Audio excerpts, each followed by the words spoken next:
Chapter 1. A Road to Probably Not Nowhere. I jerked awake as if I woke up from a zombie dream. Like a leg being asleep, my whole body tingled. My head hurt. My bones hurt. My joints hurt. You get it. I rolled over, groaned, prompting a dizzy spell. Then the memories hit me. What the fuck? I was no longer dead. Now that I had a body, the delayed panic hit me like a truck. I screamed at the top of my lungs as my entire being shook with pain. All around me I heard barking and dragging. As my senses calmed down, I looked around to see bodies and gear being picked through by wolves. It seems when a dead body comes back to life and starts screaming, wolves who were previously happy eating their meal freak the fuck out. There were 4 wolves who ran back, and 2 more who lowered their heads and growled.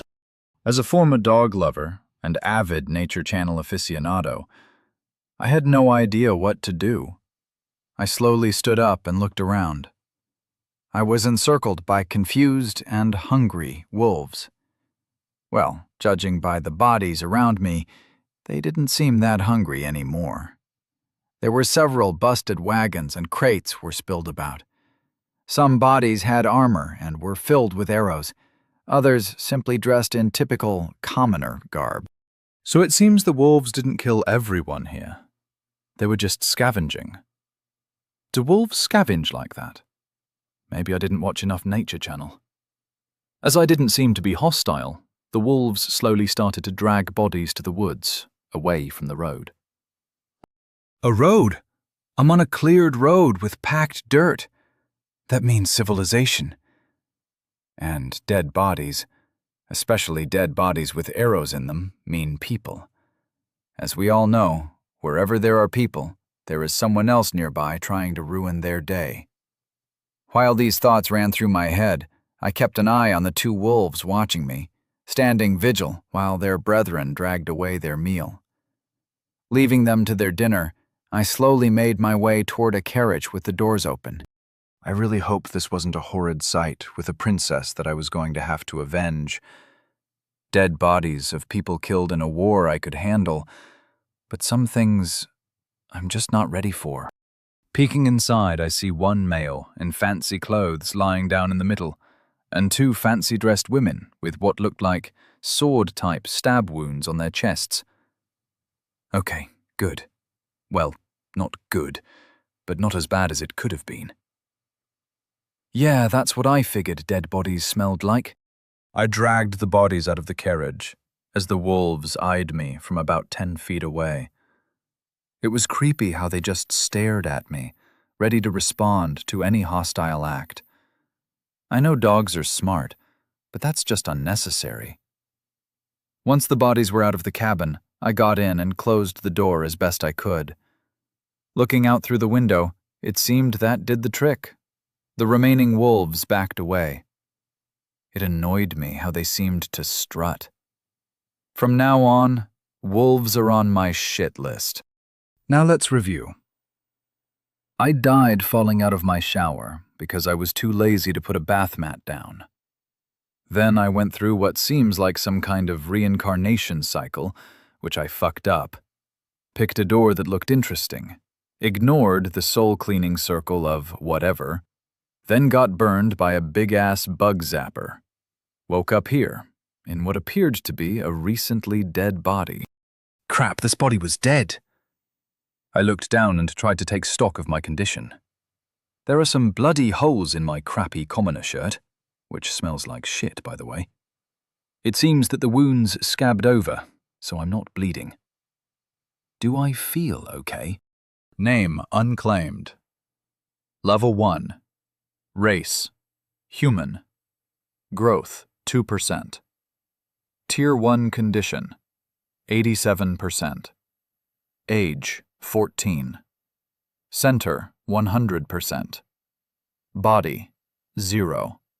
Mind, 0. Soul, 0. Confluence, 10. Huh? I guess I was right about this being a leveling world. No name, Level 1, Tier 1, and I'm now a kid again. Growth, condition, and maybe Tier 1. I could make guesses about those. A bunch of stats, some of which I recognize. What the hell is confluence?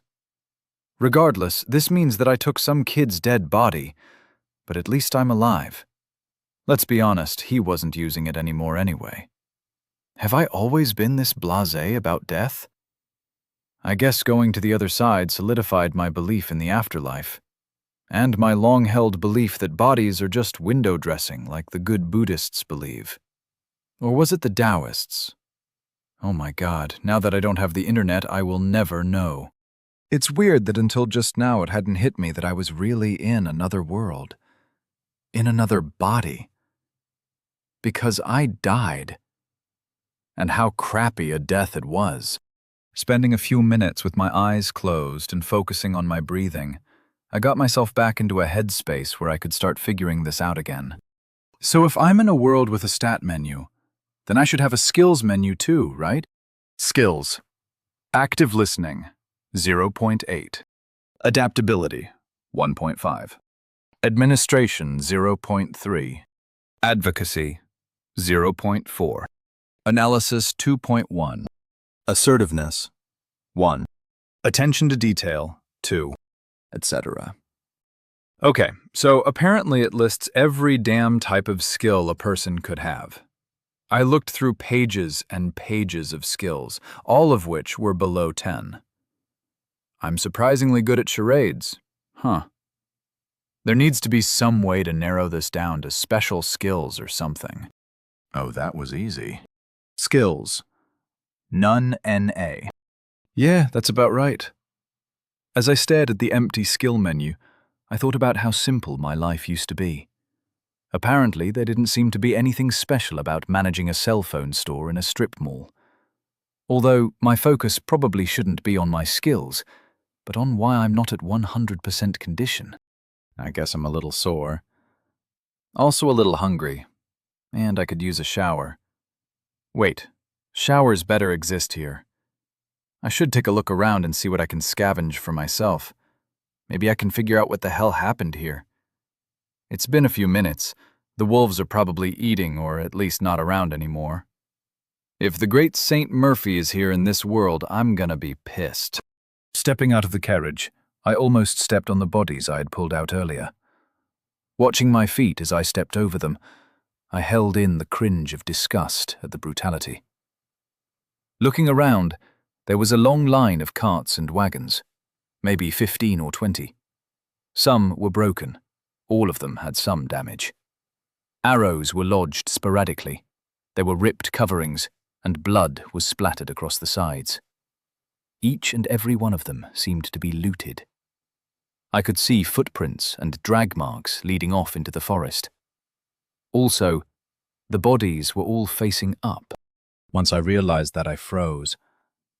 They must have all been searched for valuables. Upwards of 100 people, all dead and systematically cleared of valuables. I couldn't seem to wrap my head around the absolutely clinical barbarity. The bodies weren't disfigured or cruelly treated. All of the horror seemed methodical. I walked through the massacre, but couldn't bring myself to really check for loot or anything. Somewhat in a daze, I stopped to look up into the cloudy sky and took some breaths to try to get myself into a clearer headspace. Perhaps I would have handled it better if I was in the army, or saw some tragedy in my life up until now. Unfortunately, my brain seemed to be treating this like it was one of those fantasy shows I used to stream.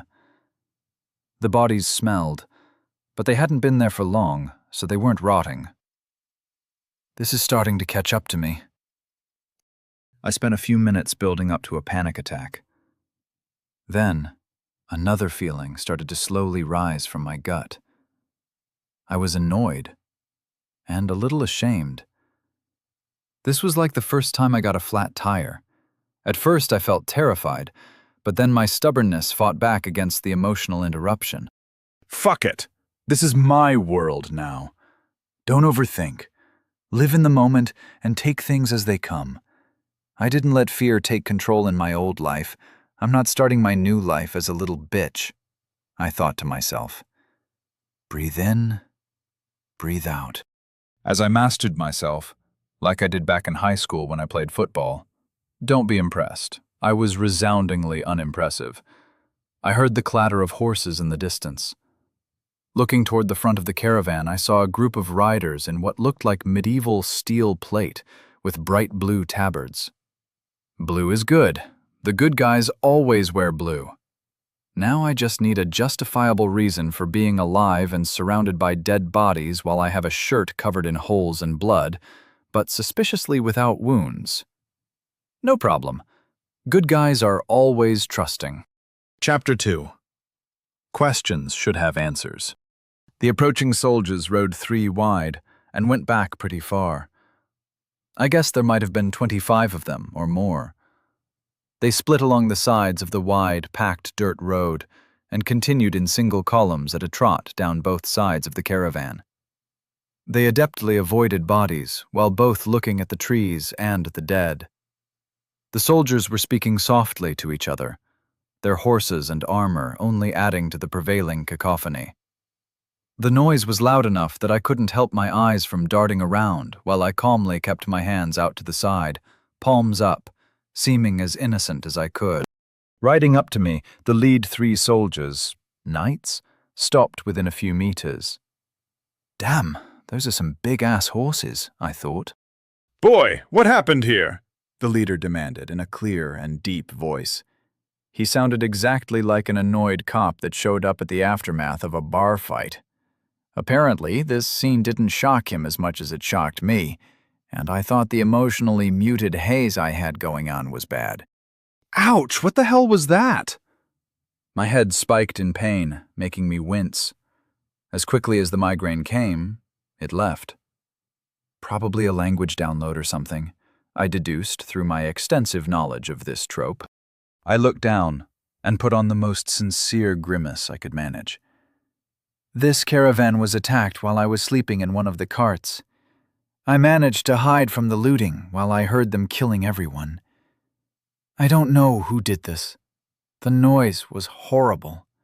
Screaming, crying, and shouting. It was fucking horrible. The moment I thought I was safe, I came out and switched shirts with one of the poor people killed. I was planning to pretend to be dead if they came back. Luckily, you all showed up. Thank you for being here. I tried to look relieved and still solemn. Nailed it. The troops had made a perimeter up and down the road. There were definitely more of them than I thought, at least 50 of them. Most of them were in chainmail and those metal conical helmets. Were those thick shirts called hauberks? I wondered. Looking around, about half of them had dismounted and started gathering the dead while searching the area. There were a few in fancier armor that were doing some sort of investigation on the arrows and tracks. It all seemed very professional, and not at all what I'd assume a simple Dark Ages investigation would look like. The leader opened the front of his helm by pushing it into the top of his helmet, as though that was totally normal. Okay, that was freaking cool. I have no idea how that works, I thought. His chin was sharp, defined like a can opener, and had a close-shaved beard. As he was on a horse, I had no idea how tall he was. Regardless, he looked intimidating as hell. I wondered if he would look as imposing if I weren't forced to look up at him. I caught the look in his piercing gray eyes. The answer was yes. I wouldn't match stares with that guy if I were behind a door and looking at him through a peephole while holding a bat. Realizing that somehow the 3 horses have turned a little to block off my escape routes, and they were all staring at me, even the freaking horses, I involuntarily shrunk a little. Blackwood! How much of what he just said was a load of horse shit? The leader said as he stared at me blankly.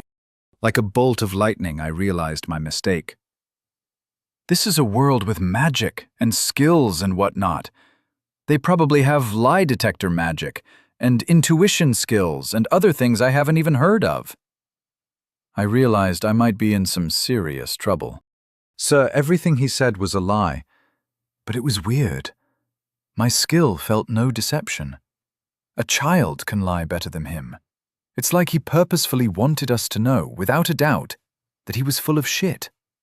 I don't get it. The man on the right said in a slightly younger voice, while still hidden behind his full helm. The man in charge just cocked his head slightly to the side and said, "Well, boy, what do you have to say for yourself?" I was so caught off guard by being called out so efficiently that I just stuttered for a few seconds. In a tight but slightly louder voice, the leader demanded, "Young man, you will answer any and all questions I put to you. Otherwise, I will take my wasted time out of your hide. Are there any gurs in these woods?" Confused, I stuttered, "Gurs? I don't know what those are, but I'm pretty sure, based on all the wounds to these people and the arrows, that this was a raid of some sort. They didn't seem to mess with any of the bodies, other than killing and robbing them. But that's really all I know." "Truth," said Blackwood. For the first time, the three exchanged glances, freeing me from the icy stare of the leader. Silence stretched as they seemed to communicate without saying anything.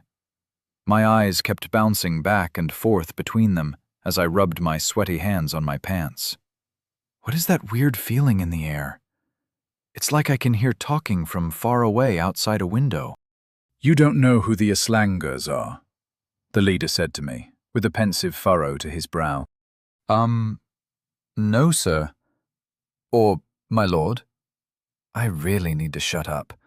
I can feel myself sounding like an idiot. Why can't I have just said that I don't know anything and just got here? The internet always said to answer questions simply and only answer what you were asked. The man in charge didn't seem to blink. "I'm Captain Angelton.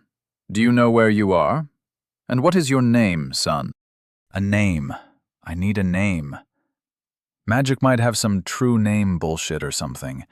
Every book I've ever read went with some variation of gamer tag, so that's easy.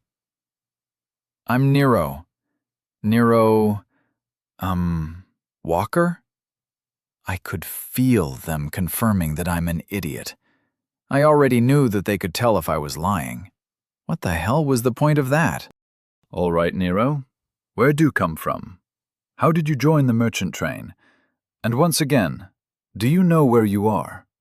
the leader asked, this time with a full-on smile. He didn't even bother to ask Blackwood if I was lying. Before I was able to reply, Blackwood interrupted. "He's telling the truth, sir. His name really is Nero Walker." I sensed no lie, even though it's obvious he just made it up. Stunned, I just looked at him with my mouth open. "Okay, I guess that's my name now. Wait, stat sheet." I mentally opened my status page to see if my name shows up. Name, Nero Walker, level 1. Race, human growth, 26%. Tier 1, condition, 91%. Age, 14. Center, 100%. Body, 0. Mind, 0. Soul, 0. Confluence, 10. Opening in my mind, I realized that it wasn't a hologram or in my vision at all. The interface was purely in my mind, and I had no issue with it being open, aside from my attention being pulled to it. The moment I realized my growth had gone up, I thought, how the hell did I gain experience points? I sensed a list waiting in my mind. I opened it to see all my itemized gains. Line after line of small increases in skills like analysis, identification, tracking, composure, meditation, focus, essence sense, what the hell is that? And even lying. Mouth agape, I just stared forward with what must have been the most bewildered expression of my life.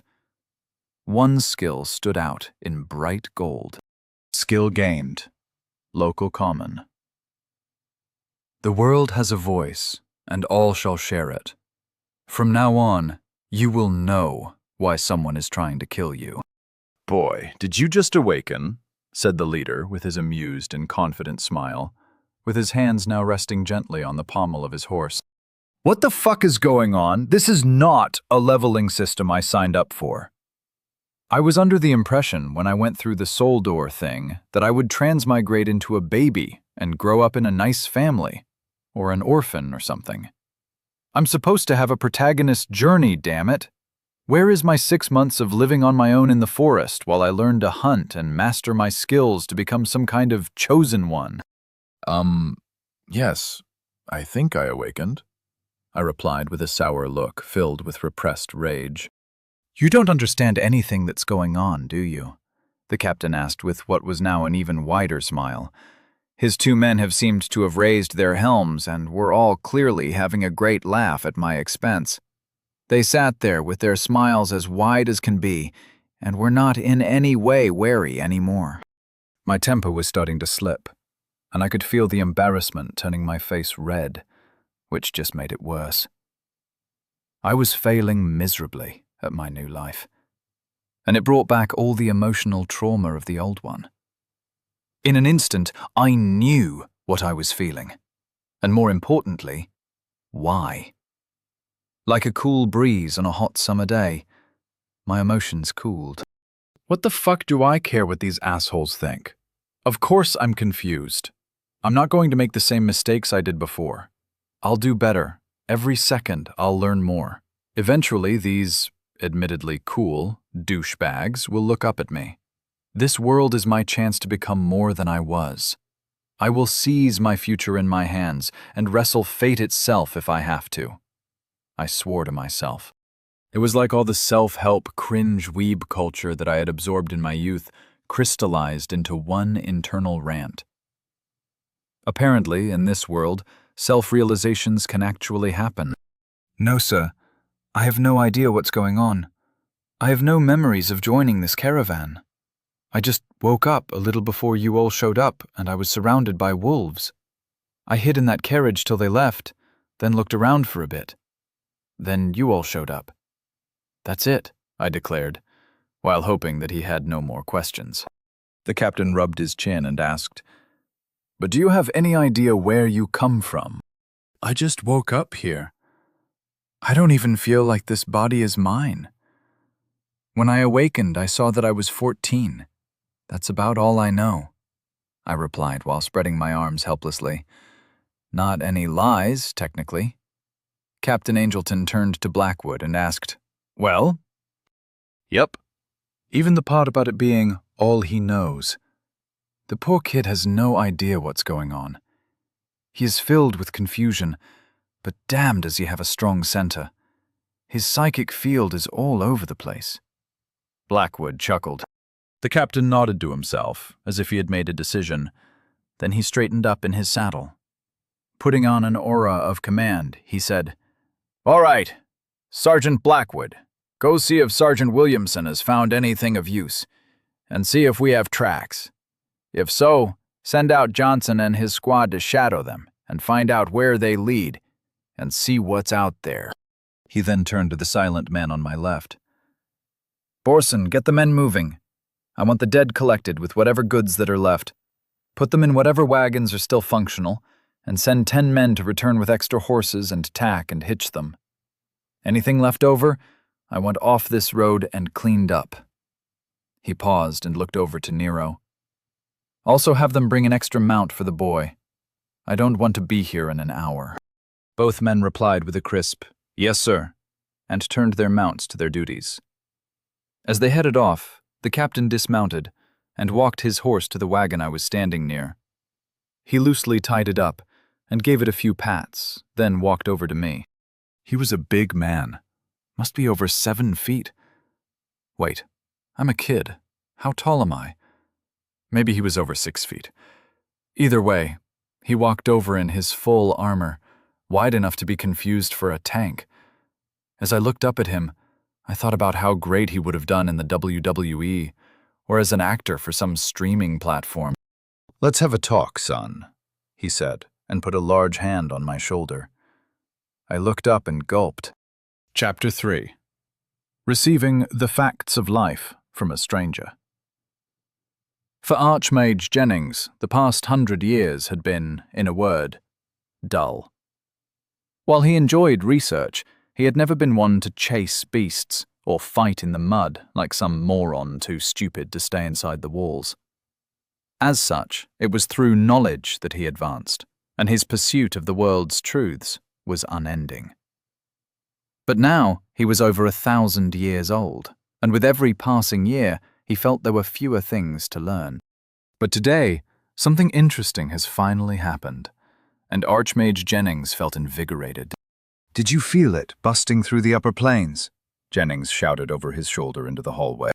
He was in his personal scrying chamber, with various screens flashing in a semicircle, his arms waving around frantically while he tried to trace the anomaly back to its source. Holograms depicting scrolling data were overlaid across a constantly changing views of ethereal clouds intermixed with brief images of lands. Pausing the search, he turned to the door that was 20 units away. Gods damn it, Mathers, if you don't get your ass in here in the next 30 seconds, I'm going to flesh shape you into a sheep and stick you in a herd with an overly affectionate shepherd. Jennings' voice boomed out into the hallway. Enhanced with essence, his voice shook the walls. Finished with his threat, he returned to his investigation of the plains with utter focus. Coming into the room just as the Jennings turned away, Archmage Mathers entered with his ears covered. He was a spry 550 and had long been accustomed to Jennings' particular brand of wit. Slowing down from his quick walk, he smoothed his white beard and looked at what Jennings was doing. I'm here. Stop infusing essence into your insults and screaming them into the halls. People out there are working on projects that are actually useful. As it happens, I was working on how to increase the channel in the advanced targeted healing form. And besides, I don't want to have to sit through any more mandatory meetings on etiquette in the Mage Tower. Now what is it you are bellowing about? Mathers asked, his tone full of repressed rage. Appearing to have ignored everything Mathers had just said, Jennings continued to work while speaking over his shoulder. Good, you're here. Did you notice it? With a sigh, Mathers replied, Notice what? You call yourself a mage and didn't notice it? Jennings snorted. Jennings, if you don't get to the point in the very near future, I'm going to do something you won't like. Good one, replied Jennings. Now listen closely. There was an anomaly in the upper planes. It came through one of the reincarnation points. I'm not sure what it is. I sent you the trajectory information and probable area of incursion. I need you to locate it. I have to see if the anomaly caused more of the origin to be revealed. There's been a planar incursion. You found a planar incursion as it was happening, and your first thought is to track its source. Mathers clenched his fists as he yelled. Why didn't you just look at the damn thing? That will tell you where it's from. I don't care where it's from. I care what its journey has revealed. I've traced its journey to a reincarnation point. It's been on quite the adventure. Look here. He pointed to his display as a large bulb of light took up half the room. With this, I've already confirmed several theories on how the soul is reintroduced into the prime material plane. You go find the anomaly, and we'll deal with whatever it is. Mathers' eyes were wide, as nodded in astonishment. Of course. I'll let you know what I find. Walking away, he shook off his sense of wonder and focused on what was important. I'm sure a planar fiend or an extra-dimensional walker is simply not worth your time, he muttered to himself, while hurrying to his lab in order to find out the much more important details of this anomaly. The captain walked me over to the end of the cart, then gestured for me to hop up. I obliged, and suddenly started to feel like a kid getting ready to receive the facts of life by my stern-faced father. The captain started off his speech in a calm, quiet tone, while resting his hands on his belt. So since you remember nothing, I'm guessing you had some kind of trauma, or had a mental issue that was fixed by your awakening. Any of what I'm saying seem familiar? He asked. Nope. I don't seem to know anything about the world we live in. Do you mind giving me a general overview? Maybe some more information on awakenings? I replied. He paused and looked up. Honestly, I wish we had a wayfinder here for you, but I guess I can give you some general information. Seeing my look of confusion, he sighed and continued. Wayfinders are community servants that work at the center. Look, this is not what I'm good at. Every group of civilized people, from a village all the way to a city, have a place where the people pool their knowledge and help each other grow. The center is the core of our society. It has people that work for the community, and some of them are available to talk to and ask for advice. The wayfinders are guides that help people grow and find their path. Is that some kind of term for getting along with everyone or something? Like a homeowners association? I asked with a frown. The captain snorted. What? No. People grow through their experiences. The path is about how someone uses their confluence. It is about how well in tune your soul, mind, and body are. The better you control yourself, the better you can use your skills and abilities. And through use and reflection, you grow. Your center is directly related to how powerful you are, and how powerful you can become. Everyone wants to grow, and it's easier to grow the more centered you are. A light bulb turned on in my brain, and I held up my hand for him to pause. Concentrating, I opened my stats sheet. Name, Nero Walker. Level 1, Race. Human growth, 35%. Tier 1. Condition, 92%. Age, 14. Center, 100%. Body, 0. Mind, 0. Soul, 0. Confluence, 10. So this is like some kind of personal growth chart. It's annoying how much that makes sense, while also resembling a YouTube video. Confluence, which is how centered you are. Maybe center is like their equivalent of mana or magic juice. I guess this is like how those monks back home spent all that time getting to know their inner peace. However, in this world, finding that inner power has tangible benefits. So what is center? I asked. Seeing how I was paying attention again, the captain replied, Your center is the core of who you are. You see the percentage in your identity? As you use abilities or put yourself under stress, that number will go down. It will refill faster the more centered you are. You probably won't have to worry about it until you are at least level 10. Then you can choose your first pillar. Then you get a pillar at 50, then 100. And very few people get that far. So if pillars are what I think they are, I won't be doing anything cool until level 10. So what is the average level for someone my age? And are pillars like talent trees? I asked. He looked even more confused than before. You're a really weird kid, you know that? Everyone gets their identity on their 14th birthday, so you're fine at level 1. You seem really weak, though, like all your skills are low. I don't know where you came from, but the center there must have had some problems. As for pillars, a talent tree is a really good way of thinking about it.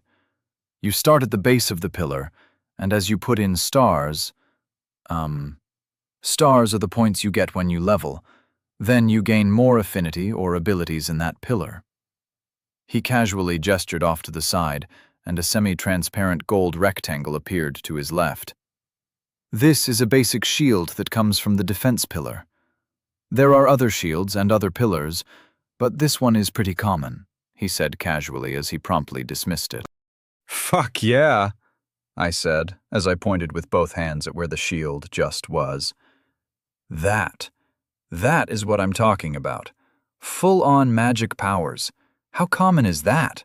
I asked, with eyes full of greed and wonder. Ha ha, the captain laughed. Abilities are everywhere. As for shields, most people with some kind of protection-type pillar will have one, and anyone with basic mage training will know how to summon one, even without a pillar specifically for protection. As he said this, he turned toward his men and pointed out a few oddities. There were people using abilities everywhere. I just hadn't been paying attention. Everyone seemed to treat it as normal, so it didn't draw any attention. Now that I actually looked, I could see a few soldiers using some kind of telekinesis to pick up bodies and stack them in the back of some wagons. One guy was lifting a whole 10-foot busted wagon with his bare hands. There was another guy that I'm pretty sure was talking to a horse. So, this is my new normal, I thought. The captain watched me become more amazed every time I noticed something. He went on to say, "Everyone gets some kind of ability at level 10, and most people pick up a spell or two. Magic is kinda hard, and very few people have the free time to spend studying it. Not to mention that you need to have a powerful mind and soul to do much with magic. Usually just living your life will get you to level 10 by the time you are in your 20s. Growth becomes more difficult as you level. If you put in some effort to study and meditate, you could get to level 50 by the time you're 100. Most people's leveling speed falls off around level 30 or 40, unless you are focused and centered on growth. Put in the work, and you could be level 100 by 100, as the nobles like to say. Only the elite are able to grow faster than they age. They are ageless in a way. Of course, this all depends on you." Did he just say 100? As in 100 years old? "How common is it to live to 100? I asked, waving his hand like it wasn't a big deal.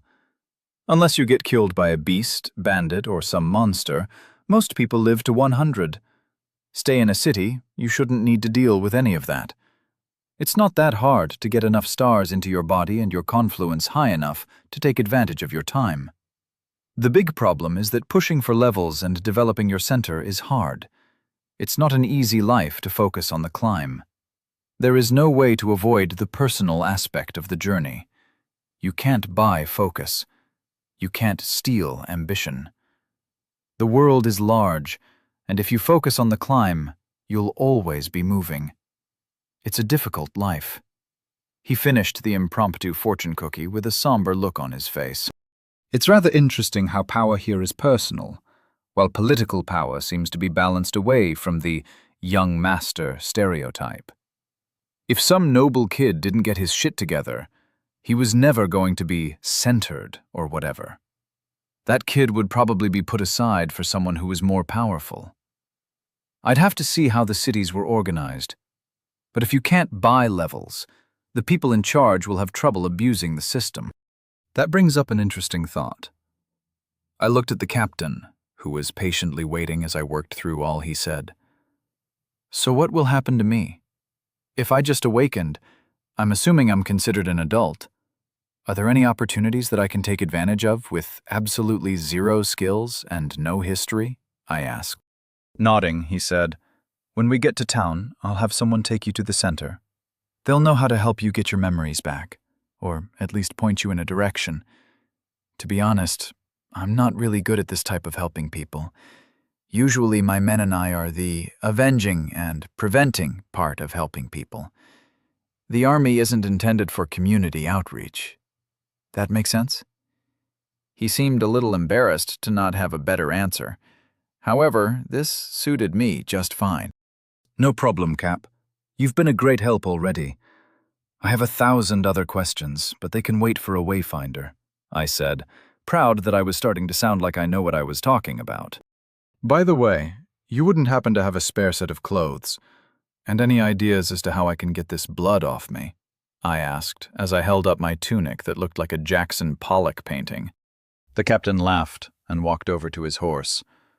"I guess I'll be finding out the next step in town. One thing is for sure. I'm going to be learning how to do that golden shield thing, and telekinesis, and whatever the hell else is available." I thought.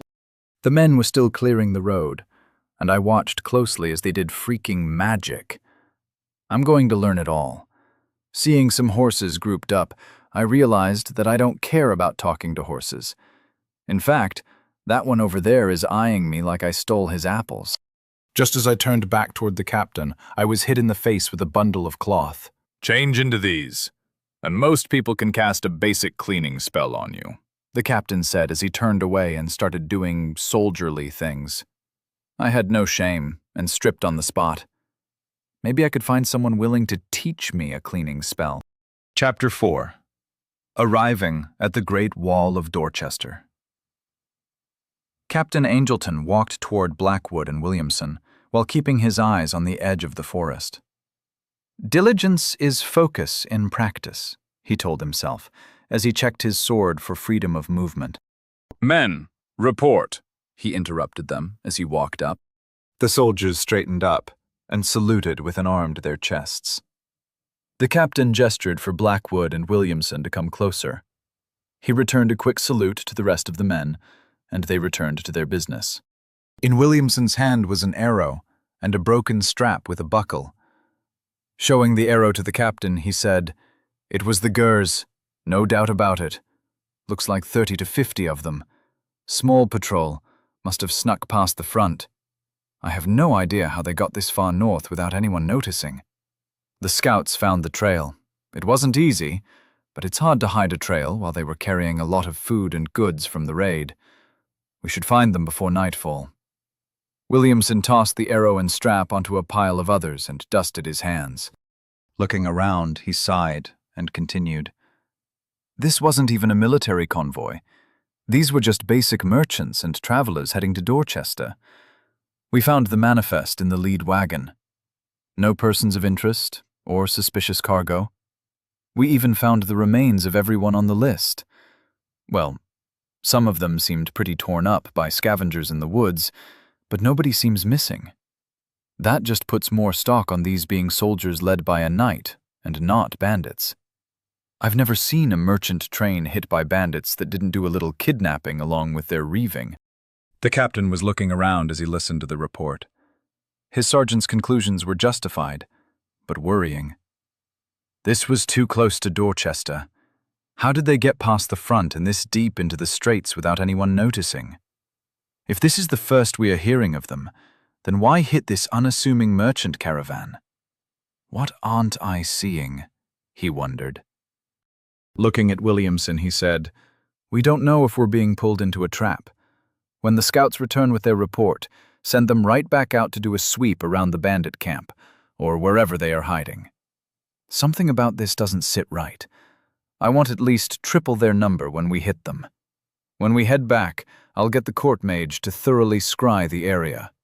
Maybe there are other groups that are trying to draw out our numbers." He then turned to Blackwood. "What can you tell me about the boy? You find anything in the records?" Blackwood waved for him to follow, and walked over to a makeshift table filled with the records of the merchant train.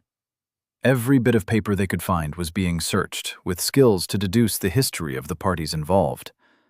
He picked up a small ledger and handed it to Angelton. He pointed out an entry and said, "Here is the boy's application for the train. He is listed as a guard banishment. Back in his home village of Oakleaf, he got into a feud with a local merchant over continuously stealing peaches. According to this, he didn't even need the food, just liked peaches, I guess. His parents had enough when the village wayfinder and leader consulted them. According to this, they gave him a whooping and sent him to the merchant train guards so they could take him to Dorchester and sign him up for the guard. I guess they hoped he would get his annoying nature beat out of him in training. Doesn't seem to be a bad kid. However, there are a few things of note." Shuffling some papers, he pointed out the boy's picture. In the upper right corner of the page was a detailed drawing of the boy, in full color, that was done during intake with the merchant guard dispatch. They were always thorough, and it only took a few seconds to make a pretty accurate likeness of someone. Blackwood pointed out a few things. You can see that his eyes didn't used to be that weird pale blue he has, and his hair used to be brown. Even his age is off. He is supposed to be turning 14 in 2 months. We double-checked if he is someone else, but the face matches, and everyone else is accounted for. I have no idea what happened, but I gotta tell you, Captain, this kind of freaked me out. Captain Angelton took the ledger with wide eyes. I've never seen anything like this. I've heard of premature awakenings under stress, but nothing with physical or mental changes. Nothing about the kid was normal. He didn't seem dangerous, just weird. Regardless, dealing with issues like these wasn't his responsibility. Okay, I'll take the ledger and application with me when I take him to the center. I'll let them deal with this. We have Gers to kill. Almost like he planned it, the reinforcements from Dorchester arrived. Men started hitching horses to wagons, and everything was put in order relatively quickly. As his men worked, Angelton turned to look for the boy who was the biggest anomaly in this mess. The kid was pestering a soldier to continue casting a clean spell on him. He seemed to be very intently staring at the soldier's hands and saying, "Again, please," over and over. Is he trying to learn magic by watching? The captain wondered. It was very difficult to see the kid as anything other than an idiot. Everyone was mounted up, and we headed toward what I was told was Dorchester. It was the largest local city, and it was surrounded by towns and villages.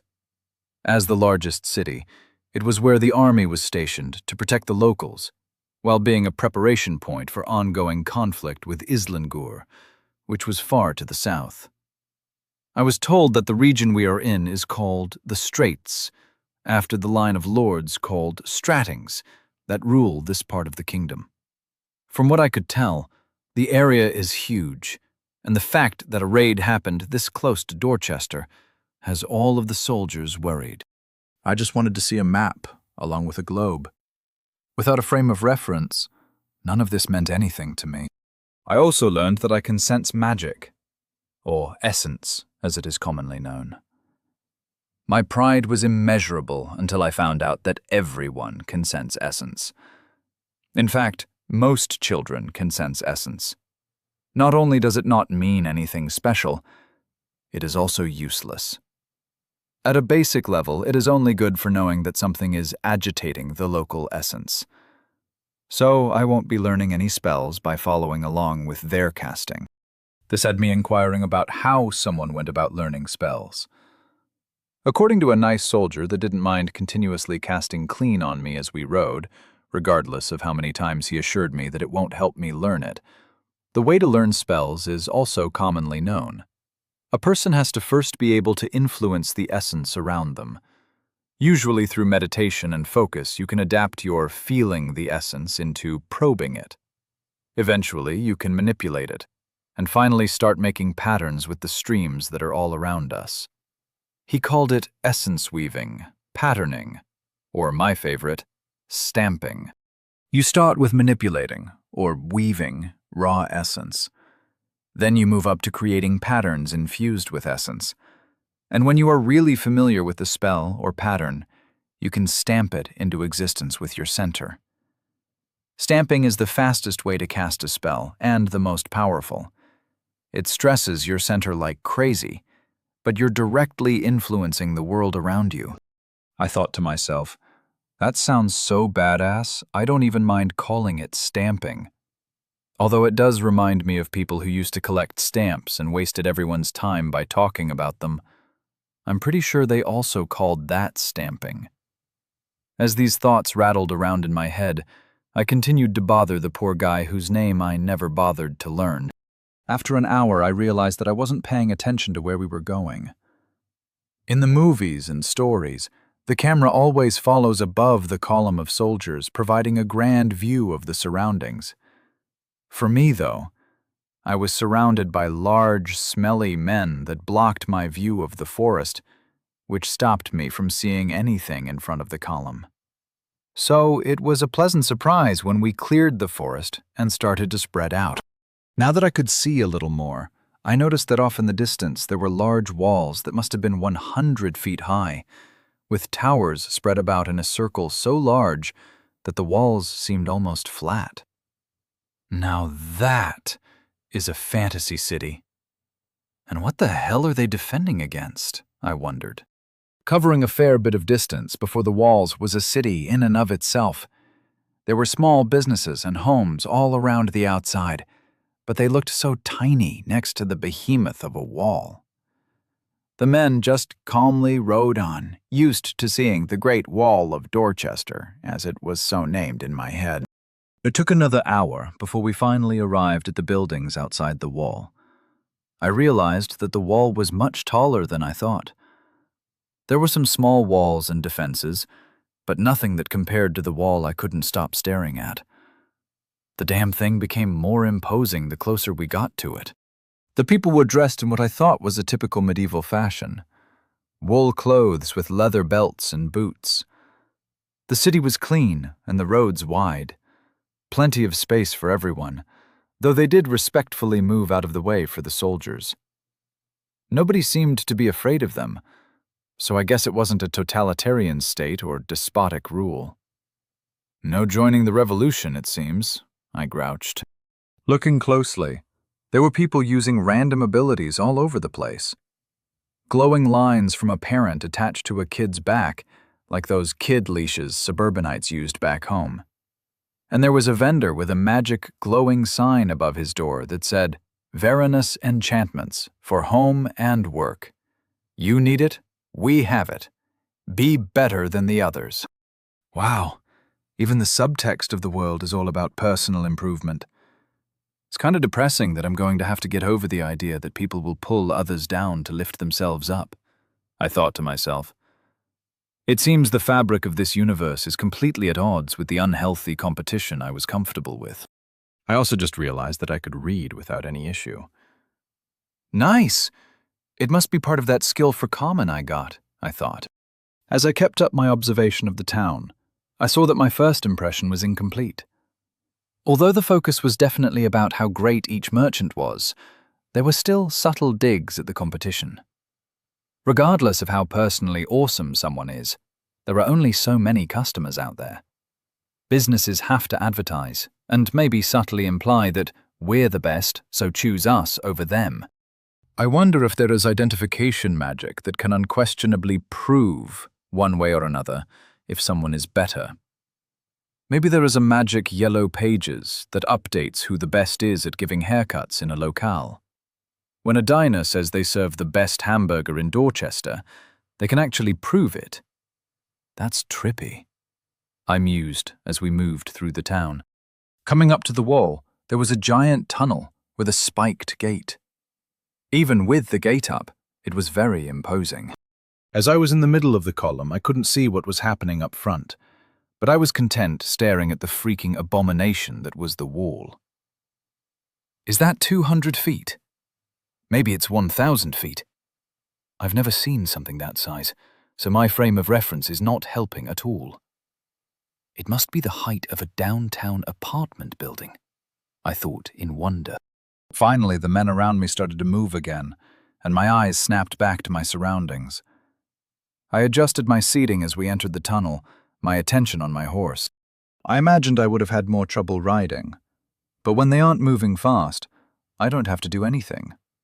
I just had to sit there and try not to do anything that would influence what the horse is doing.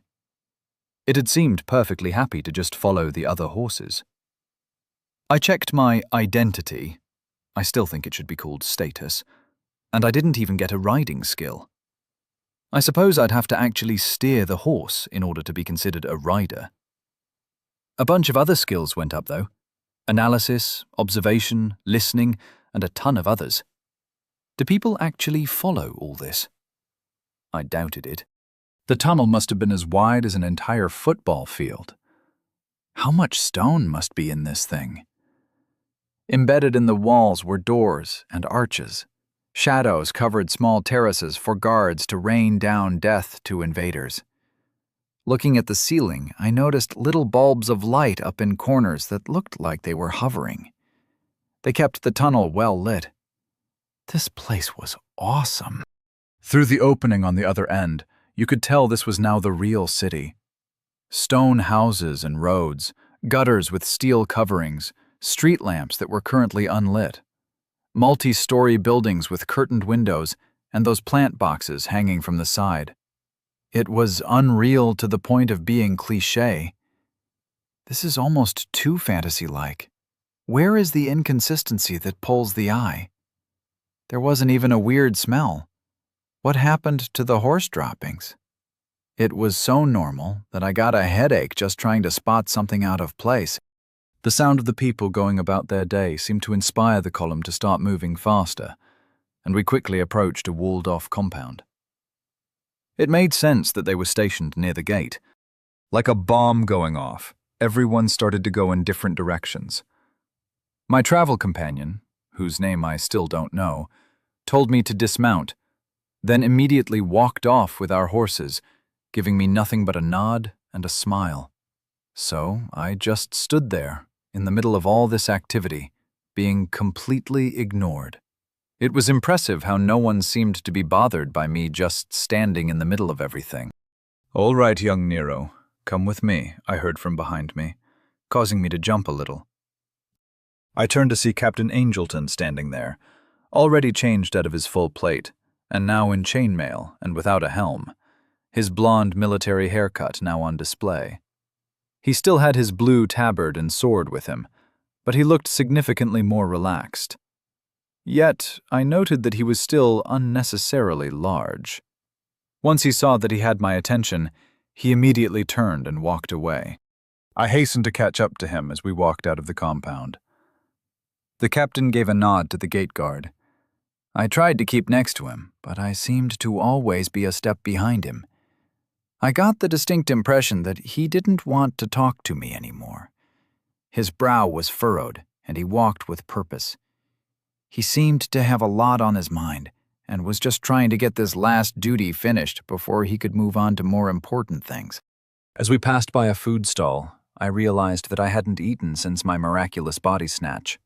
So I said, "Hey Cap, you mind springing for some food? Maybe a soda or something? I haven't eaten all day, and it must be close to dinner time, eh?"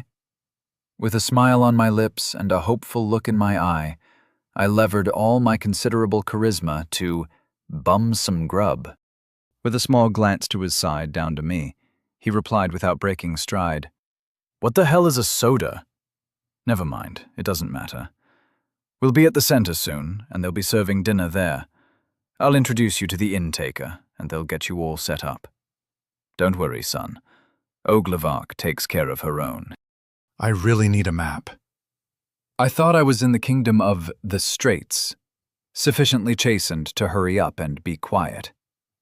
I followed the captain, admiring the buildings and people. Everyone seemed to have somewhere to be, just like back home. Surprisingly, I felt no homesickness or desire to return to my distant relations or semi-friendly coworkers. I felt free and in control. I luxuriated in all the new sights, smells, and sounds.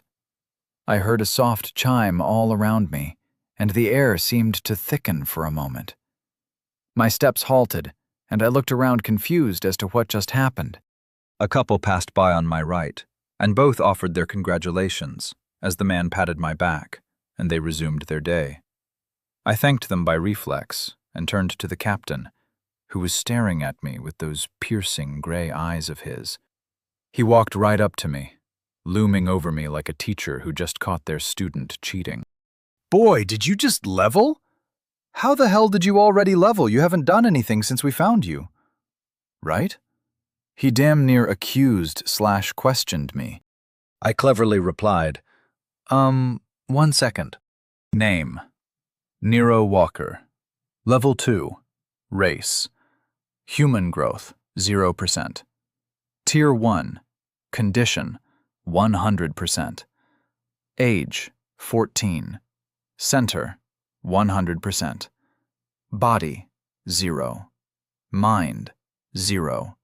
Soul, 0. Confluence, 10 stars, 1. Pillars, 0/0. Yep, I leveled. I feel great, too. Is that 100% condition? How does that work? Oh, I got a star. What do I do with it? Pillars are listed too, but aren't available. I read out what I thought was interesting information, which apparently it wasn't because the captain didn't seem to care. He almost growled, "I'll ask again, and this time I expect a direct answer. How did you already level?" Completely caught off guard and confused, I closed my identity and looked up at him. "I have no idea why you seem angry. I didn't do anything. You've had someone standing next to me almost the entire time I've had a status page. Identity. Is it really so weird to level this quickly? Without even batting an eye, he replied, "Yes, it's weird. You have to do something to grow.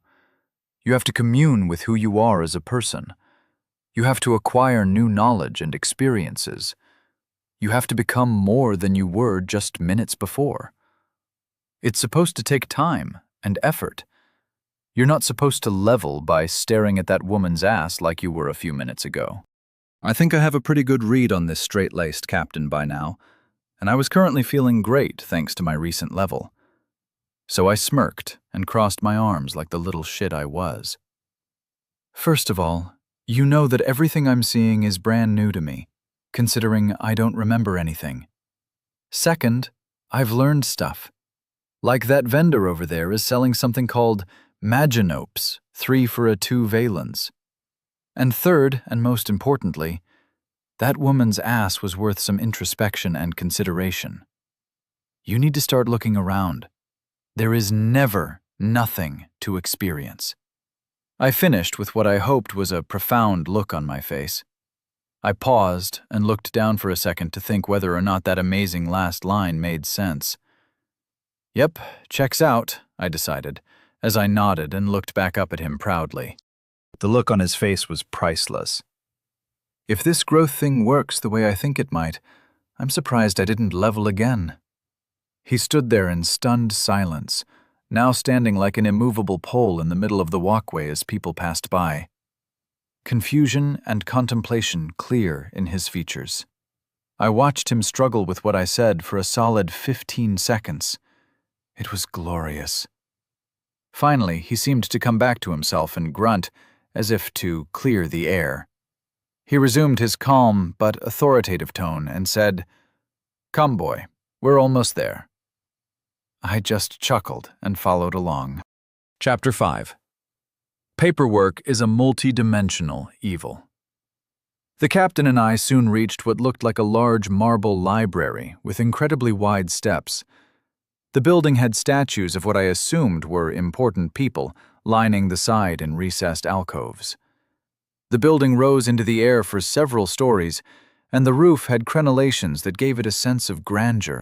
I whistled in appreciation as we walked up the stairs and through the large open doorway into what looked like the entry hall of a church or a library. People milled about, looking at paintings or talking softly in groups. There were people in fancy blue robes throughout the large hallway, interacting with people while looking all priestly. Those must be the Wayfinders, I thought.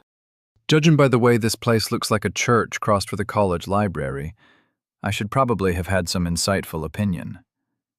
But to be honest, this is exactly what I expected. All along the walls were doors intermixed among large paintings of exceptional quality. The ceiling must have been 30 feet and had church-like murals with fancy architecture. The paintings didn't really seem to have a theme. There were ones depicting a beautiful meadow at sunrise/sunset, images of heroic battles, people working together to raise a barn on a clear day. If I were more snooty, I'd say the theme was the greatness of man. However, if I spent too much time on that thought, I'd have to kick my own ass. While my mind was occupied on how to judge the paintings without feeling like a tool, Captain Angelton was speaking to a few blue-robed guys and gals at what looked like an information desk. I decided I should probably pay attention to things that were more relevant, so I walked over to see what was going on. Here he is now. This is the boy I told you about. I sent you all the information we have on him, and here is his paperwork. As you can see, his picture doesn't match what's in the file, the captain stated, while pointing at something on the other side of the desk. What picture? I asked.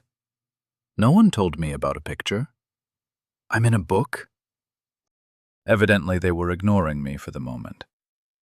The Wayfinder just flipped through the paperwork and nodded with a thoughtful look on his face while rubbing his chin with his free hand. Interesting, he said. Leave the boy here. We'll take care of him. You have done your service, Captain, and it's up to the community from now on. The captain nodded, as if this was expected. He turned to me and looked down to meet my eyeline. The center will provide you with a path forward, as is their purpose. You can trust in them. It was good meeting you, young Nero. He started to turn, then paused. If you need anything from me, you can find me at the Gate 7 Army compound. I hope we meet again. You're an interesting kid. Weird, but interesting. And without even waiting for a reply or a thank you, he just marched off.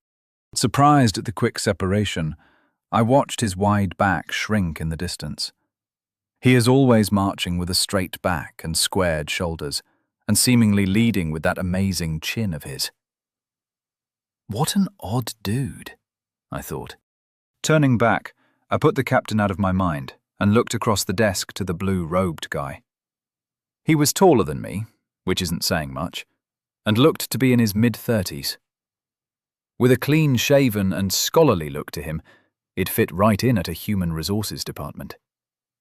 It's like I could sense his inner desire to sort me into group so he could fill out paperwork on my behalf. So, Mr. Tipsman, let's take a walk and have a conversation about your future, he said, while seemingly annoyingly pleased with himself. He started to walk to his right, and I followed to meet him at the end of the desk. Well, this guy sucks, I thought. If you plan to give out life advice, then you should probably introduce yourself first. Also, knowing the name of who you're advising is probably pretty important. My name is Mr. Walker, not whatever it was that you said, I said, snidely, as we walked past the other people at the desk. I made sure that I was loud enough that everyone heard what I said, without being particularly abrasive. That wonderful talent that was so common in my old world, talking to the crowd while seemingly speaking to one person. Ha! Look at his face, I thought, while not displaying my inner smile. We met in front of a pair of large double doors. They were wide open, and I saw what looked like a hallway with meeting alcoves along each side. The hallway was obscenely long, and I doubted I could throw a football to the end. It looked like it was for bank managers to address customer service issues. There were doors interspersed with art between the desks, and the fancy theme seemed to be carried over. The blue-robe guy walked on as if he didn't hear me, but I could see the tension in his neck. We walked along the hallway until he chose what to me was a random desk, which he sat on one side and offered the other chair to me. He then ignored me as he got all set up. Putting his papers in a row and pulling out a crystal paperweight or something, he moved a cup of pens to be more accessible. When he was happy with his preparations, he folded his hands on the desk and finally looked at me. I was not amused. Mr. Tipsman, you were brought to us by Captain Angelton of the Dorchester 7th Gate Army Command, after finding you among a raided merchant train en route from Hillpenny. My records indicate that you were asked by the leader and wayfinder of Oakleaf, along with the consent of your parents, to be sent here to join the guard after being found stealing. Do you have anything of relevance to add? Asked the smug little prick, his condescending sneer proudly on display. So this is where the power plays in this society come in. Instead of being about how rich someone is, it's about your history and how personally powerful you are. Here, power is derived from knowledge and accomplishments. People are still assholes, they're just a different kind of asshole. It seems that in every universe there are people behind desks fucking with people seeking to resolve an issue. I leaned back in my chair and sighed, looking up at the ceiling as if begging for the strength to deal with incompetent people. I took a deep breath and said, "Look, guy whose name I still haven't been told, my name is Nero Walker. I don't know what your records say, but I'm guessing that the records that you have were handed to you by the captain. He knows that I have no recollection of anything that happened before I woke up surrounded by dead bodies on the road to wherever we are. I'm betting he told you that.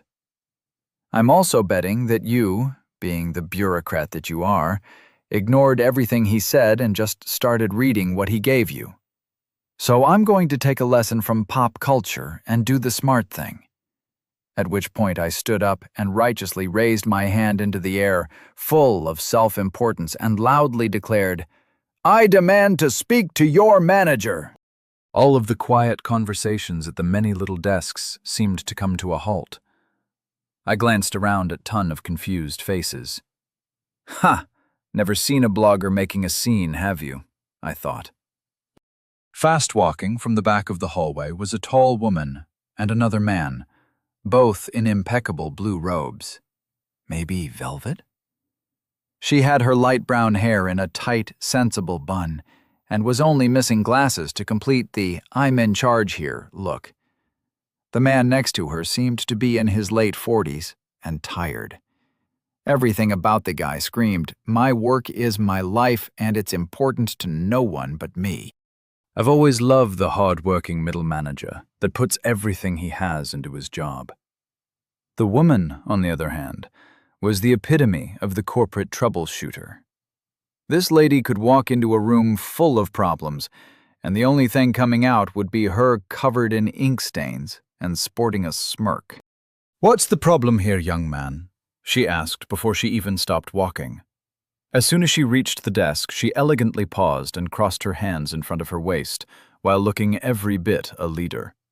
The man next to her pulled out a clipboard of some kind and started making notes. Meanwhile, the guy whose name I still don't know paled as all the blood left his face. "Mrs. Salvatore, there is no problem. This young man was brought in by a captain in the 7th from a merchant train. He has a history of troublemaking and is being sent to join to guard by his parents and local leaders. It's nothing I can't handle," guy whose name I still don't know said as he stood up and interjected before I could speak. She turned her head to him and raised one eyebrow. "I believe he asked to speak to your manager. Mr. Bennings, that would indicate that this situation is something that you cannot handle. Please sit down and let the young man speak." She then turned her attention to me, as the now named Mr. Bennings shrank back down to his seat. I made sure that my face showed none of my internal victory dance. I mirrored her pose with my hands crossed at my waist and said, "Thank you, ma'am. I seem to be in a difficult position where my life is in this man's hands, but he won't listen to what I'm telling him. I would very much like to tell you my story and see if there is something that can be done." She nodded, then turned to Mr. Bennings. "Mr. Bennings, I will be taking over for now. Please stand next to Mr. Farthing, and we'll see what we see." She then ignored the man as he leapt to stand next to her second in command. Sitting down, she moved all the papers and whatnot off to the side and placed her hands, one palm over the other, down on the desk. She did her best to look as welcoming as possible. "Hello, my name is Vera Salvatore. I'm an intake specialist here at the Dorchester Center. How can I help you today?" She finished with a pleasant smile. I almost wanted to clap. It's always so amazing seeing someone who is actually good at what they do. It doesn't matter what it is. When someone, seemingly without effort, paints the corner of a wall without using painter's tape. Or when those guys in the pit crew of NASCAR do a perfect tire change. Or one of my favorites, when a waiter or waitress carries a ridiculous number of plates as though they were dancing through a crowd. It's simply amazing. I returned her smile and started from the beginning as concisely as possible. She did not seem to be a person who tolerated her time being wasted. Earlier today, I woke up alongside the remains of a merchant wagon train. Everyone around me was dead. I had no knowledge of who I was, and my body didn't feel right. Not much later, a bunch of soldiers showed up. I'm sorry, but I don't know if I should refer to them as soldiers or knights or something else. Anyway, their leader was Captain Angelton, of what I now know is the 7th Gate Division of the Army. He gave me some basic information about the world, and then told me he would take me to the center to be given some help. He said that I was a newly awakened, and that I could find my path forward here, although he didn't say what that meant. When we got here, he dropped me off at the desk in the big lobby. Here I paused and frowned for dramatic effect. Then this guy doesn't introduce himself and just says, "Come along," then calls me by some name I've never heard of. Then he starts accusing me of things. When I told him that I didn't know what he was talking about, he ignored me. When I tried to tell my story, he shut me down. That's when I asked to see a manager. Mrs. Salvatore listened attentively and waited for me to finish. She then turned to Mr. Bennings and said, "Is anything he said untrue or that he left out?" Mr. Bennings seemed to sense a chance, and then walked quickly to the desk and grabbed his files to show his side of the story. "Here," he said, "this shows that his real name is Rhodey Tipsman, and that he is a criminal that is being sent to the guard. I was simply following procedure. Once I had his acknowledgement that this was him, I'd have called the guard and have him sent to his path. Everything else is irrelevant," he finished proudly, coldly reading the files. She flipped to the front page and saw the picture. Her eyebrows raised in surprise, then she looked over at me. After giving me a once-over, she turned back to Mr. Bennings. "Did you listen to a word he said? You have truth sensing like everyone else in intake. You know that he had no idea what you were talking about. We guide people to find their paths. We do not force a path on them. When we force a path that doesn't help a citizen, it stunts their growth and hurts our community. You and I will be having words later." She paused and held up her hand. "I don't want you to say anything. What I want you to do is to go to the office break room and sit down. Stay there and think about how you handled this situation. Furthermore, I want you to reflect on what you can learn from what happened. We will talk about this later." She then turned back to me as though Mr. Bennings had dissipated into thin air. "Wow! Now that's how you dismiss someone," I applauded in my head. "Now, young man, if you are not Mr. Tipsman, what would like to be called?" Mrs. Salvatore asked. "I guess I go by Nero Walker." "It was the first thing that popped in my head when the captain asked my name," I replied. She reached behind the desk and pulled out a fresh form of some kind. She then started to fill it in at an impressive rate. It must be some kind of ability to be able to write super fast. That is very cool, but I'd rather be able to blow stuff up. Looking back up at me, she said, "Let me start off by saying thank you, Mr. Walker, for being so understanding. Many people in your shoes would be very unhinged in your situation. Seeking the right path is not for the timid, and you are off to a wonderful start." That being said, where we go from here is a little complicated. The first thing we have to address is whether or not you want to follow the path that you, or Mr. Tipsman, was on before you awakened. Do you want to join the guard? I took a second to think how I wanted to say this. I don't know what I want to do, but I want the option of doing it. Does that make sense? She smiled and replied, "Yes, it does. You don't want your path dictated by choices and circumstance that you don't recall. How about this? Either way, you'll have to see a mind specialist to see if you can recover any memories. I can assure you that you will not lose agency. That is to say, you will not lose the personality that you are developing. The mind specialist will just see if they can help you remember. Sound good?" Crap. That sounds perfectly reasonable, I thought. Without seeing any way out of it, I said, Sure. As long as there is no chance of me being rewritten or something." That question of mind specialists made me think of my stats. On my identity panel, there was a mind stat. Throwing my Hail Mary, I asked, "I leveled on my way over here and got a star. Would putting that in my mind stat reboot my brain and get my memories back?" Her head snapped up from whatever she was writing. "Did you just say that you leveled on the way over here? Earlier you said that you awakened today." She started going to the paperwork that Mr. Bennings left. "You were forcibly awakened. You weren't supposed to turn 14 for months. That might also explain the physical discrepancies. She seemed to be talking to herself now. I'll have to call Nick. The forced awakening, hair and eyes changing color, not to mention gaining his first level in an afternoon. This boy is an unusual. Who knows what he can learn from him? She stood up and started walking away. I tried replaying what she'd just said to try and figure out what the hell she was talking about. She suddenly stopped, turned around. I am so sorry, Mr. Walker. I just got ahead of myself. Please come along, and I'll introduce you to someone who can help you. She then turned to the man who came with her at the beginning. Jacob, grab all the paperwork concerning Mr. Walker and take it to my office. Then afterward, send Mr. Bennings home. Schedule a review with him tomorrow. Then come back and cover the floor. I'll be taking Mr. Walker over to Nick's office. Got all that? Her second-in-command was furiously scribbling on his clipboard. Yes, Mrs. Salvatore, I have everything. No problem. It will all be taken care of.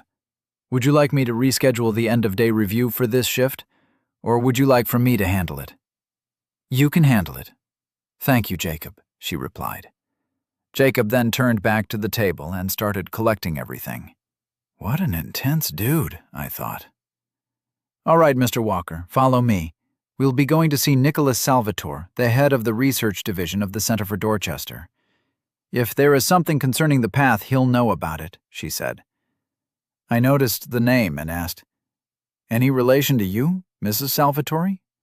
She proudly replied, Yes, of course. He's my husband. We've been together almost 50 years. As she looked at most 35, I realized that I had no idea how old anyone here was. I'm going to have to start policing my preconceptions.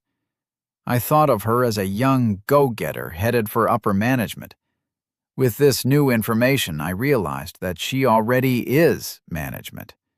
And also, she is apparently part of a power couple in the center. She must have some serious clout around here, I thought. Chapter 6. Seeing is believing in yourself. Captain Angelton walked into the conference room, trying to focus. He couldn't get that kid's words out of his head. There is never nothing to experience. Has he been ignoring things he should be paying attention to? Almost like the world was proving a point, he nearly jumped when Sergeant Borson interrupted his thoughts. Sir, are you all right? You have the same look Blackwood does when he's trying to figure out if I made fun of him. Yes, I'm fine, he said, firmly putting the kid into the back of his mind for the moment. He walked up to the table and focused on the matter at hand. The sergeants noticed his demeanor, and all 6 of them came to attention in their chairs. What do we know? Captain Angelton asked. Sergeant Williamson spoke up. We received long-range communications from the scouts. They tracked the raiders to a valley not far from where the caravan was hit, he said as he waved his hand over the desk, and a hologram depicting the area came into being. He continued speaking, as small details started populating the image. There are around 100 of them. No camp followers or other signs of them digging in. The camp looks temporary. The scouts are still doing an in-depth search of the area, but all signs point to the camp being isolated. Do the mages have anything? The captain asked, while examining the image. Sergeant Tailing replied, Nothing useful. They thoroughly scryed the area and can clearly see the camp. The records say that the place was empty 2 days ago. No reports or indications as to where the raiders came from. They say that there isn't anything else out there, but I am leery of taking their word for it. All right. I have orders to see these raiders dealt with. Captain Angelton stood up to his full height. We have 540 men between us, and we will maintain contact with command in case we need reinforcements. Let's kick this hornet's nest and see if we get stung. The men all stood and saluted. Yes, sir, was heard in unison. Nodding to his men, the captain walked out first. Let's go see what this is all about, he thought. While walking through the halls, I couldn't help but wonder who pays for all this. Just when I was about to ask, Mrs. Salvatore stopped and turned toward a door that looked suspiciously like an elevator. The elevator door opening confirmed its purpose, and we stepped in. She pressed 5, and we started going up. The ride was smooth, and I didn't hear any gears or mechanical type sounds of any kind. Magic for the win, I said to myself, while admiring the glowing panel with buttons. The doors opened to a hallway with a desk and receptionist. A young lady was standing over a circular desk and speaking to a young man who was sitting down and taking notes. The young woman was looking down at a pad of paper while reading off food orders. The situation was so very normal that it could have been something I saw happening back home. In fact, it was so familiar that I felt nostalgic for a moment. Mrs. Salvatore and I just stood there listening to them go back and forth, where the woman would state a food order, then the man would ask for clarification, and they'd continue on, only to repeat their pattern over and over again. It seemed that patience isn't one of Mrs. Salvatore's virtues, as she coughed loudly. Both the young woman and the receptionist paused their skit to look at us. Judy, in the future, just hand him the paper with the orders. Better yet, just make a simple form and make it available for everyone on the center hub for this floor. Everyone who wants their lunch ordered can print out the form themselves. Then they can fill out said form with their order and turn it in here at the desk. That way everyone saves time, and the likelihood of the order being wrong is drastically reduced, Mrs. Salvatore said in a lecturing tone. The young woman, apparently named Judy, turned to the receptionist and said, "Brian, why didn't you think of that? Make a form and get them out to all the offices. Then they can turn in their orders here." She turned and said, "Thank you, Vera. That was a lovely idea." She gave us a nod and a smile, then started to walk off. I could almost see the steam coming from Mrs. Vera Salvatore's head. As amusing as it was, I liked the lady, so I figured I'd fire a shot of my own. "Excuse me? Judy, was it? You might want to leave the paper with the rest of the lunch orders for tomorrow. That way Brian doesn't have to collect the ones you haven't read at him," I said with my own smile. Mrs. Salvatore, standing next to me, radiated a sugar-won't-melt-in-my-mouth aura as she watched Judy return to deliver her paper. Dropping it off, Judy said, "Thank you, young man." This time her smile was a little strained when she walked off. Brian took the paper and placed it off to the side, then turned to us with a bright smile. "What can I do for you, Mrs. Salvatore?" "Please call Mr. Salvatore and ask him if he is available," she said sweetly. "Sure thing," he replied. He reached up and touched a small circle on his temple that I didn't notice. It lit up a pale blue. I was expecting him to start talking, but instead he just sat there and started shuffling his papers. The light on his temple went out, and he looked up and said, "He's currently in Lab 1. He says he's all yours and that you should stop picking on Judy. She has enough self-confidence issues without your beauty and intelligence adding to them." Mrs. Salvatore rolled her eyes and started walking down the hall.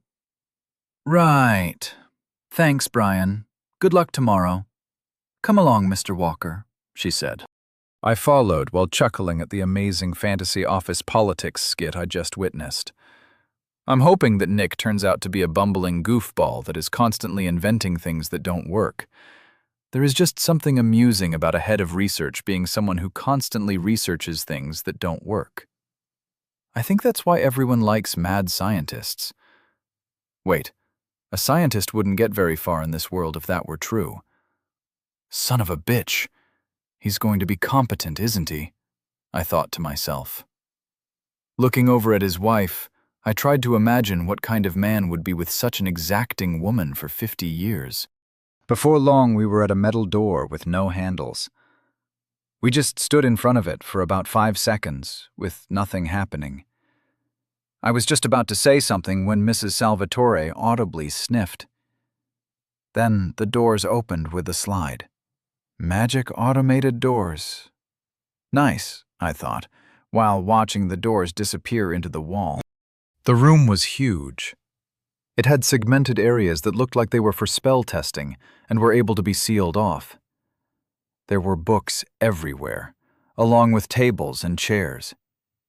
At the back of the room, was a thin man of about 6 feet, with meticulously trimmed hair and a very stylish light red robe.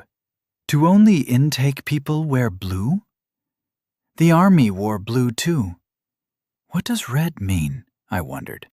The man was staring at what looked like a hologram of a tree without leaves, while arguing with himself in muttered tones.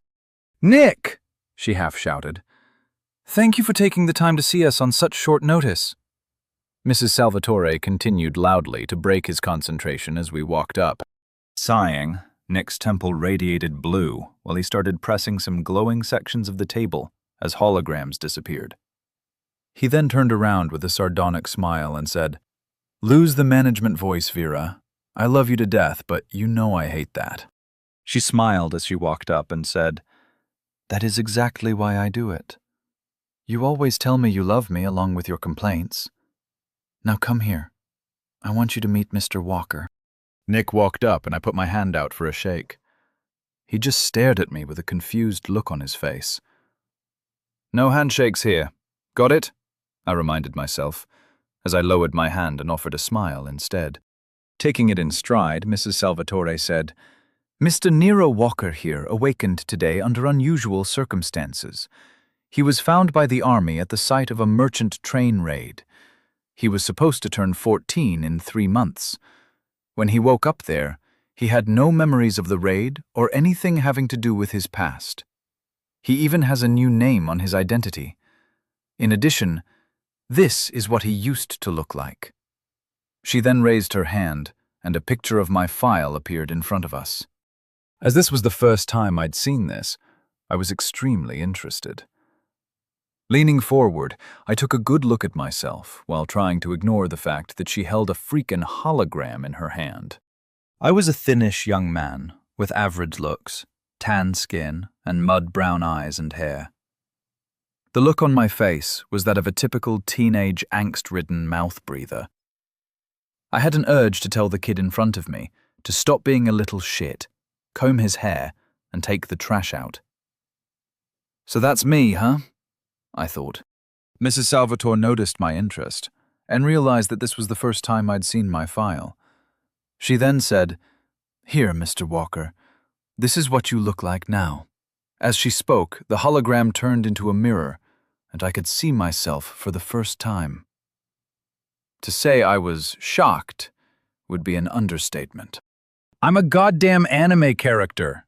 I don't get a super leveling system or a golden finger, but I get this, I thought, while trying to repress my rage. My eyes were such a pale light blue that they were practically glowing. My hair had turned into spun silver, and while messy, it still looked beautiful. These features combined to turn my average looks into a pleasing fey motif. As I watched myself grimace, I realized getting worked up over it was pointless, and moving forward was my only option. I took a deep breath, closed my eyes, and let my preconceptions about what I'll see when I open my eyes just disappear. This time, when I looked at my reflection, I saw a calm face with a resolute expression. I nodded to Mrs. Salvatore, and she dismissed the mirror. I turned toward Nick, who was looking at me like I was a particularly interesting puzzle.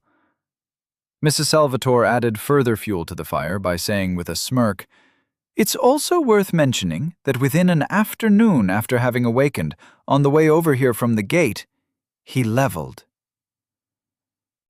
Nick's face snapped to Mrs. Salvatore, and he said, "What do you mean he leveled? Like he actually grew to a level 2 from a 1 in an afternoon?" He turned to me and said, "Speak up, young man. What do you mean you leveled?" Mrs. Salvatore started laughing as she watched him sputter. I didn't really get the joke, aside from realizing that it was probably a little fast for a level. I just said, "Well, I came across a lot of new information and experiences. I'm told that's all you need for growth, right? I'm sure it's a little fast, but it can't be that exciting." With his mouth open in astonishment, he started shaking his head. He said, "No, no, no! It's not just new experiences and information. It's internalizing that new thought form. Interaction with the world under the new paradigm is a must, all while collecting the new experience into a part of your center. To put it another way, I can't just read a book at you and have you grow. You have to learn it, understand it, put it in a frame of reference to your past, and incorporate it into your future. Growth is not easy. It takes work and dedication. It takes months for a level 1 to become a level 2. Typically, it takes a climber between 5 and 6 months for their first level. After that, the work really begins, I replied flippantly. Grinding is a lifestyle. Seeing the confused faces, I clarified. Like a grindstone. You just keep grinding in order to get sharper. It never stops. You can always get sharper, get better. Nick looked at me as if he were seeing me for the first time. Yes, he said, that it is to follow the path. A grind. I love it. He turned to the side and threw his hand at the wall like he was flinging mud. On the wall, in large, bold letters, it stated, "Grinding is a lifestyle." He looked on proudly at what he had made. I couldn't help but chuckle. Sure, man, you can use it. It's not like it's copyrighted. Looking at their confused faces, I just sighed. Ignore that. So now what? Mrs. Salvatore said, "This is where I leave you with Nick. I'll go finish your paperwork for a new identity and get you a place in the center dorms. We have associates who want to be wayfinders training here, and there are rooms for rent available for them. Temporarily, the center will cover your room and board. I'll also schedule an appointment for tomorrow with a mind healer for you. After that, we'll have another meeting and touch base." Nick spoke up. "Why does he need a mind healer?" Mrs. Salvatore replied. "Because he doesn't remember anything from before he awakened," Nick replied, as though this was old news. "Yes, but that's just because whoever was in his body yesterday is now dead. Mr. Tenpennies, or whatever name was on the file you showed me, this young man right here," he gestured to Nero, "is a new person, a new soul. Probably a remnant soul that was dragged into the body through some cosmic fluke or tossed here by some sovereign to get it out of his domain. He's obviously not a revenant, zombie, lich, or any other kind of undead. He has a heartbeat. If he were a vampire, he'd have a consciousness echo of whoever had the body before. Who knows? Maybe he is a part of a soul from a shattered sovereign that reconstituted after death and went toward the closest available body on this plane. Even you should be able to feel his unique psychic presence. I've never felt a mind like his before." Every word Nick spoke was so matter-of-fact that they hit Nero's psyche like hammers. All of those things exist here. There are dangers and wonders all around. This was a world of magic. He came from elsewhere and took over a dead body that was killed in a raid on a merchant train. The soul is a real, tangible thing, and his soul is now in this body. For the first time since arriving here, Nero felt clarity spread through his very being. He knew who and what he was. Ding! He heard a soft chime as the world around him came into sharper focus, and he felt alive. "Well, this is just bullshit," Nick exclaimed, and threw up his hands. Chapter 7. Home is where your stuff is. Answering his link, Jennings mentally barked at the interruption. "What?" "It's a kid," Mathers said. "What does that mean?" "It's a kid." "What's a kid?" Jennings replied, his train of thought completely broken. Mathers replied with a sense of self-satisfaction. "The anomaly is a soul that somehow ended up near Dorchester in the Southern Straits.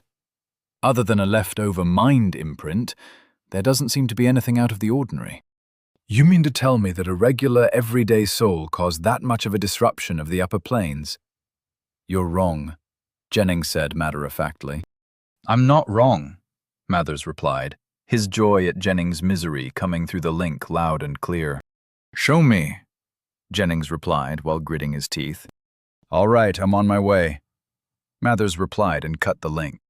Archmage Jennings closed his analysis of the anomaly and waited for that blithering incompetent to arrive. He turned to the door just as Mathers walked in with a wide smile on his face. Not saying anything, Mathers just walked up to the console like it was his lab and started entering in scrying coordinates. The view came on, and the men saw a young, white-haired boy with wide eyes walking through a city. This boy is the recipient of the soul. It found a recently deceased body that it resonated with in a merchant caravan raid. You're looking at the city of Dorchester, Mathers said, and stepped back. Go ahead and look. You'll see that his soul isn't tainted with a planar signature. He doesn't have a parasite, and is clearly not a planar entity. He is just a boy, Mathers finished, relishing the annoyance on Jennings' face. Jennings manipulated the controls, and the display filtered through views. He checked everything he could think of. The boy really was just a reincarnated human with a remnant mind imprint. Jennings couldn't believe it. Something must have happened to a soul that went through a planar disruption of that magnitude. Just as he was about to concede that the soul was perfectly normal, the soul in question leveled. The display threw up alert after alert. The boy's soul was powerful. Is he a reincarnated sage? Or a descended sovereign? Who was this boy? Filtering back to a basic view, Jennings pulled up the audio. The boy was speaking in a flippant tone. I have no idea why you seem angry. I didn't do anything. You've had someone standing next to me almost the entire time I've had a status page. Identity. Is it really so weird to level this quickly? The captain escorting him somewhere replied, Yes, it's weird. You have to do something to grow. You have to commune with who you are as a person. You have to acquire new knowledge and experiences. You have to become more than you were just minutes before. It's supposed to take time and effort. You're not supposed to level by staring at that woman's ass like you were a few minutes ago. The boy smiled like he had pulled a prank. First of all, you know that everything I'm seeing is brand new to me, considering I don't remember anything. Second, I've learned stuff. Like that vendor over there is selling something called Maginopes, 3 for a 2 valens. And third, and most importantly, that woman's ass was worth some introspection and consideration. You need to start looking around. There is never nothing to experience, the boy said with a smirk. Jennings waved and the image went silent, but kept playing. What a clever little shit, he thought. That totally normal soul just leveled after a few hours of being here. Did you see how innately powerful he is? Jennings said, while bouncing around while smiling. I was standing right next to you. This is unprecedented. We need to analyze this data in detail. I'll call the council. Let me know what happens, Mathers said as he ran off. Jennings nodded and conjured a chair to sit down and watch the boy. What an incredibly great day this was turning out to be. As he watched the boy, he had a thought. Opening a connection to Mathers, he said, When you come back, don't forget to bring snacks. No. Mrs. Salvatore closed the door behind them, sealing them off from a furious Nick. Nero could hear him swearing that this is not how a path is formed, and where the hell did he put his copy of something or another? Nero couldn't help but chuckle. He knew that this was a serious development, but seeing someone who was previously so in control completely lose it was hilarious. It reminded him of when a doctor came storming into his store because she couldn't get into her phone. Somehow, her cute little 5-year-old daughter had gotten hold of the mom's iPhone, and while they were shopping, she took the opportunity to change the password. The little kid stood next to her mom and told her, without fear of reprisal, that the phone could be unlocked for the price of 1 giant cookie. The completely together professional woman was flabbergasted when I told her that we can't unlock her phone without a complete reset, or she could recover her data from the iCloud if she had it set up. For a good 30 seconds, she just focused on breathing while staring at me. I empathized with her plight, but god damn, that was hard not to laugh at. Then, from the mouth of that little treasure, a sing-song voice could be heard loudly declaring, "One neat giant cookie for me." It eventually all worked out, but it remains one of my fondest memories.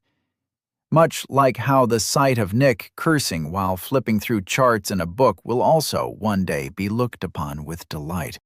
Well, let's let him rest up a bit. I'll talk to him later tonight. For now, let's get you settled in the dorms, Mrs. Salvatore said as she guided me toward the elevators. As we passed through the very large hallways of the research center, she filled me in on her updated plan. The new plan still had me staying with the new associates in the dorms, which can be reached only by going through the ground floor and then through the courtyard behind the center hall, which I surmised was the fancy entry hallway that I saw when the captain brought me in. She told me that she would take care of contacting the family of Mr. Tipsman and passing on the sad news of the caravan attack. Apparently, they would be fine, she said, as they had 12 kids in total. Since dying on the road was not unheard of, they can take comfort that the other 11 were still alive and well.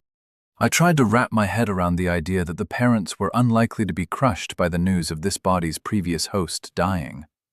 Unfortunately, I found my powers of imagination did not meet the challenge, and I found the situation utterly baffling. Seeing my trouble, Mrs. Salvatore offered words of encouragement, which were, "Everyone has a personal journey to stand victorious against the troubles that assault us every day. A parent's job is to arm their children as best they can, but they can't forget that those children have a journey of their own.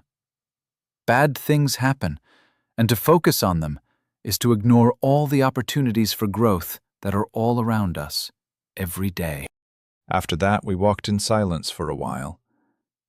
I couldn't help but feel like that was a great outlook, but not a realistic one. I'm thinking most people here just bury their troubles under platitudes rather than face their issues, because that is what this society demands of them. Everyone being their best self sounds great until people have to live in a world which exists longer than a meeting with their local self-help guru. For about 3 seconds, I thought about contacting the parents myself, until I realized that absolutely no good would come from that. I'd be a constant reminder of the son they'd lost. It's best I never step foot in Oakleaf, or whatever that town's name was. Eventually, we reached the dorms after walking through the large courtyard, which was more like a quad at a university. Stepping through the doors, I saw a veritable herd of people, from teens to young adults, and even some people who looked like they were in their late 20s. It's going to take a long time before I can make any kind of accurate guess as to what people's actual ages are here. In fact, the lady at the counter could be 100 for all I know, as she looked maybe 45. Regardless, she was a very attractive and fit black woman who wore her hair in a braid so tight that it pulled her face taut. Her hawk-like gaze locked in on us the moment we entered into her domain. She wore a burgundy robe without sleeves that looked like one of those cool battle robes. Yet her most striking feature was her arms. They looked thick, not huge, but thick and carved from marble. Mrs. Salvatore introduced us. "Ms. Kathleen Averett, let me introduce Mr. Nero Walker, a new addition to our center. His circumstances are unique, and I will ping you a full report later tonight concerning his history. It is not secret, but is not for common gossip." Ms. Averett raised an intrigued eyebrow, but otherwise said nothing. Mrs. Salvatore continued, "He will be staying here with the associates. However, he will most likely be spending the next few mornings with Mr. Salvatore." At that, Mrs. Salvatore turned to look at me like I was supposed to say something. I returned. Not finding my answer pleasing, she leaned forward a little, blatantly evaluating me from feet to forehead, seemingly finding only disappointment.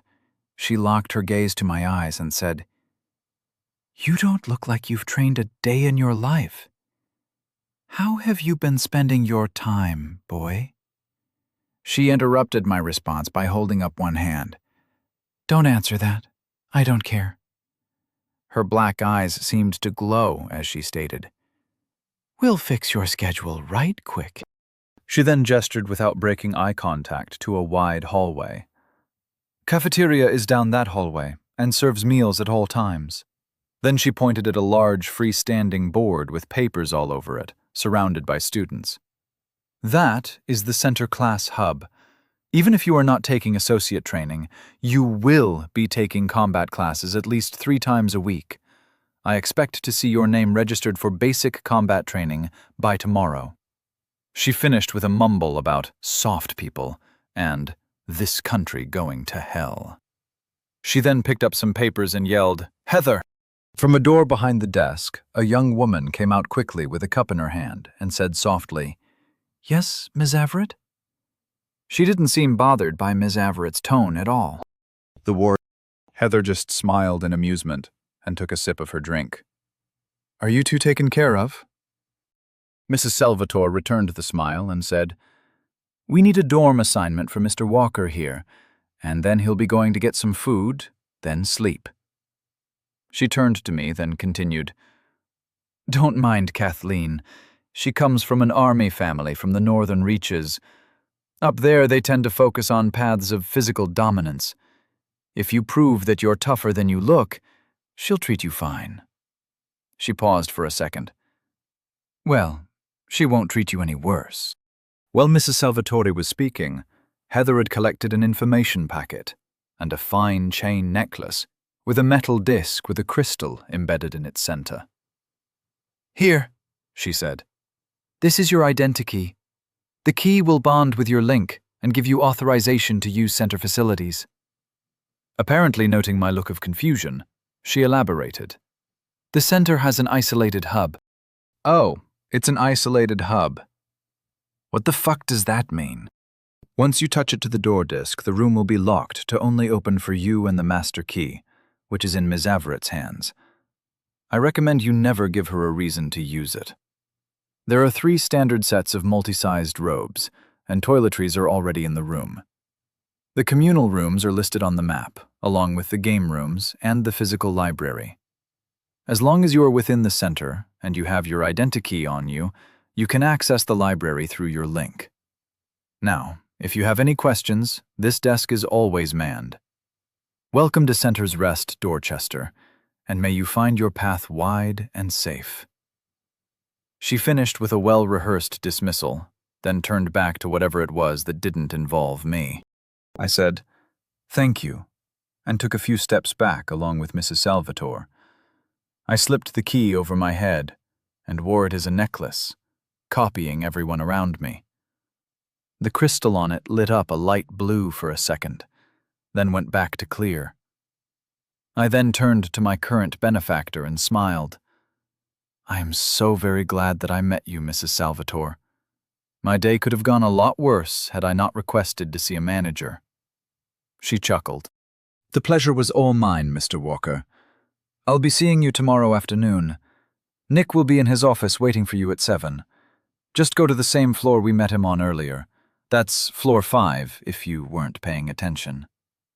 She waited for my nod before continuing. "I'll have more information on your options when we meet later in the day. Nick will give you all the details.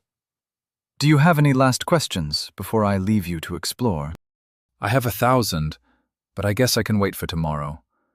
I'll be at Nick's after breakfast. I'm sure I can figure out how to set an alarm," I said with a good-natured smirk.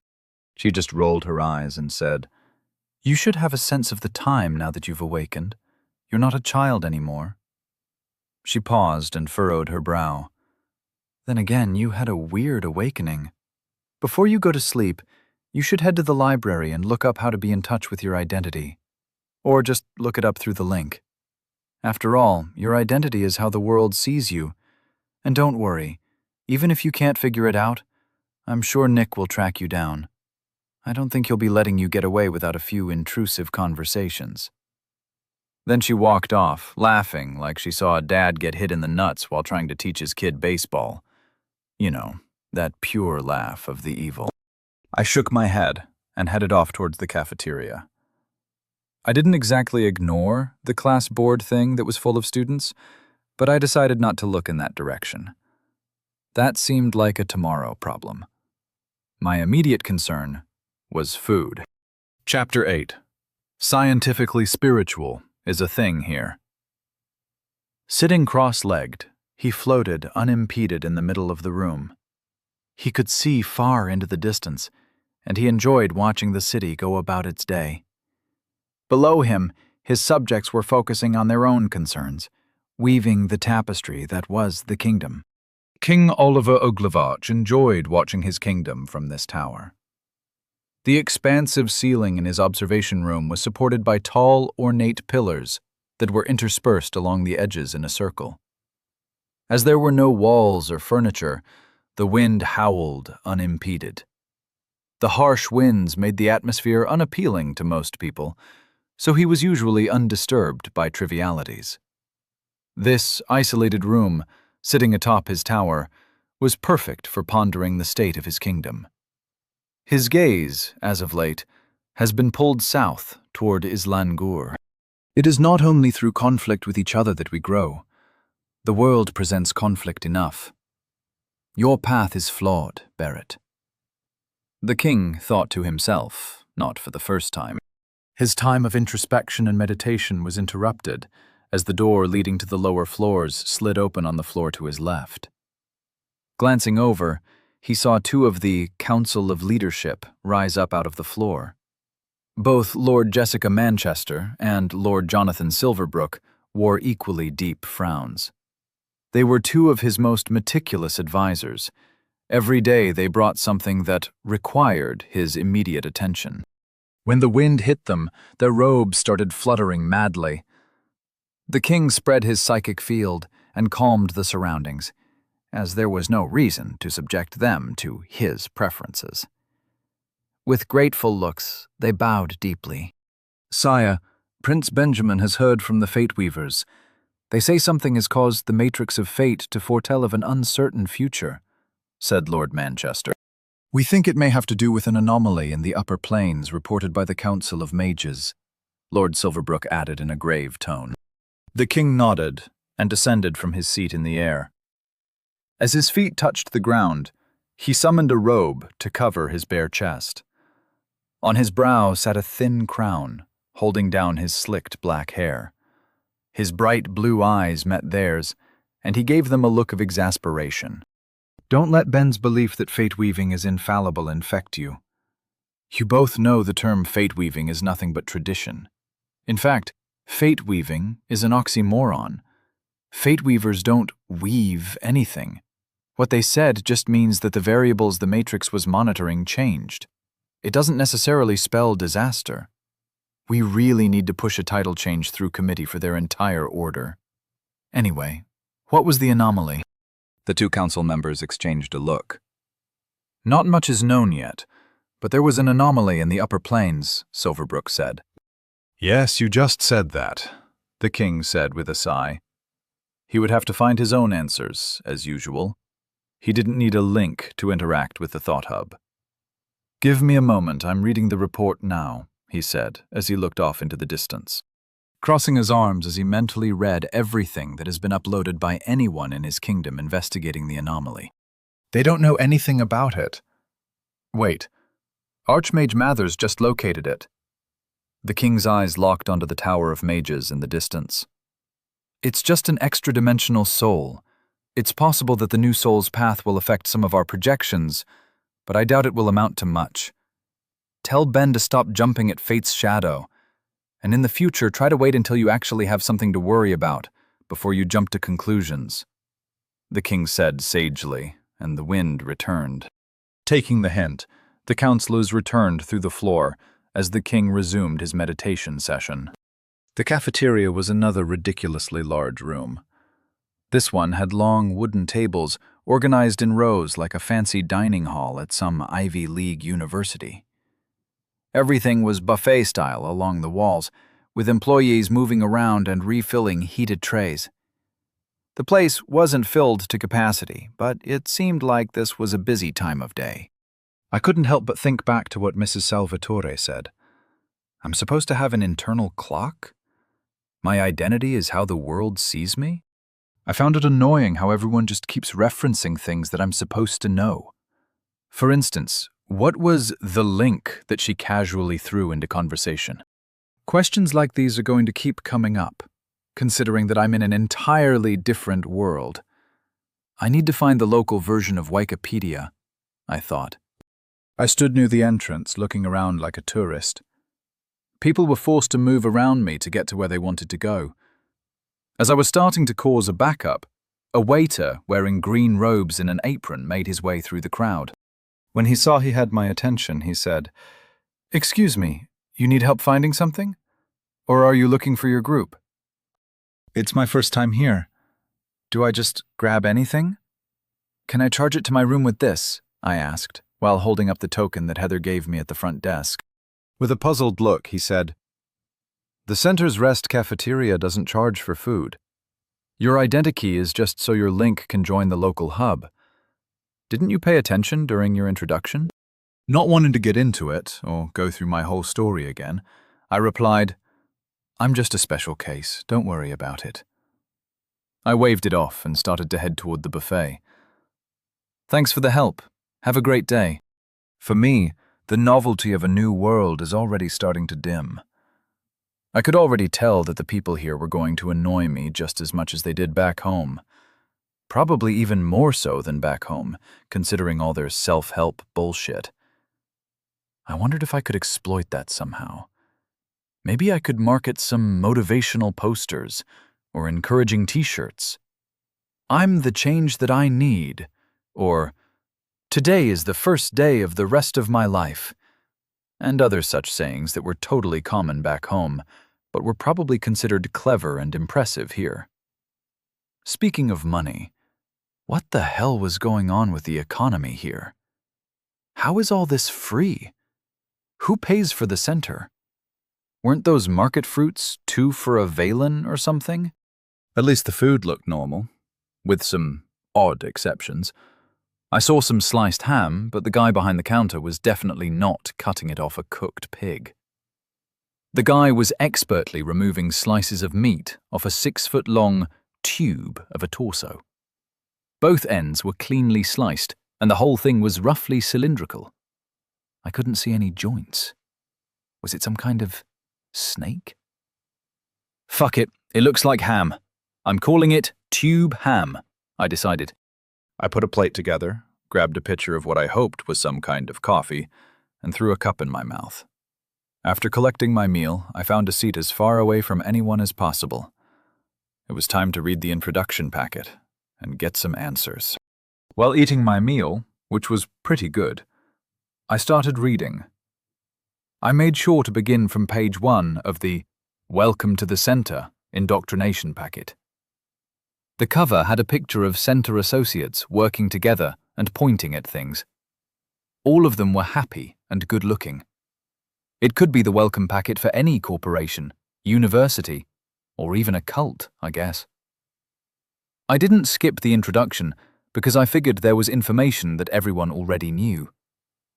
I'll need to be careful not to drink the Kool-Aid. However, this coffee is really good, I noted. There was a lot of information that I pieced together from context. Like, the center is a part of the government of Dorchester. Every city or town has a version of the center. It manages civil functions like healthcare and education. Okay, so it's a government healthcare education system. Is this whole place like Norway? Norway was like this, right?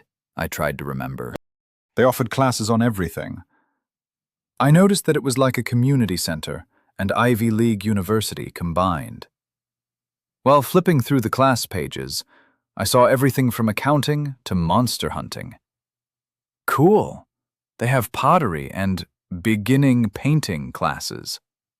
I heard that it was pretty easy to score there, I thought to myself as I smiled at the idea of my future adventures with the hot housewives of the local community center. The introductions to the different branches were very interesting. Branches were like colleges back home.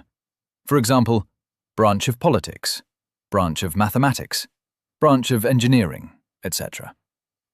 The whole, if you're interested in pursuing a career in law, the branch of politics is essential to a strong foundation. Here at Centre Dorchester, we have a strong curriculum designed to help you reach your potential. Classes are available to all those who have completed blah blah blah. There are satellite schools for children up to the age of 14. After the kids awaken, they are considered adults in the eyes of the law and are allowed to choose where to go to secondary education. Basic secondary education usually lasts for up to 10 years, and then kids go out and get a job. It seems signing up for military service is really common. There are lots of mentions of monsters and dungeons, but I can't seem to find any information about them. It seems like the knowledge is so common that no one bothered to include it. The economics section didn't help much either. Class descriptions talked about how to do accounting, mostly. There were some interesting classes on appraising monster parts and dungeon town development. Is the kingdom expanding to find dungeons, or do dungeons just show up? I wondered. Reminding myself to get some paper to write out questions for Nick, I continued my perusal. There was a really interesting section on the center's association with the guards and the army. It seemed guards are the equivalent of the police. They are locally supported and under the purview of the regional lords. It seems that in this world, the term city lord refers to whoever is in charge of a city, regardless if it's a man or a woman. How progressive, I thought, while chuckling.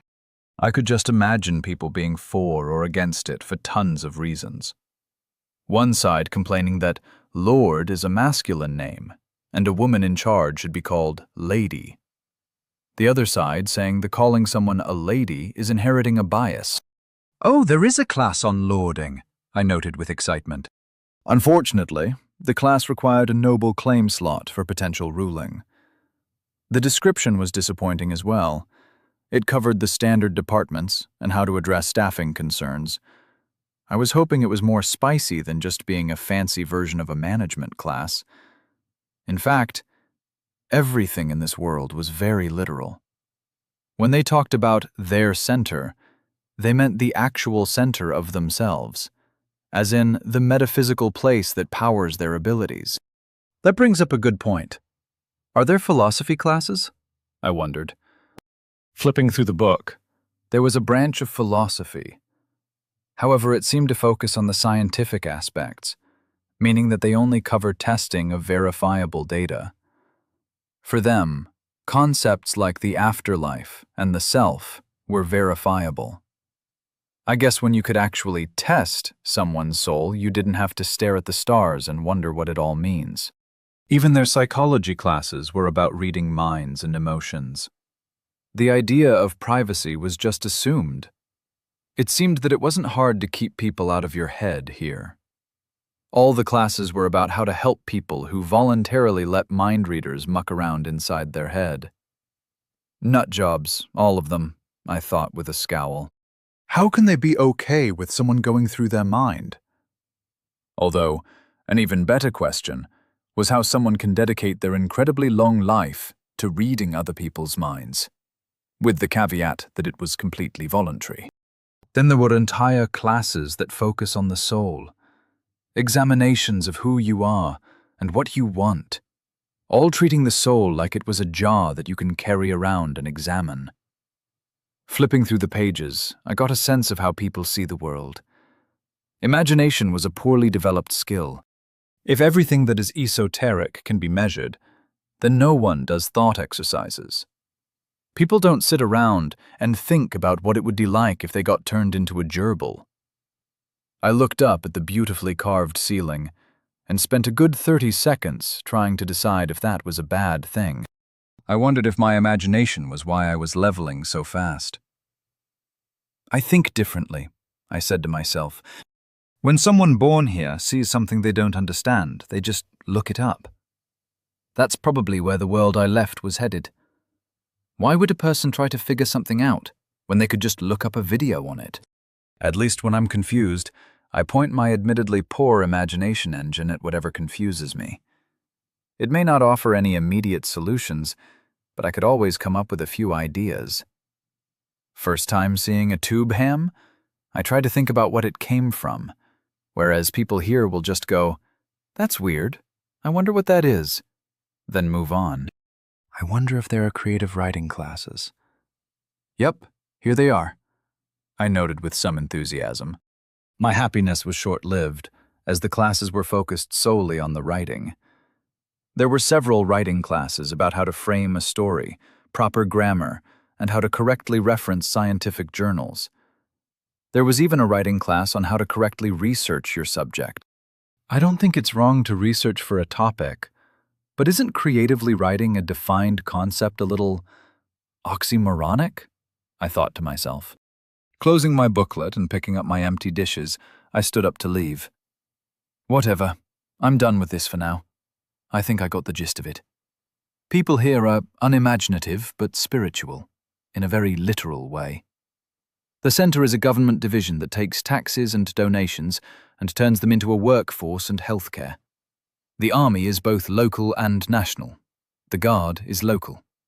Monsters and dungeons are dangerous, but profitable. Last but not least, I have a lot of schooling I need to catch up on, I decided. Heading off to the library was easy. It was just on the other side of the dorm. Walking through the doors was like walking into any library. There was a large circular desk right at the front, with librarians and stations. They all had the little crystals on their temples. I walked up to the front desk and introduced myself. Hi, I'm new here, and was just wondering how all of this works. How do I look up a book on a particular subject? Smiling politely, the librarian said, "There are two main ways associates can access information. Either use your link to access the library directly, or use the terminals to find a physical copy of whatever you're looking for." "What exactly is a link?" I asked. With a look of pity on his face, he said, "You must be from a really small village." He pointed to his temple. "This is a link. It allows you to link to a station and access the information. You'll have to be careful not to use it for too long, as it can stress your mind and drain your center. Usually you go to one of the desks with a station, open a connection, then find what book you're looking for. Then you disconnect and go get your book.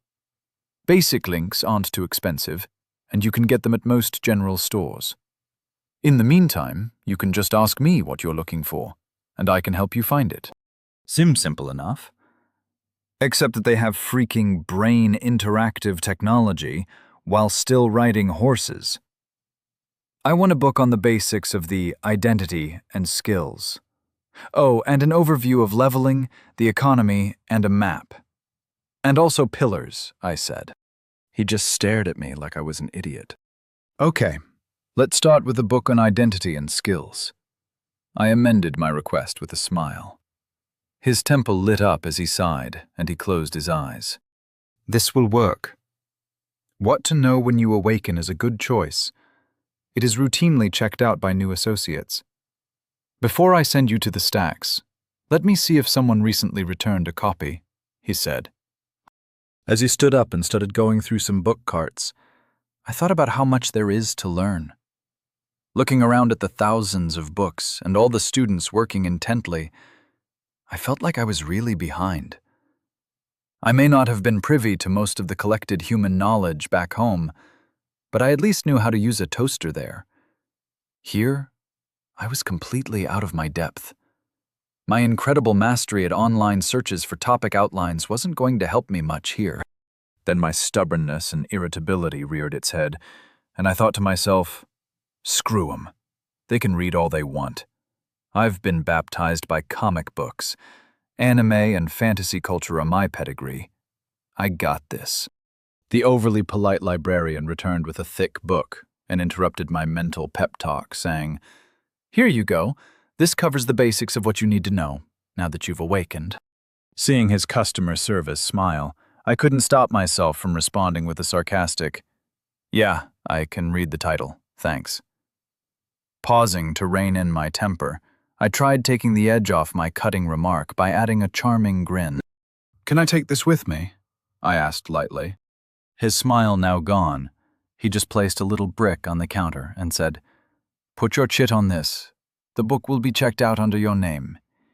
You have 7 days to return it, or your account will be charged the full amount of the book plus a handling fee. Thank you, and may your path be wide and clear." Then he sat back down and looked behind me for the next person to help. I just chuckled and leaned forward to place my chit hanging on my neck to the brick, which flashed blue for a second. My smile was wide and clear as I turned around and walked off to my room. On the way, I congratulated myself that I at least still had my acerbic wit, which was as sharp as ever. Chapter 9. Living in a Living World. Lord Dorchen's day was not going well. He had ordered his idiot of a nephew executed, which, of course, led to his wife throwing a fit, and his recently purchased Beskin vase. At least she eventually locked herself in her wing of the estate. Hopefully, she would stay there and not cause any other issues that he would have to deal with. He didn't understand why she cared so much. She should have understood why it had to happen. It's not like he wanted to kill the man. Was he just supposed to ignore the idiocy that the bastard displayed? There was a limit to his sufferance, and even being exiled to an estate as far from Dorchester as possible, that imbecile was still causing problems. He looked up from his status reports as the door to his office opened. Before his aide finished entering the room, Dorchen demanded, "Report!" The aide gave a bow, then closed his eyes and activated his link. The Ghost Division took care of the merchant train. There were no survivors, and all evidence should point them toward a rogue Islangur raiding party. All links were reported destroyed, and they looted everything to add to the confusion. 100 men have been left to stave off questions. The volunteers accepted the suicide price. The aide finished his report and opened his eyes. Dorchen just nodded and sat in thought. The aide continued, "What are your orders in regards to the estate? The guards on duty knew that they should not have let the merchant stay in the house. Should they be disposed of? We can bring in some more from the other estates." Dorchen shook his head. "No, the men are loyal. It was my nephew that offered the merchant passage through the gate. None of this would have happened if he just let the caravan set up in the assigned guest areas. To think, my plans have been put in jeopardy because my 40-year-old level 24 of a nephew couldn't be bothered to walk a mile to purchase furniture. Can you fathom how utterly clueless you have to be in order to not reach 30 by 40? If he had lived, he might not even have reached 50 before age caught him. To think a noble associated with the line of Dorchen was such a disappointment." Dorchen's shoulders sagged. Time was not on his side. This diversion might buy them a day or two at most. All of his plans had to be moved up, drastically moved up. "Sir, I thought he was your wife's sister's kid." "He wasn't a Dorchen, was he?" the aide asked curiously. "What? No, he wasn't in the direct line. But he was still family by association. It doesn't matter. We have to push everything forward. How are the shipments for the Islangers coming? There can be no trace left of what we were doing," Dorchen asked with worry. "The last of the shipments is ready to move, but it will take time to remove any traces of the production lines. As you know, the records have to be purged, molds destroyed, people paid to keep silent, or just silenced. It will be a few days," the aide said. "We may not have a few days. Just to be safe, start getting the plans for Rebel House going. Don't activate anything. Just get it ready." Dorchen replied, "Years of planning, falling apart because of a fat bastard who wanted to buy a chair," he lamented. To find my dorm, all I had to do was look at the map included in my welcome packet. In the top left corner was my dorm number stapled to it. Convenient. Staples are multidimensional, I noted. I followed the map, and the third floor was easy to get to. The halls were filled with people, some standing in the hallway, chatting and gossiping, others making their way about their day. It was very college-like. I expected it to be more like an apartment building. Once I found my room, I examined the door. It was a dark wood with a white plaque with the number 3.18 in shiny black. Huh, at least I'm close to pi, he thought. Along the right side of the door, there was a thin, clear, crystal-like strip, which I guess is where I was supposed to place my chit. I leaned forward and held the chit to the crystal. The entire strip turned blue, and I heard a click. Opening the door led to a room that was maybe 15 feet by 10 feet, or around that. It had simple furniture, including a single bed, desk, closet, all the basics. The only thing of note was a small square mat taking up a corner. The overhead lighting was nice. It looked like some kind of square that produced an omnidirectional calm light. I figured the mat might be for meditation. It made sense that daily reflection would be a thing here. In the closet, there were 3 neatly folded sets of clothes, underwear included. The robes were a muted beige color. There was even a cute diagram explaining how to wear them. Maybe whatever job or duty I signed up for in the future will earn me a cool color. But for now, standard beige will have to do. Should I return this shirt to Captain Angelton? I'll wash it and keep it as a spare, I decided. Maybe he'll swing by sometime to check on me. There was only one door, which led to a large bathroom that was as long as the room. One side had a pretty big shower, the other a bath. I bet some study was done on bath time reflecting being good for personal development. The sink had a small reusable box filled with a toothbrush and other sundries. The toilet looked like what I was used to, so no surprises there. Now that I've had some food, it looked like my digestion has been kick-started. Time to christen my kingdom, I thought, as I went to do my business. After I took care of my personal needs, I took a shower and tossed my clothes in a basket by the bathroom door. My boots were tossed at the closet. Wearing just a towel, I didn't feel like putting on a robe, so I went to peruse my book while air-drying. I noticed that the room had a window behind some curtains, which was nice. Okay, let's learn about identity. Is there an index listing for clock? I wondered. There in fact was a listing in the index for the clock. It was under time sense. I saw that it was in the 3rd chapter, so I figured I'd get to it when I get to it. The prologue was all drivel about how being an awakened is the start of your journey. Who you are is represented by your identity in a simple and easy-to-reference format. Learning to feel and understand your identity is a lifelong commitment and an important part of your growth. All I really took away from the introduction was that it seems when you awaken, you are deepening your connection to the essence of the world, and your identity is how the world sees you. The skills themselves are representations of your individual progress to mastering skills that exist for everyone and are carried on the essence. I think I remember an Eastern religion having something like that. Wait, I remember this, I thought with excitement. There was an anime that I used to watch that referenced the Akashic record. I remember looking it up to see what religion it came from. I found out that it wasn't from anything old, if I remember correctly. The concept actually came from some new religion from the 1800s. They said it came from something else, but it didn't. It boiled down to something like, the sum of all knowledge is recorded in the ether and can be accessed by people with high spirituality. I was so pissed at the time. I went looking for a deep, ancient revelation, and all I found was a relatively recent bunch of boring occultists.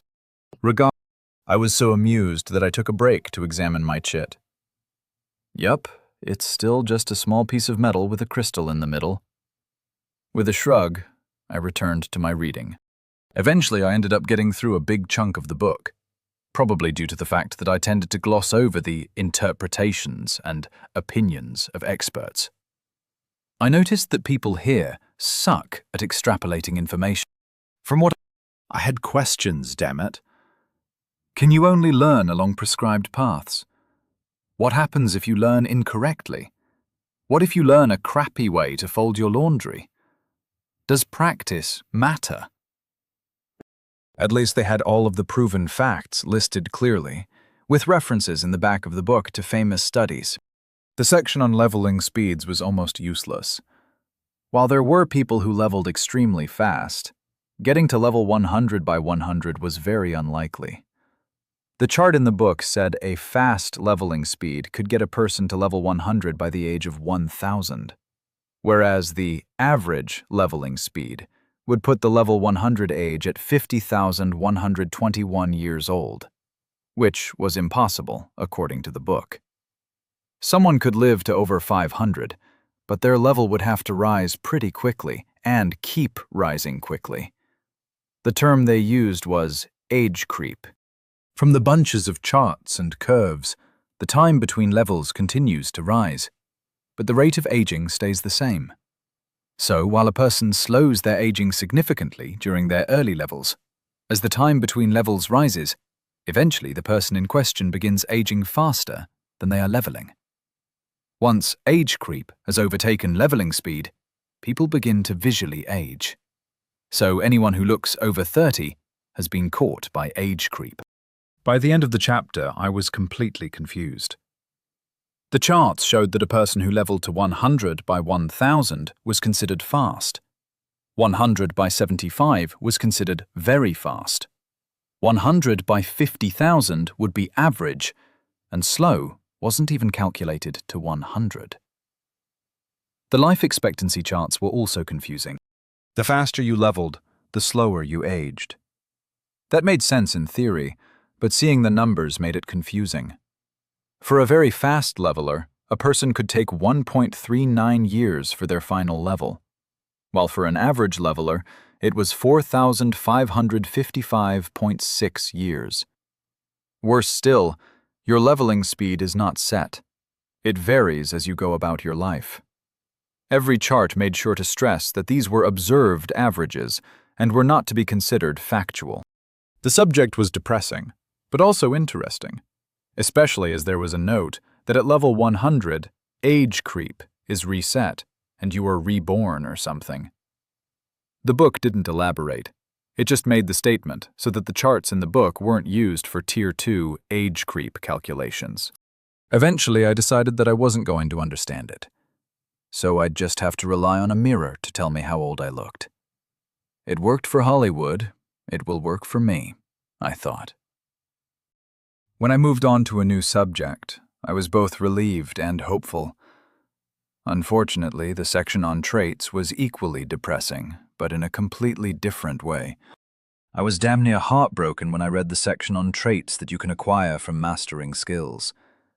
The introduction to the section made traits sound like something to aim for, yet getting into specifics, I read the section twice because I figured I was missing something. I even checked my identity for traits, and it turns out that I already had two. Unique birth. You came to this world by facing the fires of reincarnation, rather than being ushered into a new life. Your soul is stronger for the experience. New sight. Essence is new to you. Before you were blind, but now you can see. Variations in the world's essence flow are easier to notice. My golden finger is apparently just stating what already happened to me. The traits I got don't seem to really do anything. Looking through the possible traits you could earn, all I could think was, traits suck. For example, if you got a specific set of 25 essence skills above level 50, you could gain the essence focused. Although it sounded great, the text read as essence focused. You have immersed yourself in the essence of the world. You are able to stress your center more than before. Well, that's fucking useless. No percentage increase to magic damage? How about an increase in my mana pool or something? I thought to myself. There was an entire chapter on traits and how to gain them. Not one of them looked particularly useful. I'll get them as I practice stuff. Considering my skills are like under 10, this isn't something I need to worry about, I decided. Near the end of the most useless book I had ever read, I did find something interesting. I learned that your identity didn't receive information from the world. It was actually you who was receiving information. The world had an actual consciousness that had been born from all the sentient species that used this floating rock as a home.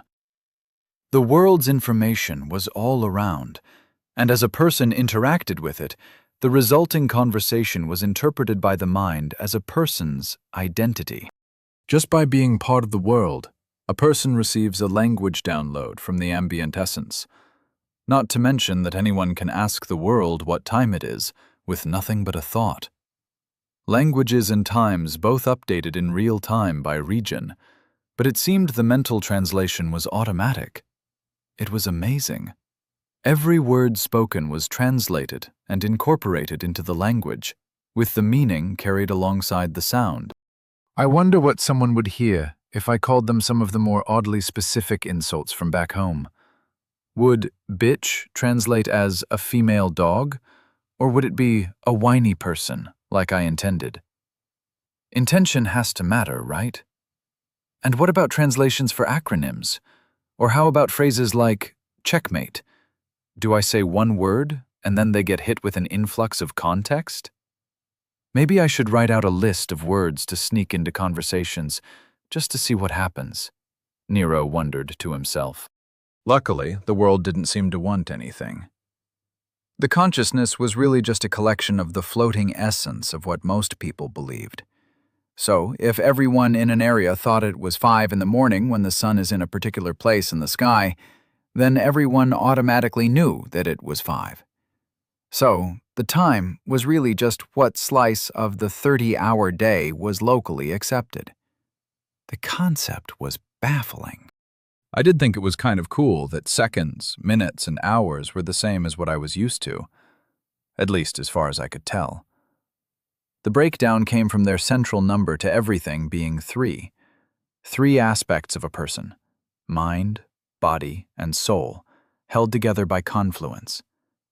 The whole thing about time being influenced by the world was mind-blowing. It wasn't even brainwashing or implanting knowledge. It was the sole equivalent of putting your hand in water to check the temp. You could get the basics of almost all knowledge if you could manage to immerse yourself in the essence flow, although some things were easier than others to learn. According to the book, everyone could learn to communicate, gain an innate sense of time and direction, and an ability to sense and interact with essence. I closed my eyes and leaned back in my chair, still only in my towel, and tried to open my senses. Like trying to listen to a conversation that was going on down the hall. I heard it. I didn't hear it with my ears. It was more like I heard it in my head. There were no words, just a feeling that it was there. I wonder how long I've been at this, I thought. Then, suddenly, I knew it had been around 7 minutes. I also knew that it was around 9:45 right now. The day lasts 30 hours, and there are 300 days a year. 3 really is a very important number here. I swear if I find out that they worship triangles, I'm beating someone's ass, I thought with a frown on my face. On that note, I opened my eyes and decided to call it a day. I spread my towel out on the chair and walked over to my bed. I then realized that I had no idea how to turn off the lights. Looking around front door, I found a small crystal plate. When I touched it, it glowed a little. Cool, I thought with a smile. It worked like a dimmer slide. If I tapped it once, it turned on or off. If I slide my fingers up and down, I could change the brightness. Learn something new every day, I thought. That would be a great t-shirt idea for this world. Taking a look around the room, I couldn't find an alarm clock. Without any better ideas, I figured I'd check the welcome packet before I went downstairs to the front desk. I really don't want to get dressed just to go ask for how to set an alarm, I thought, as I flipped to the section on room amenities. Apparently, the default room alarm goes off at 6. The alarm can be personalized and changed by accessing the room station through the link. Well, 6 should work. I don't have to be at Nick's until... Did Mrs. Salvatore tell me what time I was supposed to be at Nick's? I wondered. Whatever. I'll get there when I get there. I thought while putting tomorrow's problems in tomorrow's inbox for future Nero to deal with. As I laid down and tried to shut off my brain, my mind went over my first day in this weird world. Last night I was in another world. I died this morning, then took a ride on the Afterlife Express, then I stole a body. Now I'm at a learning institution called The Center. And despite sounding like a haven for supervillains, the Center isn't evil. Instead, it's filled with New Age spiritualists on personal journeys of self-discovery and growth. In fact, the only evil I've seen since I got here is the massacre that I woke up to. Wait a minute. If everyone here is so into personal development and whatnot, then why the hell is there a war going on? I wondered. Forcefully banishing the thoughts about complicated manners, I resumed my attempt to sleep. Sighing, I focused on things that I cared about as I slipped into Morpheus's embrace. That girl earlier in the market really did have a nice ass. That Heather was pretty cute too, but she's probably 50. Focus on the ass, I thought, as I drifted peacefully into sleep. Chapter 10. Introduction to the world at large. Very large. Waking up at 4, like she always did, Vera Salvatore was ready to meet the day like it was on purpose. Leaving her husband Nick in bed, she went to her personal training studio in the courtyard outside. After some light stretching, she did 30 minutes of martial training with her preferred weapon, the bow staff, and 30 minutes of intense unarmed forms. She then finished up her morning workout with some more stretching, this time focusing on extension. As she walked down the hall and into her bedroom, she saw Nick laying in bed like a lump. Every morning! I swear I'm going to poison his dinner one of these days. That man is a constant migraine. Come on, Vera, don't focus on the negative. You're better than that, and you love him. He is a great husband. He bought you that Castle & Sons hand-stitched pair of boots for your birthday, which he remembered.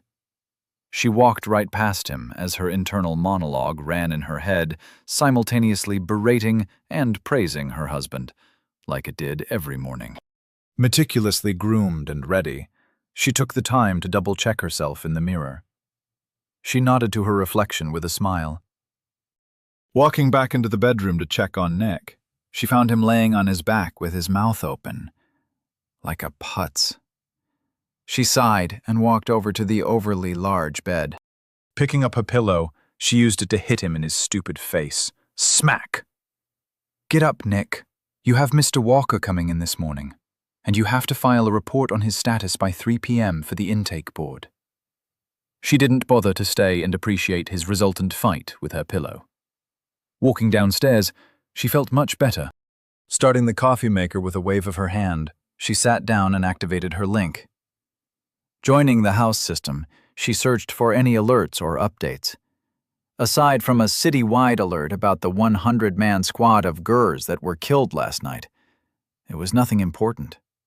She heard the chime for her coffee and got back up. She smoothed out her robes and collected her favorite mug from its place next to the sink. Memories of her visit to the Sanctum of Perseverance ran through her head like they always did, as she filled it with her artisan coffee blend.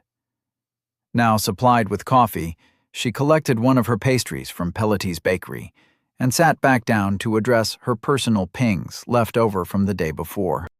I'm going to kill Bennings, she thought. Yesterday, after she told him that he needed to focus on helping people rather than just following protocol, he took it upon himself to contact the parents of Rodney Tipsman, and tell them that their son was the only survivor of a merchant raid by Gurs. Well, there goes my morning. That's the last brick in his house of failure. I'm going to send him to Jenny over in Disposal and Reclamation Services. She'll find him a job that even he can't screw up. Maybe he'll learn something, she thought with a sigh. Setting a reminder about dealing with the tipsmans, she continued to go through paperwork while she sat and enjoyed her breakfast. Finishing the last bite of her pastry, she closed her link and just enjoyed the silence. That pleasant sensation lasted a good 3 seconds, until the kitchen door opened loudly to Nick walking in. Opening her eyes, the first thing she noticed was that his hair was still wet. Much too loudly, Nick said. "Good morning, darling. That Nero kid is coming in at 7, right?" Without waiting for a response, he kept walking and waving his hands as pots and plates started flying out of cabinets. "How can his hair still be wet? I bought him a hairdryer." She wondered, with a frown growing on her face.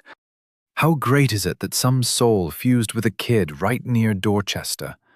It could have happened anywhere. With all the Essence activity down there, it could have happened in the middle of the war in the South. Then that soul would have just been kicked right back out when they died again. It's so interesting. You know, I've gained a lot of growth from just talking to him. That kid is an experience engine.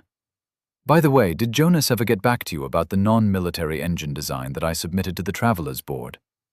What was I saying? Right. That kid Nero is something else. I really like that grindstone thing. It's Nick! She interrupted. Everything in the room stopped. Nick's breakfast was half made, and his toast was floating immobile in the air. She took a deep breath and said, "It's 6 in the morning. Calm down. Nero will be in your office at 7 a.m. Your report on him is due at 3. Jonas said that it's in committee, but no one thinks it's worth the effort, not when it's so much nicer to have an intelligent mount. And for the love of the gods, please clean the dishes when you're done." Seemingly having vented her frustration, and once again at peace, she returned to her coffee and closed her eyes. Sufficiently chagrined, Nick went back to his breakfast preparations in silence. Soon they were out the door and walking across their courtyard to their private Astra platform for teleportation. Vera once again complained in her mind about the fact that they wouldn't allow private platforms in the lower city due to energy concerns. It cost enough for that to be a reasonable argument, but it didn't help her get to the office any quicker. Nick was talking about something which she was doing her best to ignore.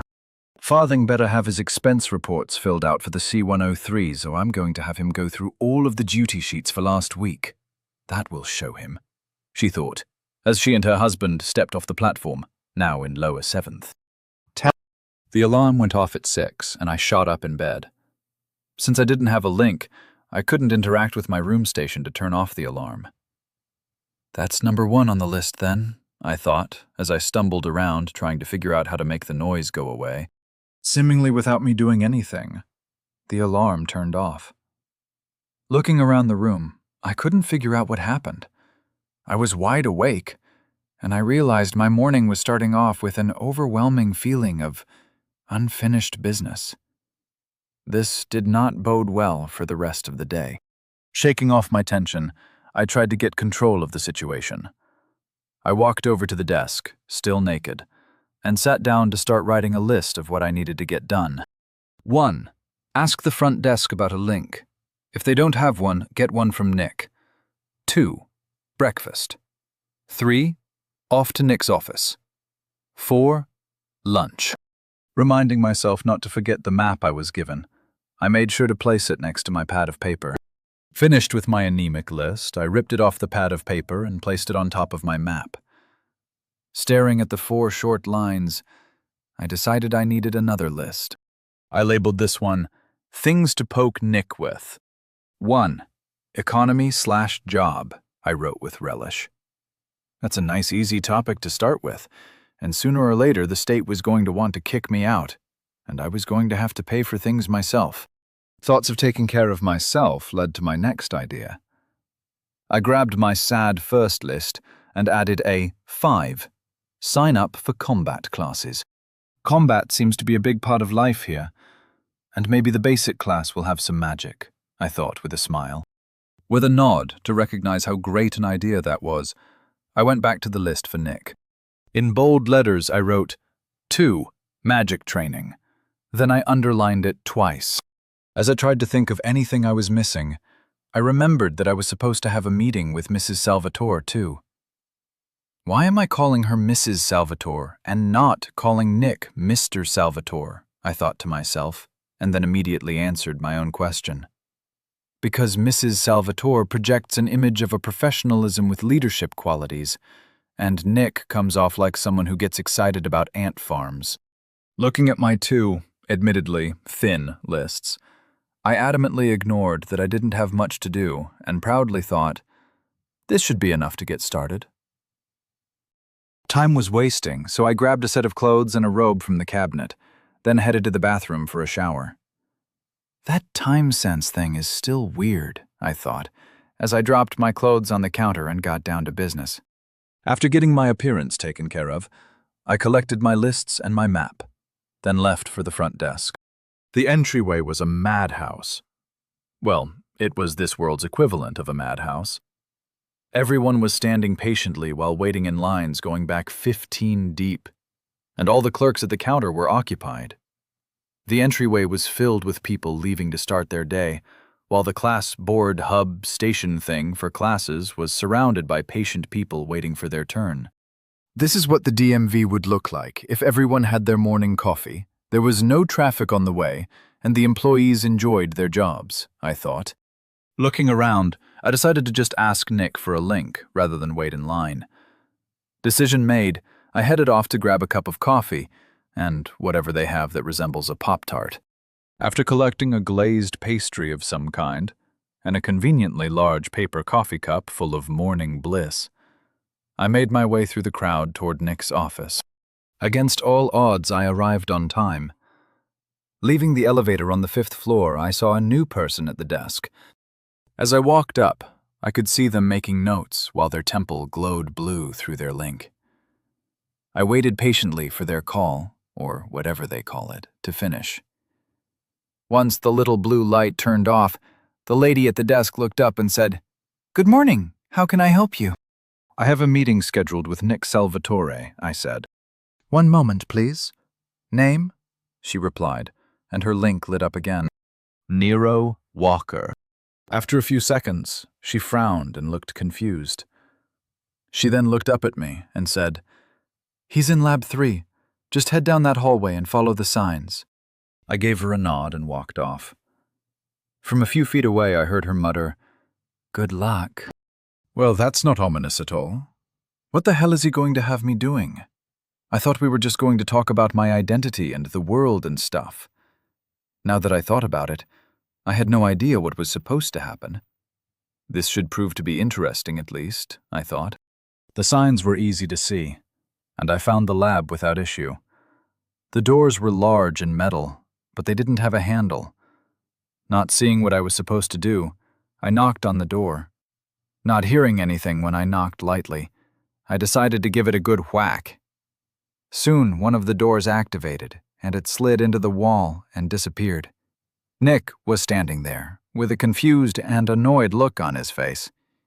He looked around like he was expecting a group, and then his eyes focused on me. "What are you doing, boy? Why didn't you ping the door? You can't just bang on things. I understand you don't know anything, but common courtesy transcends stupidity," he shouted as I just returned a blank stare. "Well?" he asked. I decided that if he was going to be a hothead, I'd return his snark in kind. "I'm guessing I'd need a link to ping the door. I don't have a link." "How do you not have a link? You can't enter the city without being registered. And if you don't have a link, you can apply for a temporary one until you can buy one. Everyone has a link, unless you live in the middle of nowhere," Nick said. His logic was impeccable, but he was still wrong.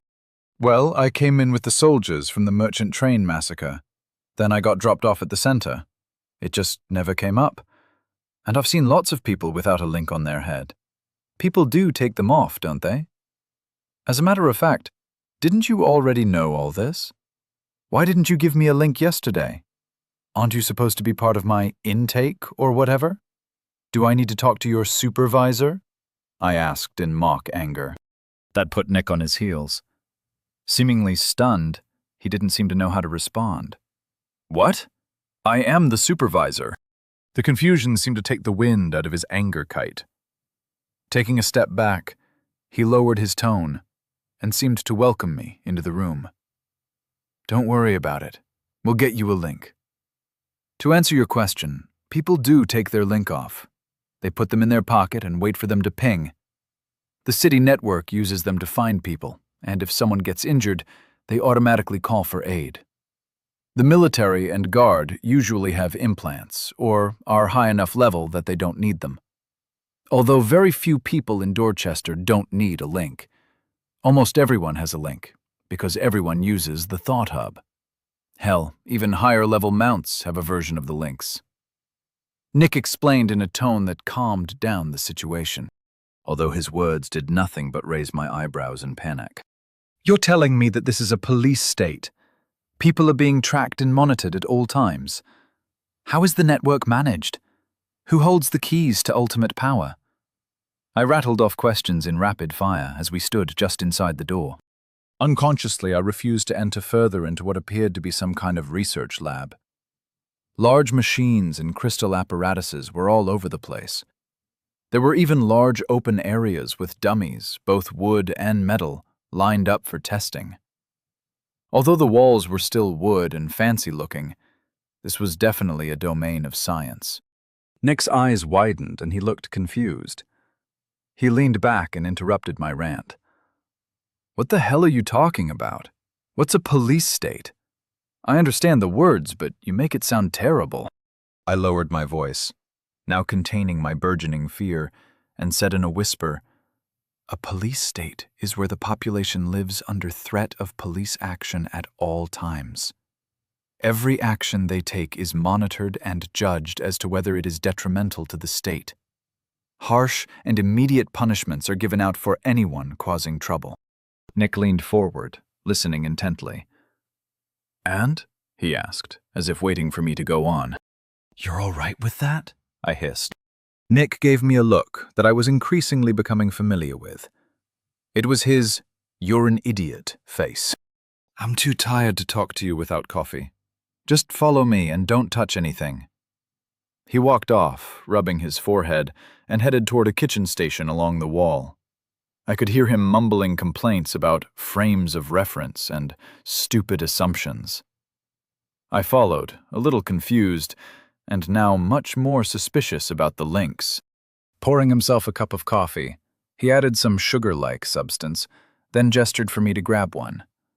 He then sat down at the table, while sighing like an old man. Taking a sip, he took his time collecting his thoughts. Looking me in the eye, he said, I think you're having a context issue. Let me explain what the links are and what they do. I'll also give you a little general world knowledge so you can stop being so shocked all the time. I haven't been around you much, but your expressions are getting annoying. He took another sip of his coffee and continued. Let's start with a little history. The history of this region is very long and much too large to cover in detail, so I'll be covering a broad view of the topics in question. This way I can give you some general information from which you can draw your own conclusions. By the way, I've never met anyone who can give me a headache when I try to follow their line of logic. It's very annoying, while also quite refreshing. Taking another sip, he held his hand out to the side, and a shimmer in the air created a small hologram of the city. It was huge. He started his lecture as the hologram provided a visual aid. This is Dorchester, founded by the line of Dorchen a little over 1800 years ago. It was ruled by that line until Linus Dorche took over and was caught embezzling funds. He was then executed by the populators, which are best described as kingdom-wide guards that search out corruption and serve the people first, then the royals, then lastly the nation. Dorchester is currently ruled by Lord Helima Cosgrave. The Cosgraves assumed control at the behest of the royals a little over 600 years ago. While he was talking, I watched the hologram fly over and through the city until it abruptly zoomed out. Now I was looking at a large swatch of land with sections of mountains and lakes all the way up to the sea with some islands. There was a region highlighted in orange that covered most of the map, named Oglevark, with many dots like Dorchester peppered across it, many on the coast. This is Oglevark. As you can see, Dorchester is just one of the cities near the southern edge. This region here, a small section near the bottom of the map lit up in blue, this is known as the Straits. Dorchester is just one of the cities that are under Duke Michael Stratting. Well, his wife actually rules from here, and a city named Stratting lit up in the selected area, quite far from Dorchester. The Duke is in the capital of Oglevark, representing the interests of the Straits. Another dot lit up much nearer the center of the country. My mind was blown. "Hold on," I interrupted, while waving my hands to ward off the information overload. "I'm never going to remember all this crap. How big is this world? Can you bring up a globe?" Nick shrugged and took another sip of his coffee. The hologram zoomed out, and then I got my first look at my new world. I couldn't believe it. There were tons of land masses, no continents as I knew them. There must be 50 of them. I watched in awe as the globe lazily spun above the table. I asked Nick, "For frame of reference, can you show me where Oglevark is on this map?" The globe spun to a stop and tilted a little. On one of the land masses, not even near an edge, was a tiny discoloration. That's Oglevark on the continent of Plastia, which is named for the great dragon that calls this continent her territory, Nick continued, as though what he just said wasn't fucking crazy. I pointed at the little blemish of a country and said, "You mean to tell me that the entire country you showed me earlier, which was already big, is in just that highlighted section?" Yep, he replied. That doesn't make any sense. "How is the gravity of the planet not crushing people right now?" I exclaimed. I don't understand what you're asking, Nick replied, confused. "You know what gravity is, right?" Yes. "You know how to use science to determine gravity?" Yes? "And the math checks out that a human being can be on a mass this size and not compress into a pancake?" I asked incredulously. Yes," Nick replied, still confused. "Look, Nero, I'm pretty sure your soul came from somewhere pretty far from here. The soul doesn't really hold memories as such. It is simply who you are. Then the mind shines those memories on the soul and vice versa. So when your soul took over your body, which was at the time empty of a mind and soul, it imprinted the mind it had available. Although you don't remember everything, there are a lot of underlying assumptions you have about how the world works that are just wrong.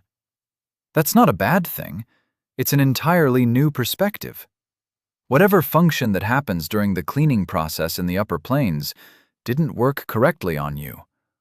You have a perspective from what is likely an entirely different section of space, maybe a different plane. Definitely not anywhere around here," Nick finished with a smile as he drank the last of his coffee and got up to get more. I sat there in silence, trying to filter what Nick said through my understanding of what happened to me. Okay, no more assumptions. Or at least, fewer assumptions. I promised myself.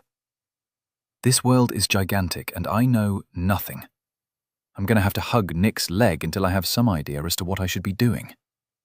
This transmigration thing is not as easy as it looks in the web novels.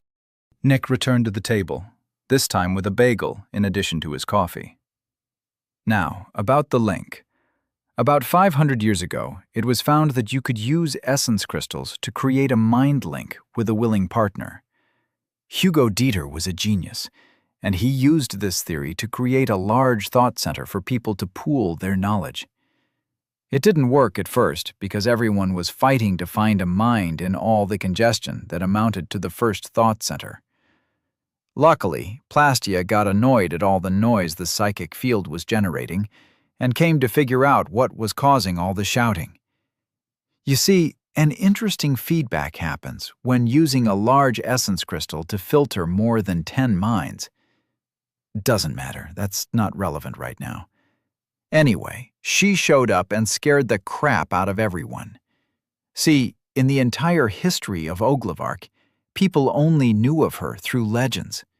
So when a dragon showed up the size of an army outside the gates, then shrunk herself to be a woman, and walked up asking to be shown. Nick paused as he started laughing out loud, as if he was reminiscing about a college story. Sorry, this is my favorite part. Gods bless that man for recording the entire history of his discovery. Anyway, she walks up to the gates and says to the guard, who is frozen in fear, "Take me to the idiot who's injecting his stupidity into an essence matrix loudly enough for me to hear it from across the damn continent." At this point, Nick was slamming his hand on the table and howling. It took a while for Nick to finally compose himself and continue his lecture. Over the next few years, she showed Dieter how to create a programmable essence matrix to filter and store information. The Thought Hub doesn't really allow for personal interaction. It would melt the brain to filter it on your own. So through a series of matrices, different functions were developed, with new ones being developed every day.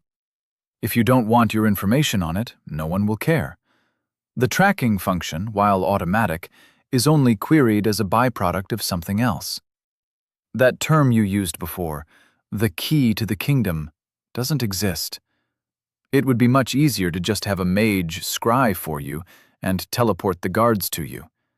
An entire division of logicians are dedicated to trying to filter out information from being arbitrarily collected and unused in the Thought Hub.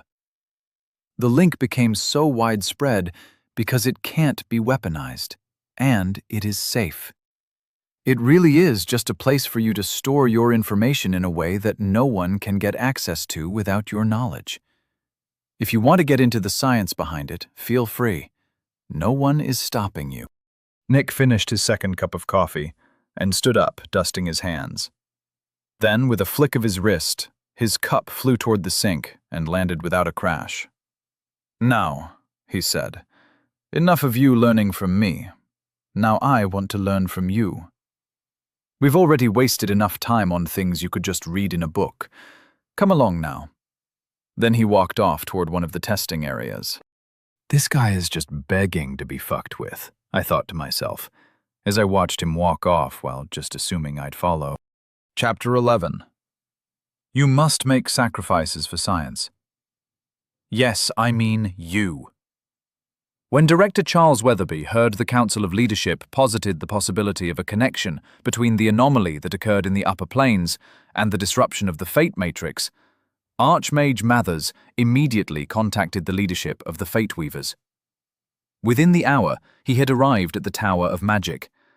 The two disciplines had had their disagreements in the past, but they would put those aside for the sake of the kingdom. The director was a short man, with a penchant for staying indoors and avoiding unnecessary physical tasks. However, he knew that this situation called for his personal attention. The Tower of Magic had the most advanced scrying systems available in Oglevark, and he needed to see what they were dealing with. Why did they make these blasted hallways so long? The director groused to himself as he huffed toward the scrying lab. Finally making it to the door, he took his time to fix his robes. Air swirled around him as he made sure that he was dry and that no signs of his exertions remained. Adjusting his favorite hat, he gave himself a once-over in a conjured mirror. Nodding to his reflection, he pinged the lab door and readied himself for what was sure to be a meeting that could affect the whole of Oglevark. Receiving the signal to enter, Director Weatherby opened the door to Archmages Jennings and Mathers, vehemently arguing over some holographic data. In the center of the room was a large display following the movements of a young man going about his day. Confused as to what was going on, He interrupted the two bickering mages.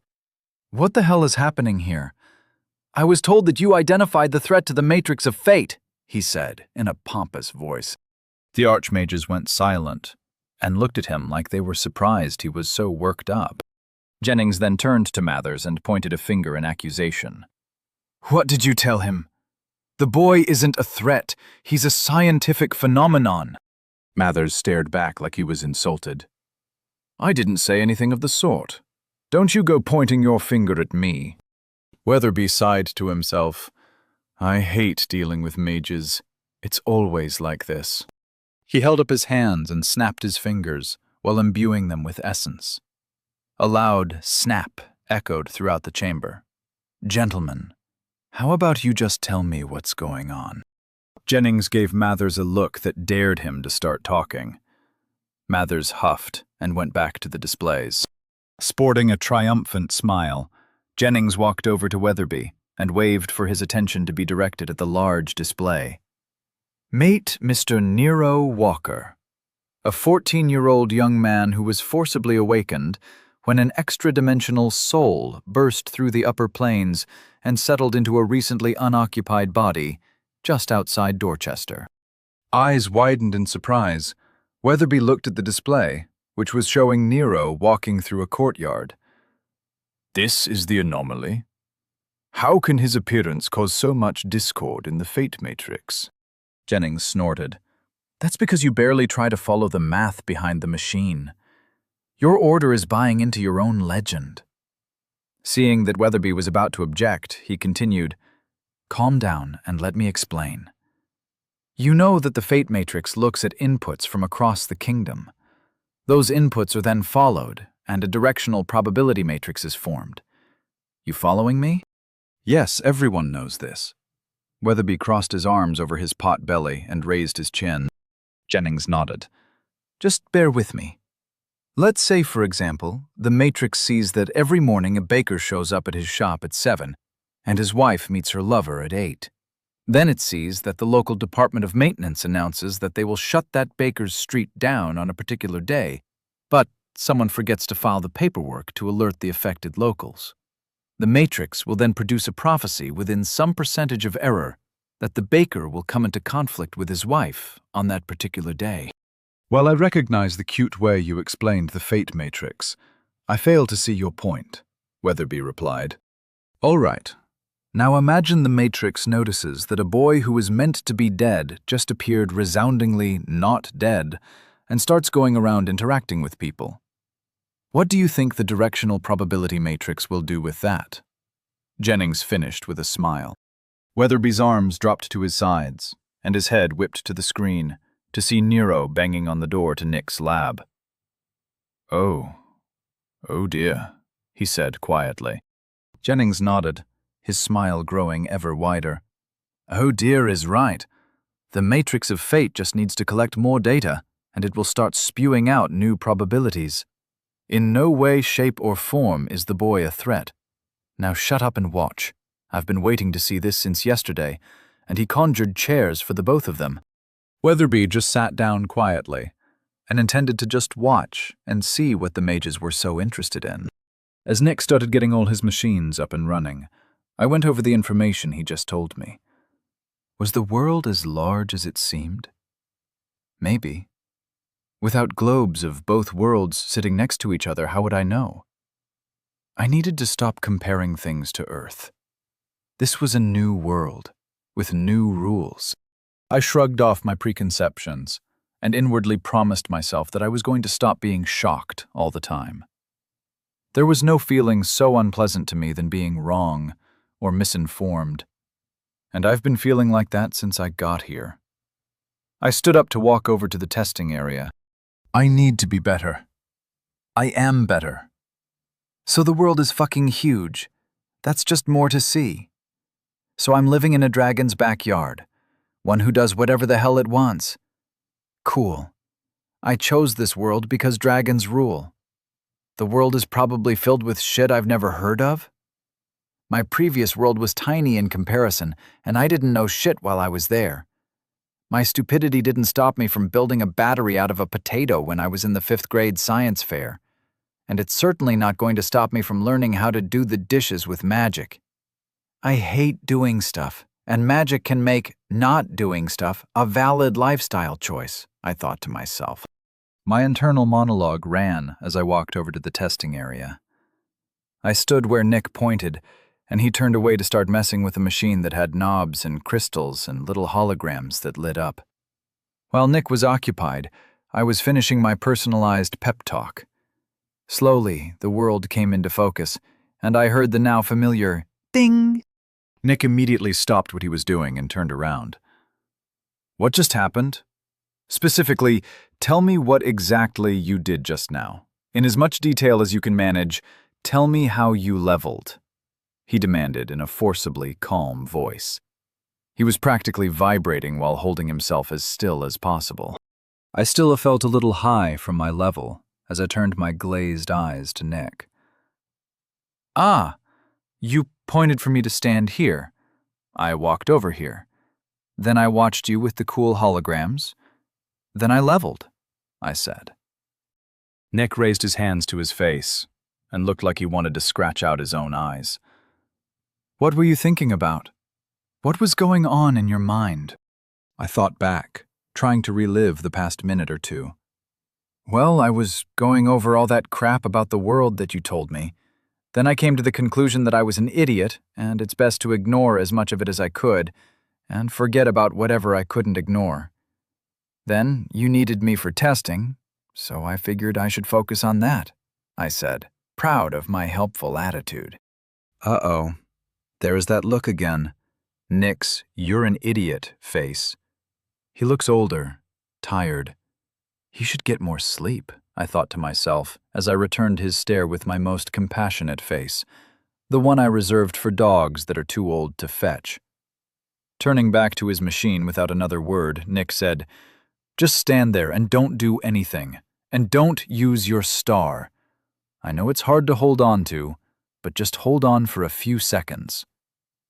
He started doing stuff and fiddling with things, and then there were whirring noises and lights.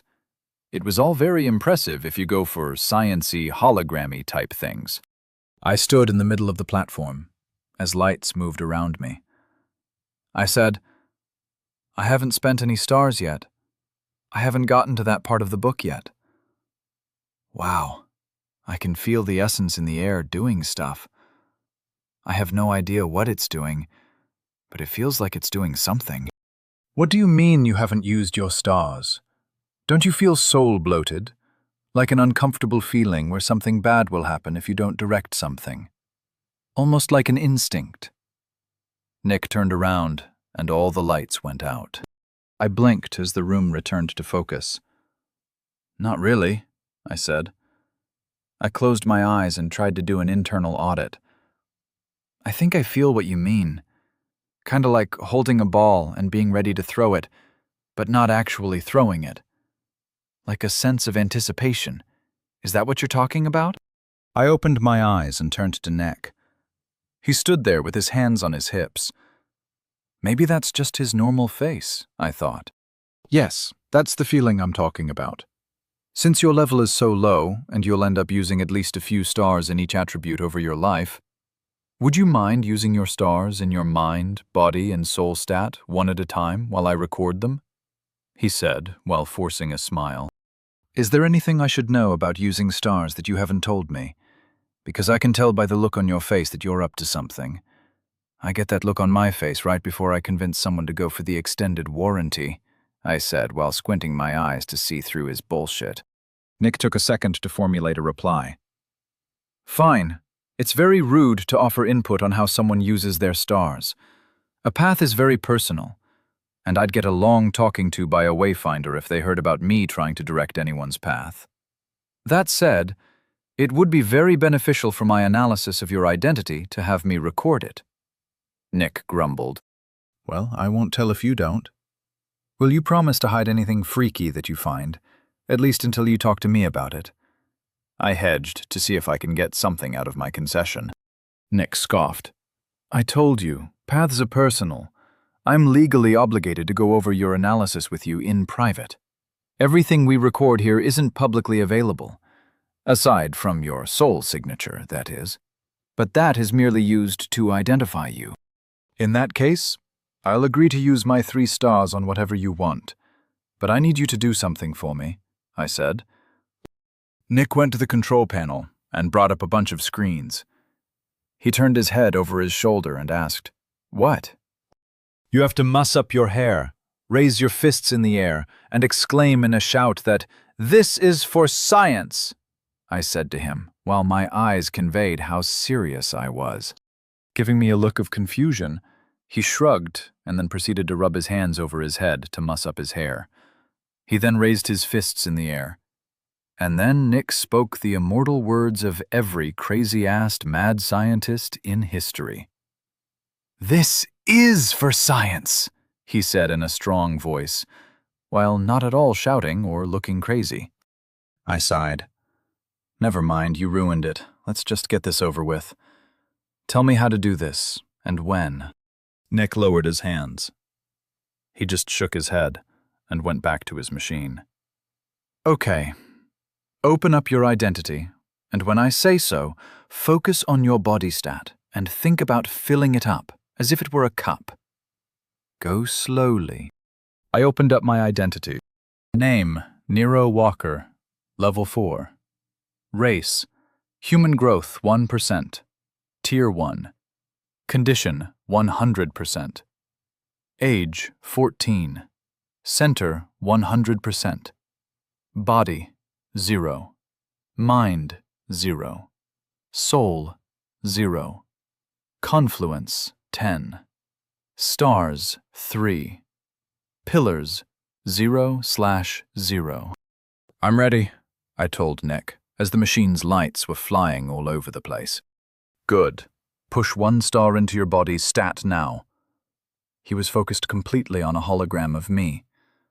Only it was a multicolored me, and only a foot tall. There were so many lights around me that I could barely see my image. I returned my focus to my body stat, and I felt a small tension. It was that feeling when you were throwing a football, and you watched your buddy turn to you to catch it.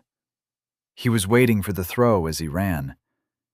You smoothly released it, and you just knew that it was going to hit him in stride. The perfect throw. Body. Your physical manifestation on this plane of existence. This is you, given form. The alert came into mind as a sense of completion filled my body. If I knew it felt like this, I would have spent all my stars in the shower last night. I thought to myself as the essence around me shook. "Holy shit, Nick," I said. "Does it always feel like that? That was amazing."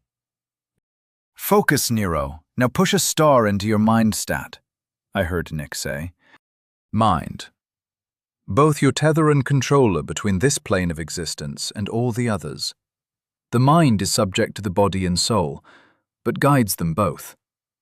This is you. I didn't say anything. I didn't feel anything. I just reveled in the moment. I felt sturdy. I felt complete. I felt like I had just handed in a perfect paper to a teacher or won an argument with a girlfriend. That moment when everything is right and you are in control.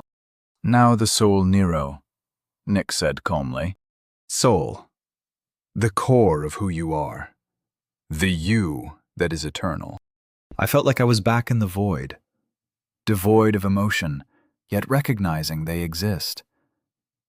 I was a flame of creation, a master of my own destiny. I was immortal. All of a sudden, the feeling faded, and I was back in the lab. And now, I was feeling sick. Dropping to my knees, I started throwing up. "Gross. Coffee and donuts," I groused to myself. I wiped my mouth and stood up, unsteady legs, while trying to avoid my pile of breakfast. "What the hell was that, Nick?" I asked. Nick didn't even bother turning around. He was just fiddling with knobs and pressing buttons. "Oh, the nausea? Yeah, that'll happen when you raise multiple stats without resting. I'm surprised you actually made it through all 3. I've only ever heard about someone holding a star for long enough to be able to use 2 of them at once." The study ran for over 2 years. Franklin Archer conducted it. It was a big deal. Poor guy that had volunteered for the study had to be in bed for a couple days afterward. I can now confirm that it's the strain on your confluence that causes it. Interestingly, you have a high tolerance. Your confluence versus level must be amazing, by the way. It's like your body, mind, and soul are really welded together in there. Nick kept talking while he was working. "Hey, Nick," I said. Yeah? He replied. "You're an asshole," I said. "Oh, calm down. It worked out fine. Anything that I'd like to keep secret in there?" He hummed in thought. "Not really. You're not abnormally strong or smart, and your soul is normal enough. It is a little big, though. Not really uncommon in any way. The only odd thing is your confluence, but that can be attributed to your unusual awakening." I nodded, left the podium and walked toward the sink to wash my mouth out with water. "Hey, Nick." I rinsed and spit. "Yeah?" he said. "I'm telling Vera about the stars," I said as I grabbed a bagel and fresh coffee. Chapter 12. Would you notice if you got smarter? Lord Halima Cosgrave was a stern woman. She had persevered through many trials to ascend to the head of her house and to be worthy of the title of City Lord. One thing she was not prepared for was the possibility of an Islan Gur incursion. If she had some notice, she would have been able to come up with a plan. However, she couldn't make a plan without information. Sitting in her office, she tapped her desk and looked out the window. How did they get this far north without anyone noticing? It's inconceivable for them to have avoided all contact to arrive here by foot. They must have been teleported. How many could there be? She wondered. With a thought, she summoned her aide. Moments later, Ms. Chandler entered the office and waited for the Lord to address her. "Has any more information been found concerning the Islangur raid?" Lord Cosgrove asked in a grave tone. "No, my lord. The mages still have no clue how they managed to hide themselves for so long, but they have located them now. The army is preparing to deal with them. Scouting reports are in, and the men are being assembled." Ms. Chandler replied, "Someone in Dorchester must be helping them. We may have to enact the silent vigil protocol. This may be a prelude to something more." "Hold off on it for now, but be ready," Lord Cosgrove said with a hint of worry in her voice.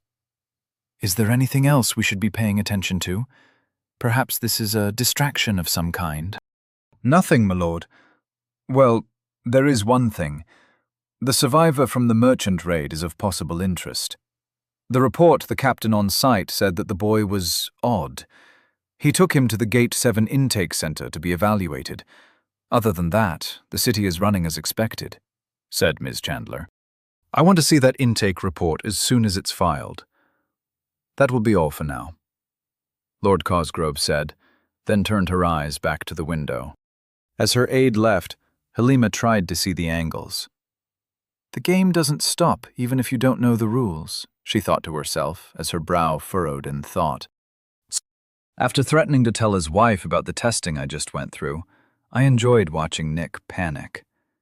I gargled some coffee, took a bite of my bagel, and tried to remove the lingering taste of my breakfast's second pass through my mouth.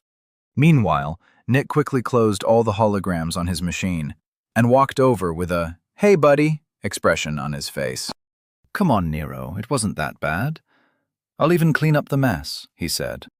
With a wave of his hand, what looked like a ball of plasma appeared 10 feet away on the platform. There wasn't even any warning. No smell or heat. It looked like a finger of fire just wiped the mess away, and now the platform was pristine. Holy Hannah, I thought, as I looked at Nick with wide eyes.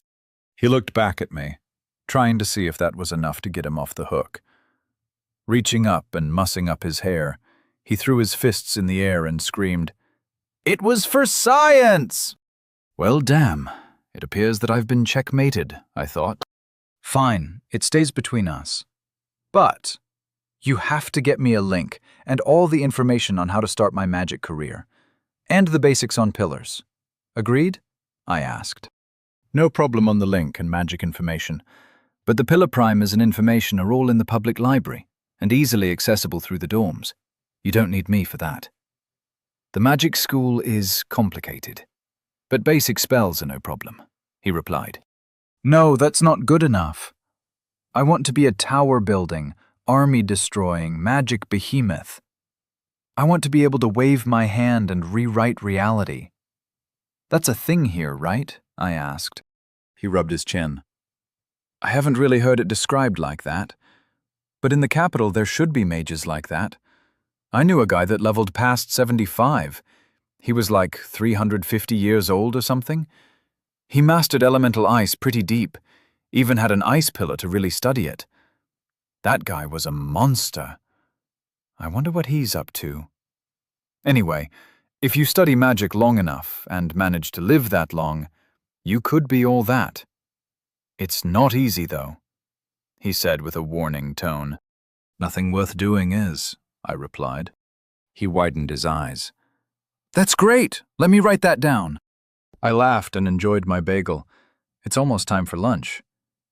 Man, that sense of time thing really sneaks up on you, I thought to myself. Hey, Nick, what time do I have to meet with Mrs. Salvatore this afternoon? Nick poked his head from behind a machine. Why do you always call her Mrs. Salvatore, and you just call me Nick? He asked. Because while she demands a person's respect, you demand a person's scrutiny, I said without shame. Nick went back to what he was doing, and I heard him mutter, "Wretched little shit." He finally came back and tossed me a small box. Here's a top-of-the-line link. The manual is in there, and you just have to attune it to your psychic signature. They're really easy to use. With a wave of his hand, the dishes in the sink started cleaning themselves. He then took my coffee cup and poured what was left into a paper cup and handed me that. And your meeting with Vera is at 3 p.m. She kept hounding me to remember to turn in my report before then. Which, by the way, will say what we already knew. You are a new soul that happened upon a body that was unoccupied and took it as your own. You didn't kill anyone and are not an undead. You pose no danger to anyone at all. He finished. Hey, I could pose a danger. I'm dangerous, I stubbornly declared. Kid, you don't know any magic. You don't have a single combat skill high enough to register a skill resonance. Hell, the only skill you have high enough to register a skill resonance is something called charades. The word seems like some kind of children's game, but I don't understand how it's played. Nevertheless, I made a note of it. But even if that were dangerous, its level is still pretty low, Nick said while dismissing my combat prowess with his damnable logic. Yeah, well, I just got here. Give me a week or two, I said, full of false bravado. He just chuckled. Right. Take your coffee. Let's head out and get some lunch. I have a report to write, and you have whatever it is that you have, he said as he started turning off his machines with his link. That buff chick at the front desk of the dorms told me to sign up for combat classes or I couldn't stay there. So that's my afternoon plan. Then studying when I'm not having the meeting with Mrs. Salvatore. I detailed my itinerary as we left the lab. He thought for a moment. You mean Kathleen? Black lady that looks like she could carve a turkey with her stare. Yeah, better do what she says. I'm a dab hand as a combat caster, but that woman scares me. I once saw her pound, and I mean pound, an army sergeant who said that living here in the South was just as harsh as living in the North. She challenged him to a duel on the spot. Moron just said sure, and followed her to the arena and his own destruction. Nobody could believe he was dumb enough to say yes. Funniest thing I've seen in forever. I smiled as we walked to what I assume was some kind of restaurant in the building. We took an elevator to level 2. She whooped his ass? I asked, hoping for more details. The whole thing only lasted about 5 minutes. Most of that was her criticizing his footwork. Then bam! Spin kick to open his shield while she followed with spear and a reverse grip. The spear went through his sword arm. Needless to say, he let go of his sword. Before the blade even hit the ground, she finished her spin, planted her feet, and rolled his skewered arm over his shoulder. His entire body flipped, and he landed flat on his back. On the way through the air, Kathleen pulled out the spear and planted the butt into the dirt. She stood there like a war goddess, passing judgment, before he even finished planting himself in the floor. All of us watching were speechless. "You forget how amazing people are when you see them every day," he said. Sounds like a one-move victory. "That's pretty hardcore," I said. Oh, that wasn't the end of the fight. The guy stood up on shaky legs, with a bloody and torn right arm, missing his shield, and he tried to put up his fists. To be honest, I think it was reflex and not some supreme act of will. You could see in his psychic field that everything was dulled. Kathleen smiled and slammed the butt of her spear into the ground to keep it standing. She banged her fists together and said, "Good." That was it. She charged him like a Plontus heading for the last bundle of hay. Nick was gesturing wildly while we walked down a hall. Hold up, what's a Plontus exactly? I asked. Huh? Oh, it's a species of cow that was crossbred with a monsterized bull held in captivity. That makes them larger, meaner, and always hungry. You know what a cow is? He wondered. Yeah, but we'll get back to the story. But remind me to ask you about monsterizing or whatever. And for the story, you should go with, "She charged him like a fat kid heading for the last piece of cake." It's funnier. But go on, what happened next? I asked. Ha! Fat kid heading for the last piece of cake. That's good. Really rude, but funny. Anyway, what happened next was the ass-whooping of the decade. She shoulder-charged the guy in the stomach. You saw her, she's rather short, right? Well, he was a big guy. Probably was a full unit taller than her. And she folded him in half like a sheet of parchment. When the back of his head hit the mat, he looked at me with his serious face. Everyone flinched. Then she hopped up onto his chest and got her legs under his hips to hold him in place. Then she started wailing on him. Tight, straight punches and hooks. He tried getting his hands up, but it was futile. In no time flat, the mat turned red and match ended. The guy was out cold. If it weren't for his soul signature, I would have sworn she killed him.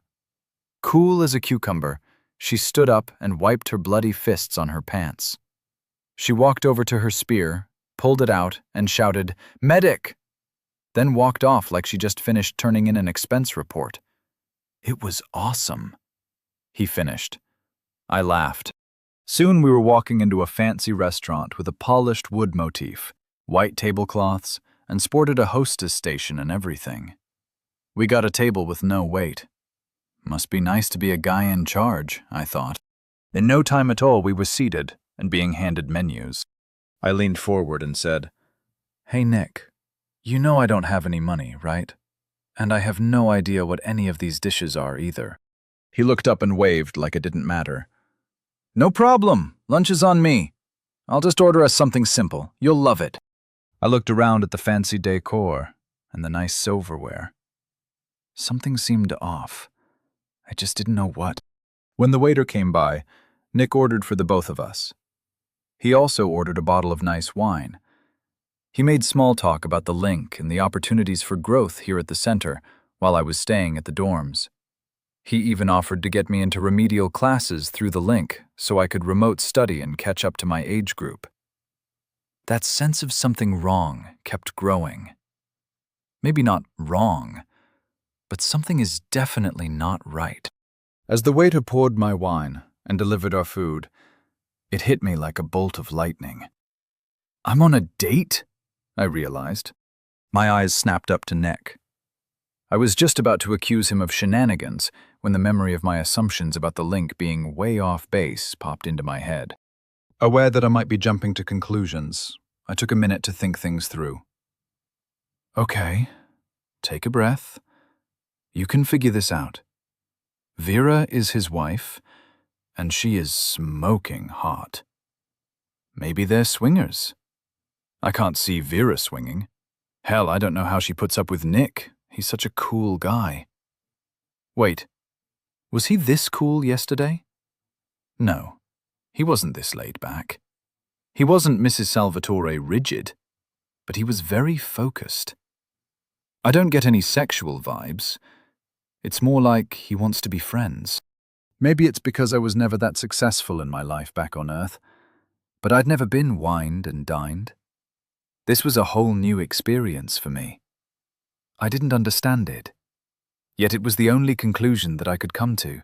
As I focused on my food and the lull in conversation, my mind was filling up with all kinds of observations that I normally wouldn't think about.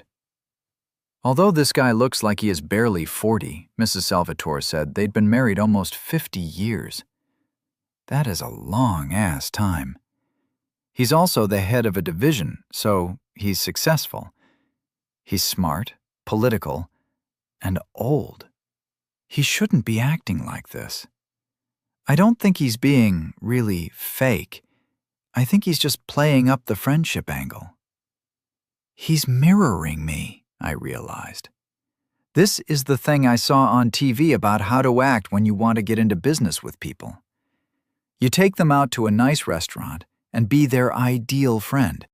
I couldn't decide if I was emotionally hurt or not. I mean, to be honest, I had just met the guy, really. He seemed nice. I liked his wife. They're both professional. His attitude subtly changed after he saw my results. No, it was when I told him that I had 3 stars saved up. It was after that when we started bonding. The study he mentioned. He said it was a big deal and took 2 years. My data is private. He can't use it without authorization. Ha ha! I got you now. He really is just a big science nerd. He is trying to get my permission to write a paper or something on my identity, I deduced. I finished my meal while I double-checked my conclusions. The mental math seemed to check out. Time to check my hypothesis. Better yet, I should wait to speak with his wife. She was all about a person's path and personal journey. This afternoon might be interesting, I thought, while pretending to focus on my meal. As I patted my belly, I looked up to a smiling Nick. Thanks, Nick. This was nice. I better head out, though. I have that meeting with Mrs. Salvatore at 3 p.m., and you have a report to write. I'm sure we'll see each other soon, I said. Nick seemed to hesitate, then said, Hey, Nero, would you mind if I used some of your data for a paper? Since I'm writing that report for the intake committee, I could just make a second one for the center's research department. I won't use your name, and our deal still stands about us not talking about the stars thing and me getting you some books on magic. Well, Nick, I can tell this means a lot to you. Let me think about it, okay? I said. Since they don't shake hands here, I stood up and smiled. I gave a small bow and walked off. See you around, Nick. It's been a hoot, I said. There are very few things in life as sweet as having a legitimate reason to leave someone else with the bill, I thought to myself. Chapter 13. Reunited with his one true friend. That kid is a monster, Nick thought to himself, as he mentally paid the bill for the meal. His face was pensive as he considered the past few hours. With a polite smile to the waiter, he got up and returned to his lab. From the moment young Nero banged on the door like a savage, the boy's psychic field was in chaotic motion. Nick had never seen someone who was observably mentally stable and yet so extremely not at peace. It was like Nero's thoughts were bouncing around erratically. How does the kid stand it? Nick wondered. Human beings seek a state of unity. It is an irrefutable truth. Nick could quote hundreds of studies that proved, without a doubt, that in the absence of stressors, human beings become introspective and seek to balance their mind, body, and soul. But this kid Nero treats the entire world as though it is a puzzle box he has to figure out. Being confused is not unexpected, given his situation, but people look for more information. They don't try to form conclusions without any input. Is that his secret? Nick walked through the halls calmly, with his hands resting behind his back and his chin up. People nodded in respect to him as they passed by. He offered a nod in return. The subtle adulation of the associates was something that he had grown used to. Nero doesn't seem to care that I'm the youngest research head of any gate in Dorchester's history, he noted. Maybe Nero didn't know the details, but he must have noticed how people treat Nick. After all, he is incredibly observant. With the observable data at his disposal, Nero should be more respectful, not to mention wanting to mirror Nick's success. When Nick was young, he always did his best to copy the mannerisms and thought patterns of those above him, at least when he was in public. It's how he got to where he is. The boy acts like a combination of a sage and toddler, he thought to himself. And how the hell did Nero come up with all those truisms? The words hold such meaning, such heavy, profound insights. The sector he came from must be very peaceful and united. The sheer venom he displayed when he thought the people of Dorchester were being mistreated by those in power was shocking, to say the least. Perhaps the sovereign who controls the sector has figured out a way to eliminate suffering and conflict in his domain. Nick arrived at his personal lab and sat down. Waving his hand, his station lit up, and a bottle of whiskey and a glass flew over to the desk. He rubbed his chin as his thoughts separated into two distinct streams. While he got the room in order, he analyzed the data he collected from Nero and brought up the intake center's thought hub. Nick reaffirmed his belief that Nero must stay at the center. The boy needed to be observed during his growth. Nothing Nick has done up to this point is as important as discovering how Nero sees the world, and more importantly, how he sees himself. With that in mind, he pinged Vera and awaited a reply. He felt the connection open and heard, "Is there a problem with Mr. Walker's testing? I have a call scheduled in 10 minutes with Mr. Tipsman's family, and if there is anything I need to know, now is the time." "No problems of any kind. You can tell them that the man inhabiting the body now is most definitely not Mr. Tipsman. Please express my condolences, and let them know that there is no soul echo or any remnant of the previous occupant. Their son's soul passed without issue and is now moving onward toward his next incarnation." Nick replied easily. "That's great news. I'm sure that will put their minds at ease. Is there anything to note about his testing that needs to be passed on?" she asked. Nick could feel that she was barely paying attention to the conversation. "Well, there are a few things. However, there is nothing that violates the public health statutes. Everything of note is path-related and protected by protocol," Nick said, while picking his words carefully. "Nicholas Marcus Salvatore. I've known you too long to miss that mind fluctuation. What can you tell me without violating your oath? Choose your words carefully, or I'll send Jesse to audit your combat capability again," she said, as Nick felt her full attention drop on his mind like a weight. Nick hung his head. Always with the threats, he thought to himself, although he was very careful to not project that thought over the link. There was nothing wrong with his results. In fact, his data was remarkable. I won't talk about his path, but if I could get him to agree, I'd love to be able to use his testing data to write a paper or two. He could feel Vera's scrutiny. I'm not going to use his data without consent. He's just interesting. You saw how fast he leveled. And anyone with a strong mind can feel how unusual his psyche is. All of that is public domain, and not a breach of confidentiality." He could feel his mind getting agitated, and took a calming breath. Shielding his thought, he said to himself, "No good ever comes from arguing with Vera. Just breathe, calm your mind." The silence hung over the connection, like a piano about to fall. In a cold voice, Vera said, "Nick, Nero's path is his. The law is absolute. If you interfere in any way, I cannot and will not help you. I let you do his intake testing because I thought you'd find it interesting, not so you could acquire a test subject. You wouldn't have heard of him if I hadn't brought him to your lab. We both know you have a weakness for interesting phenomena, and this is a trial that you will have to face.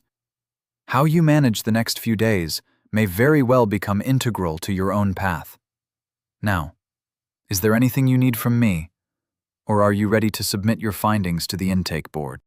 Nick sighed and replied, I hear you and acknowledge the warning.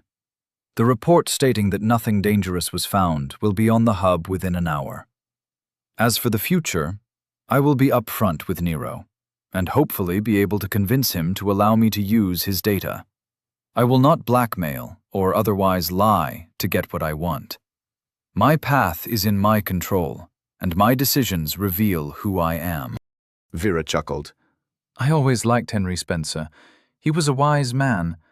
In regards to young Mr. Walker, you have time.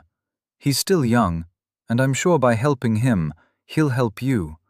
That is how two paths can go in the same direction. When you try to force a path, you find obstacles everywhere. Thank you, darling. You are a credit to the title of Wayfinder. I'll see you at dinner, Nick said with a smile. See you then, my lovable idiot, she replied and closed the connection. Leaning back in his seat, Nick looked up at the ceiling. What am I doing? This is not who I am. I am a scientist. I follow where the data leads. Influencing the data will only produce flawed results. I need to approach the situation rationally, like I always have in the past. If important findings come, that will be a result of work, not manipulation. He reaffirmed his path in his mind. Collapsing his disparate thought streams, he returned to one mind and focused the whole of it on firming his resolve to be the man he believes he can be. Nick heard a soft ding, and the room started to shake as eddies of essence swirled around him. Nick's mind went blank in euphoria. He hadn't leveled in years, and he had forgotten the feeling. As everything calmed down, Nick placed his hands on the desk and panted. Out loud, and with an unexpected annoyance rising from nowhere, he said, I don't know how, but this somehow, some way, has to do with that little shit. He could almost hear Nero laughing from wherever he was. Unaware and uncaring of how his presence has affected those around him, Nero walked up to the board that listed all the classes offered at the center with a smile on his face. There were a few people clustered near the board, looking at what at first looked like large sheets of paper, but upon closer inspection the text seemed to change. Confused, Nero looked around and saw that everyone has a link activated on their temple. With a grunt of annoyance, he stomped off to his room to figure out his link. As he walked through the halls to the elevator, he pulled out the loose sheets of paper on which he had written down his itinerary for the day. The first fucking thing on my list is dealing with the stupid link, he mumbled to himself. Eventually finding himself in his room, he pulled out the box with the link that Nick gave him. It was a small, thin crystal, with one gray and dull side. It was about the size of a thumb digit, and maybe twice the width of a credit card. It seemed very sturdy, didn't bend, and when he tapped his desk with it, it made a strong, solid sound. Maybe they are made by this world's Nokia, he thought in amusement. Seeing the box had a little 4-inch by 5-inch note card in it, he pulled it out to read the instructions. For first activation of a link, place it on either temple and open a connection. If the link does not accept a connection, it may already be linked to someone else and should be returned to your local distributor. Thank you for choosing Johnson Links, and may your path be wide and clear. Seriously? He thought. Well, Nick did say that they were easy to use. Nero placed the link, gray side down, on his temple and felt it stick. When he felt the suction, he tested removal. Finding no issues, he then put it back on and shook his head around. That sucker is really on there. Would be nice technology for sunglasses, he noted. Nero then stood up and walked into the bathroom to look at himself in the mirror. It was easy to see on his head, but it didn't draw the eye. Nero examined himself from different angles, trying to remember who usually wore one and who didn't. Shrugging, he returned to his desk and looked at the room station. He could tell it was the station by the fact that across the top it said, "Station." It was about 2 feet tall and roughly rectangle-shaped. The casing was a dull, unobtrusive gray and didn't stand out in any way. He looked for a connection to the wall or for any cabling. There wasn't any. It was just a small box that was bolted to the desk corner. I doubt they worry about people stealing it. Probably bolted so no one knocks it over. Everyone I've met is uncomfortably law-abiding, he said to himself as he poked the station. Satisfied that he had done his preparations, Nero sat down and closed his eyes. Mentally reaching out to the link, he felt a connection form easily. There was a sense of options for the room and a welcome message/feeling that quickly faded. From this mental list, he felt that he could manipulate the lights, read how to use the laundry services, check out mental books that could be loaded into his link, see class schedules, and a whole lot of other options for the center. He opened his eyes and refocused on the world. Nero could still feel the connection, but it was muted. Going back to the mirror, he could see that if he focused on the link, it would light up. He played with it a bit. No wonder no one mentioned any of the minutiae of living in the dorms. All the information is just sitting here, waiting to be read, he noted. Checking the time mentally, he wanted to see how long he had before his meeting with Mrs. Salvatore. He was connected to the station while that thought came on, and all of a sudden a section he hadn't noticed activated. There was a scheduled meeting for 3 p.m. at Mrs. Salvatore's office in the intake hall, Gate 7. The ping was just sitting there, waiting for his acknowledgement. He thought, okay, and it went away. Huh, this is cool as hell, he thought to himself with a smile. It was an odd feeling to be connected to the link. He could see why Nick described it as non-invasive. At no point did he feel like his mind was being violated. The link just felt like it was next to him at all times. As long as he stayed within arm's reach, he could feel the link. He couldn't initiate a connection without it being on his head, but he could still feel that it was there. Every time they connected, he had to initiate it. It really was like a mental conversation. For the next few hours, Nero made a detailed study of everything on the link. To be honest, he was just messing around. Although, from his perspective, it was very comprehensive. He learned the details of what it meant to live in the dorms and why you could only sign up for classes at the center's rest hub. All in all, it was very informative and served to give Nero the first feeling of being grounded since he got to this world.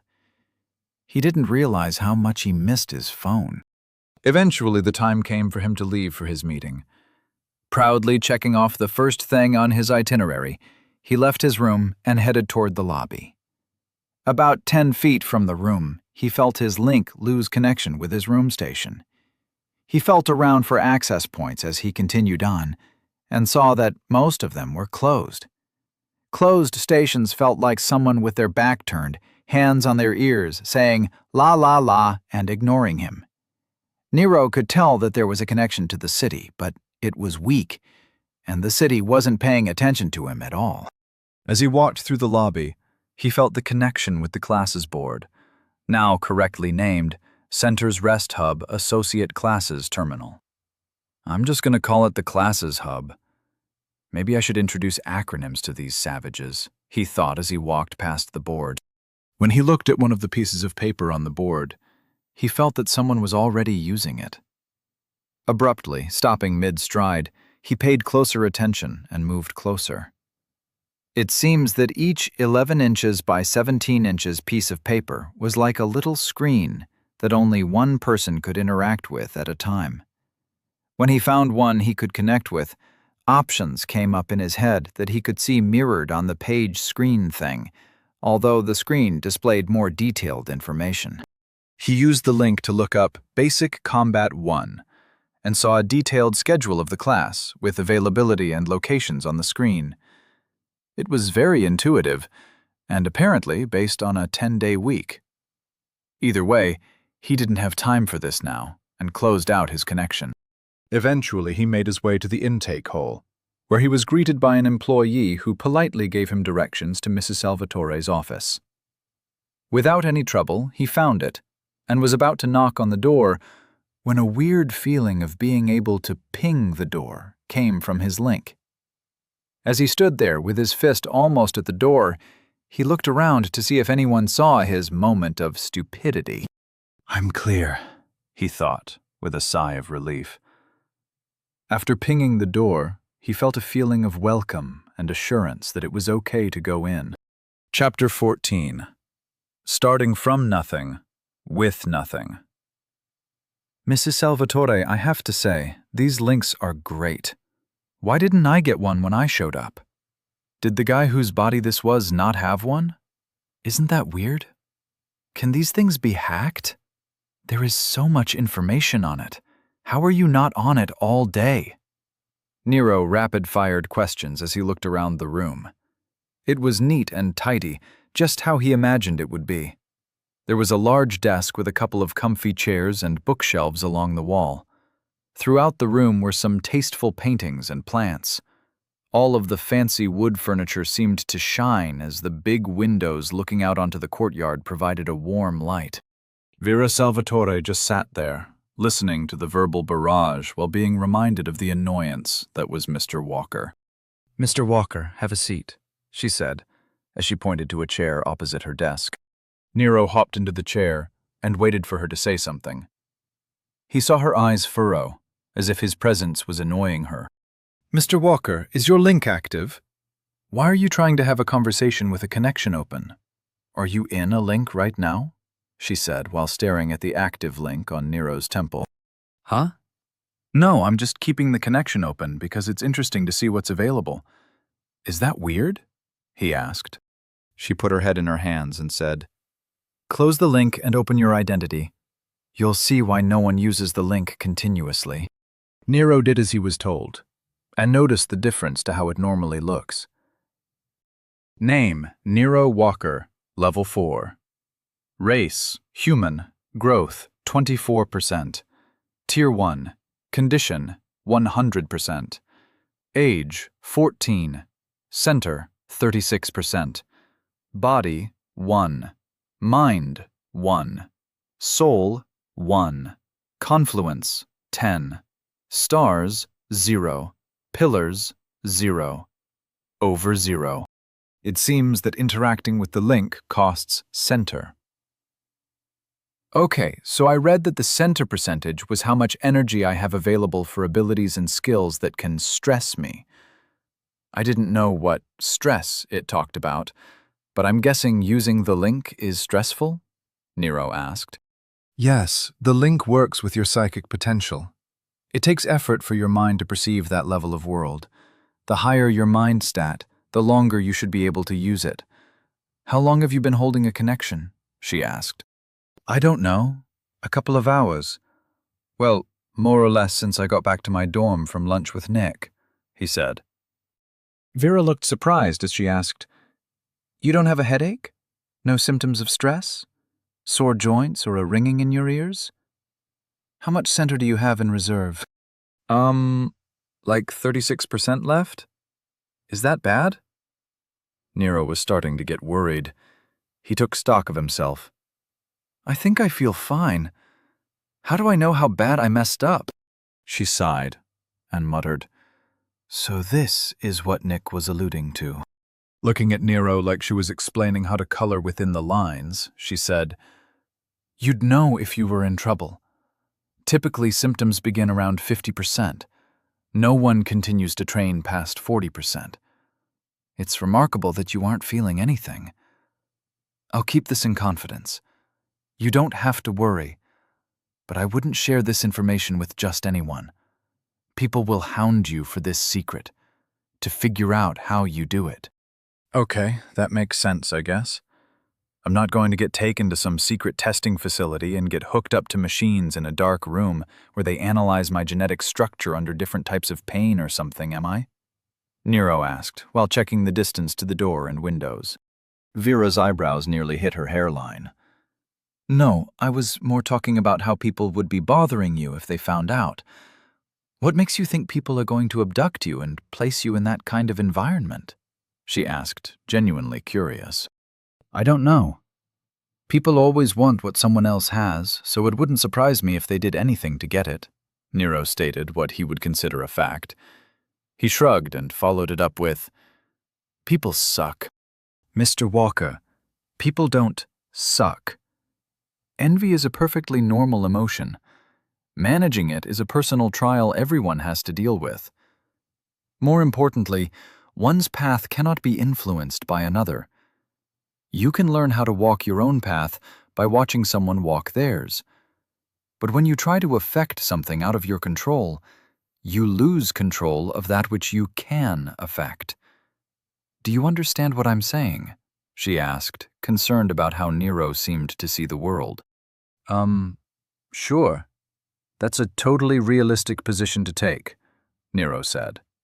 He couldn't help but think that the only reason that works is because everyone here is on their own personal self-improvement kick for their entire lives. Vera leaned back in her chair and slumped a little.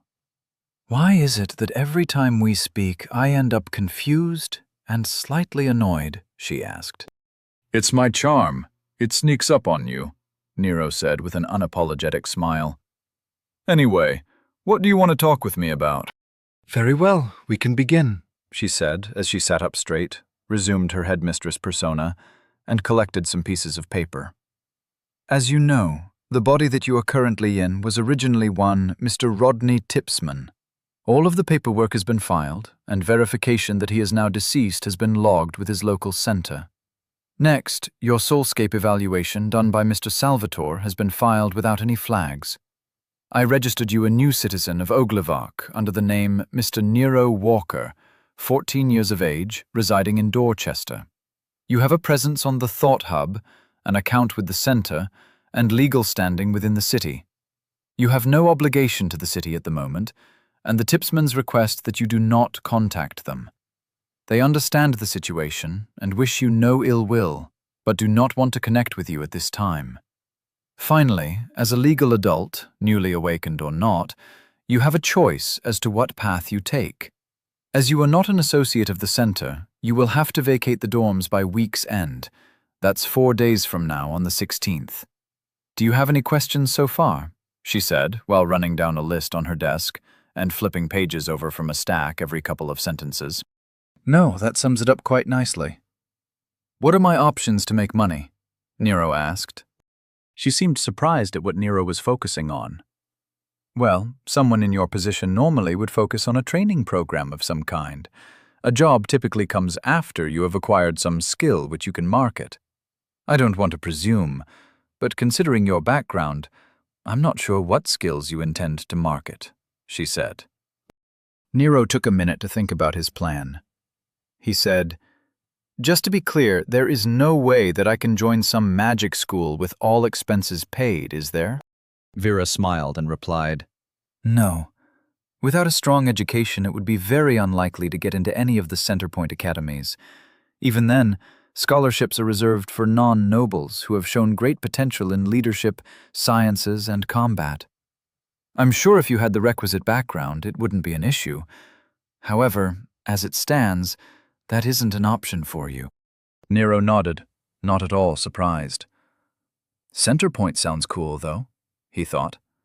He then asked, "What would you recommend?"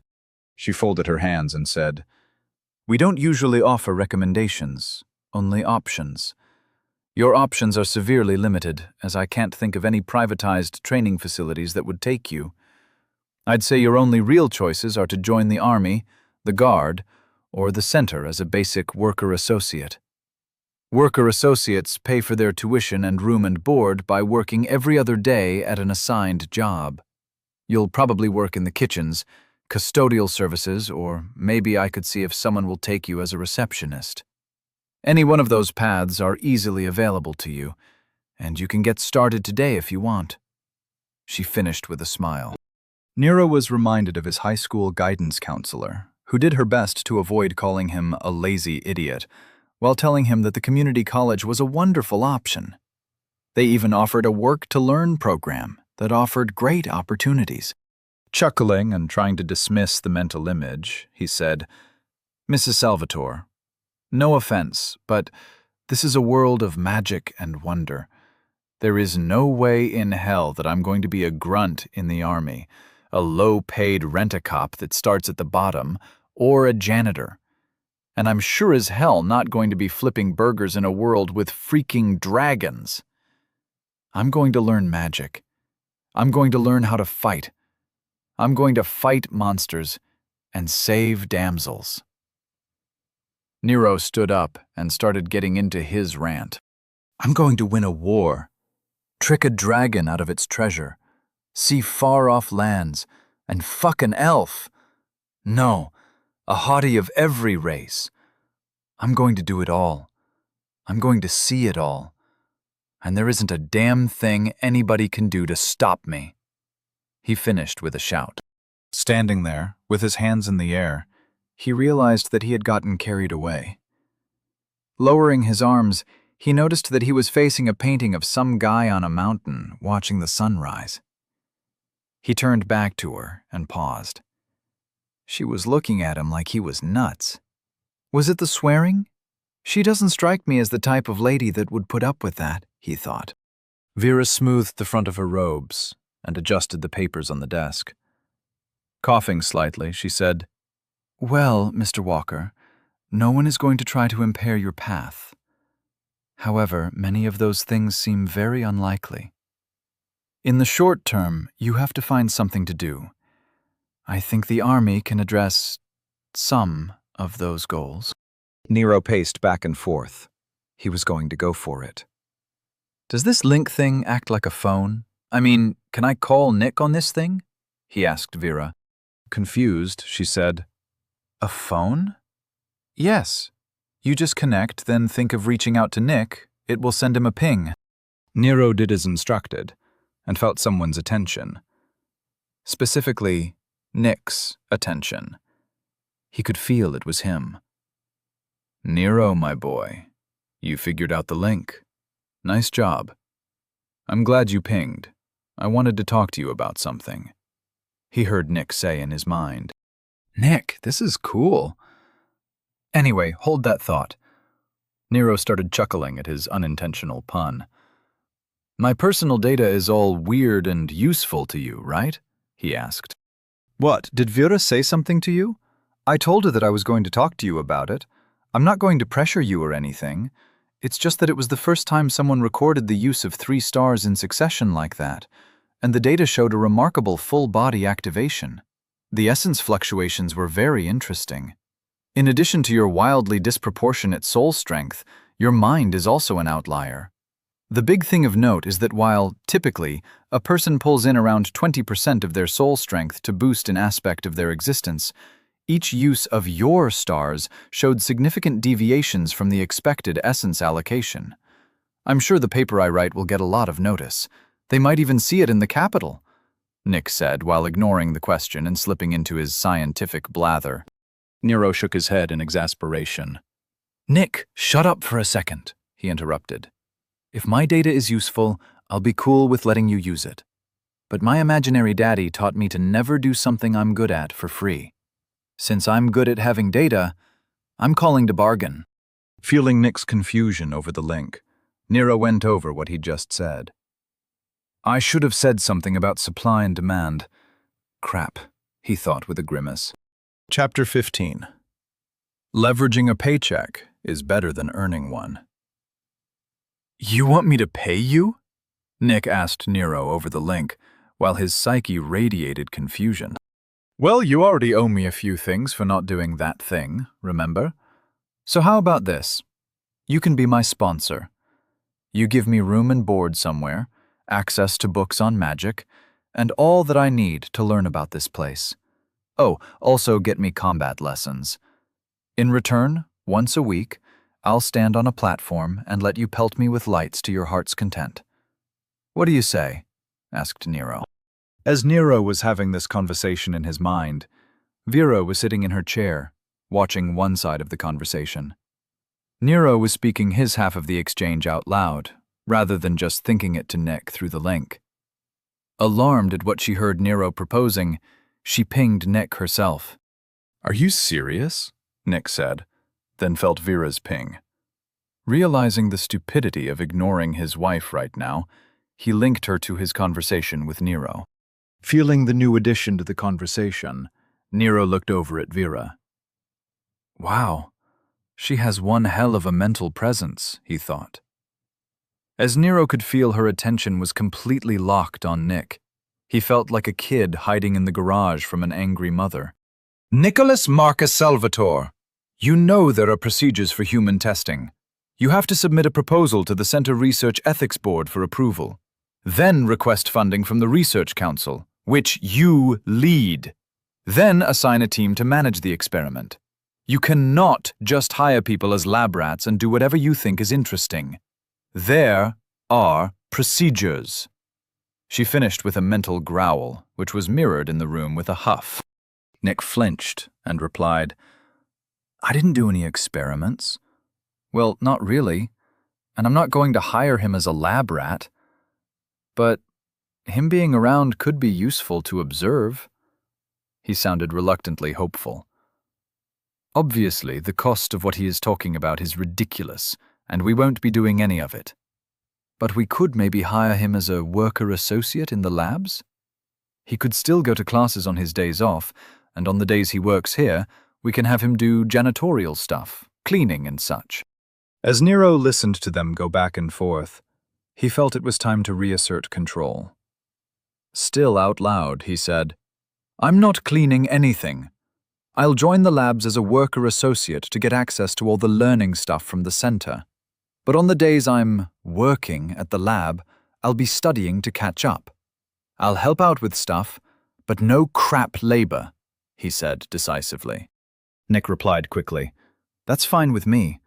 Mostly you'll just be in the way, considering you don't know anything of any real use, and I'll only be putting you back in the Essence Forge when you use a star. Vera mentally shrieked. You put him in the Essence Forge? Nick said quickly. I didn't actively run it or anything. I just wanted to take a look at how his soul affected the ambient essence. Then I had the idea that I could record the essence pattern of his star usage, like Franklin Archer did over in Batherton. He did that study on soul confluence interaction with stress, you remember? Doesn't matter. The boy was fine, and I got some interesting data that could shed some light on how environmental essence factors interact with the soul's confluence on this plane of reality. Nero was enjoying feeling the minds of the two as he listened to their exchange. It was interesting to feel people's emotions on a psychic level. He always liked emotionally poking people, and this medium seemed well suited for it. Taking the opportunity, Nero interjected, That wasn't how I was supposed to be tested? What was supposed to happen, Mrs. Salvatore? A red-faced Vera replied, He was supposed to use a soul scope to verify that your soul signature was different than Mr. Tipsman. Then he should have checked to see if there were any signs of undeath by examining your body/mind tether. And lastly, he should have measured your psychic field to ensure that your mind isn't damaged, which would constitute a danger to those around you. Wow, Nick, that one machine you put me in could do all that? Nero asked innocently. Technically, the Essence Forge would have highlighted any issue with your soul signature, and the body/mind tether, if you tune it correctly. Which I did! As for the psychic profile, my mental acuity is high enough that I just had to look at you and realize your psychic field is fine. Weird, but fine, Nick replied. Here it comes, Nero thought with anticipation. Nero then asked, Then what was the point of me using stars while I was in the lights? Vera's mouth dropped open. Stars? As in multiple stars? Did you recreate that lunatic's experiment with him? Her attention turned to Nero. Didn't you use your stars when you got them? Why would you hold on to them? I didn't know how to use them, so I just held on to them. Nick explained it to me, Nero said while smiling sweetly to Vera. Vera's attention pivoted to Nick. What does he mean you explained it? Did you tell him you were running an experiment on him? Or what that machine could do to a human that was in it while it was manipulating essence? How many stars did you have him spend? Without pausing, she kept blasting. Answer me, Nick. How did you get him up out of bed? Did you cast something on him to hide his pain? Do we need to get him to the med center? Vera's mind was vibrating like a Real Housewives' neck massager. Nero raised his hand to his face and hid his chuckle. Nick's mind was in full retreat and waving the white flag. No, dear, it's not like that, Nick pleaded as Vera had him on the ropes. He wasn't feeling any discomfort from holding 3 stars, and I just figured that this was a once-in-a-lifetime opportunity for scientific advancement. He didn't suffer any negative repercussions, Nero helpfully added. Aside from the nausea and vomiting, you mean? Other than that, I was fine. Vera was like a Rottweiler on a chew toy. She said, You and I are going to have a long talk tonight, mister. There are limits to my patience, and I've been too kind lately, allowing you to do whatever you want in that lab. I know everyone on that research committee that you think you run. We'll be having a comprehensive review of this incident, and I don't want to hear any complaints. You hear me? Nick said, Please, Vera, calm down. Can't you see that Nero is messing with you? He's just trying to rile you up. Nero winced. That was a mistake.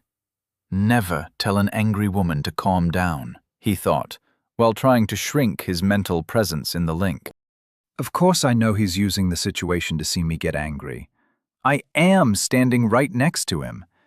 If you can feel his amusement over the link, how do you think it feels in the same room with him? He's just a 14-year-old boy with a 2-day-old identity.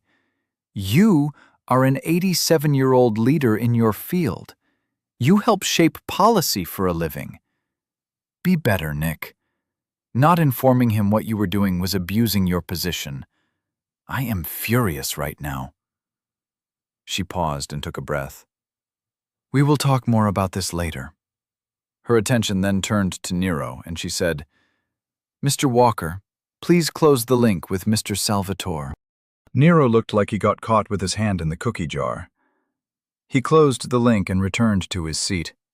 He glanced up with a half-smile, shrugged his shoulders with an, what can you do, look on his face, and said, I figured you should know what happened.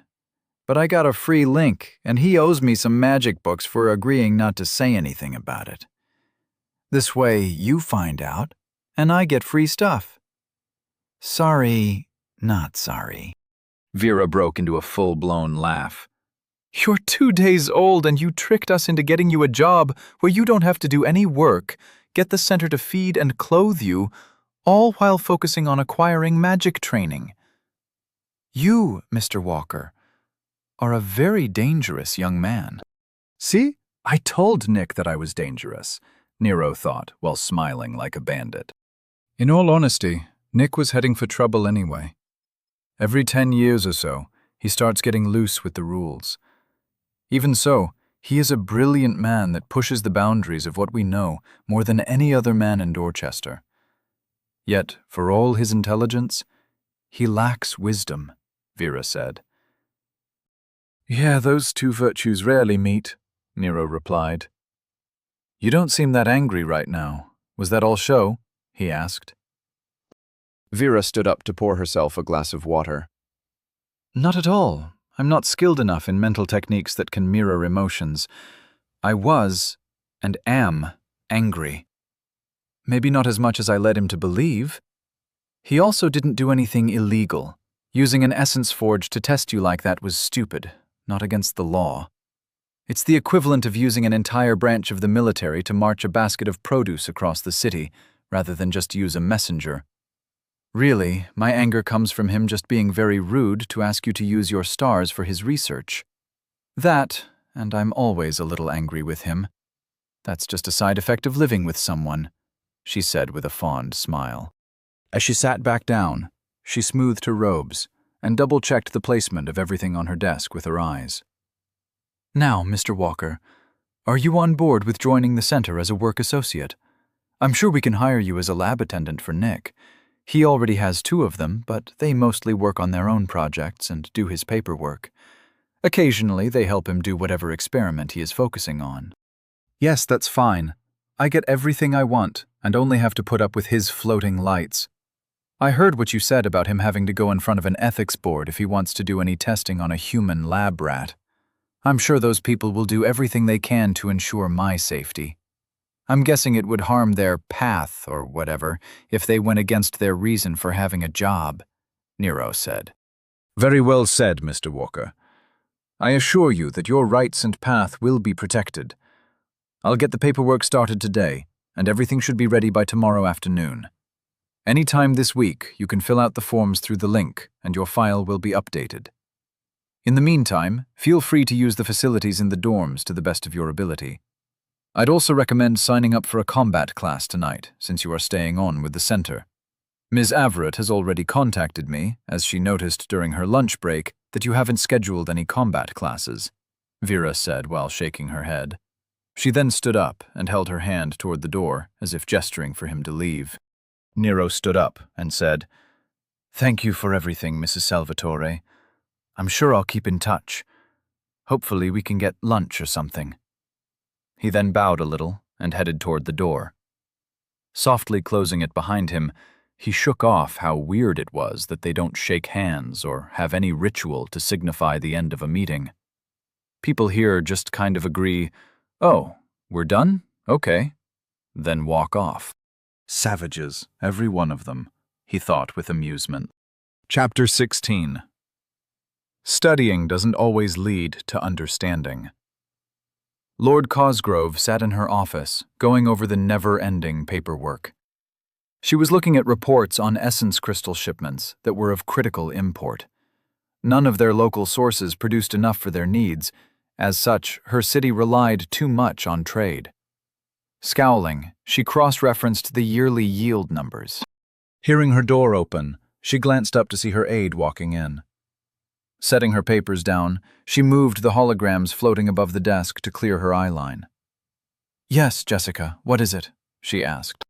"My lord, this afternoon the intake report was filed concerning the survivor of the Islan Gur raid.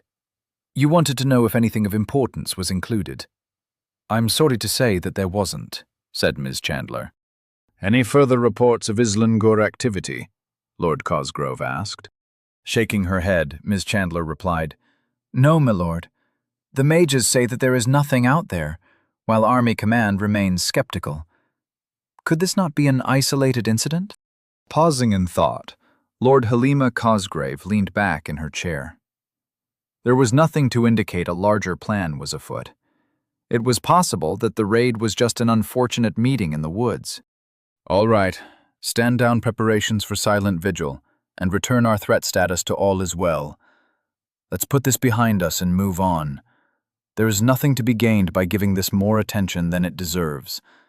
Let the army continue their investigation if they want, but let's try not to waste resources," she said definitively, then continued, "Is there anything else?" "No, my lord," Ms. Chandler said as she gave a slight bow and left the room to return to her duties. Lord Cosgrove gave a huff of annoyance and returned to her examination of the regional essence crystal trade. As he walked through the halls, the intake hall and courtyard, Nero planned his evening. First food, then class scheduling, then hitting the books in his room. He decided to check his identity to see how much center he had. It was pretty low before he decided to call Nick. "Name. Shouldn't I be on my ass right now?" he wondered. Nero remembered that Mrs. Salvatore said people normally didn't drop below 40% without having some serious symptoms.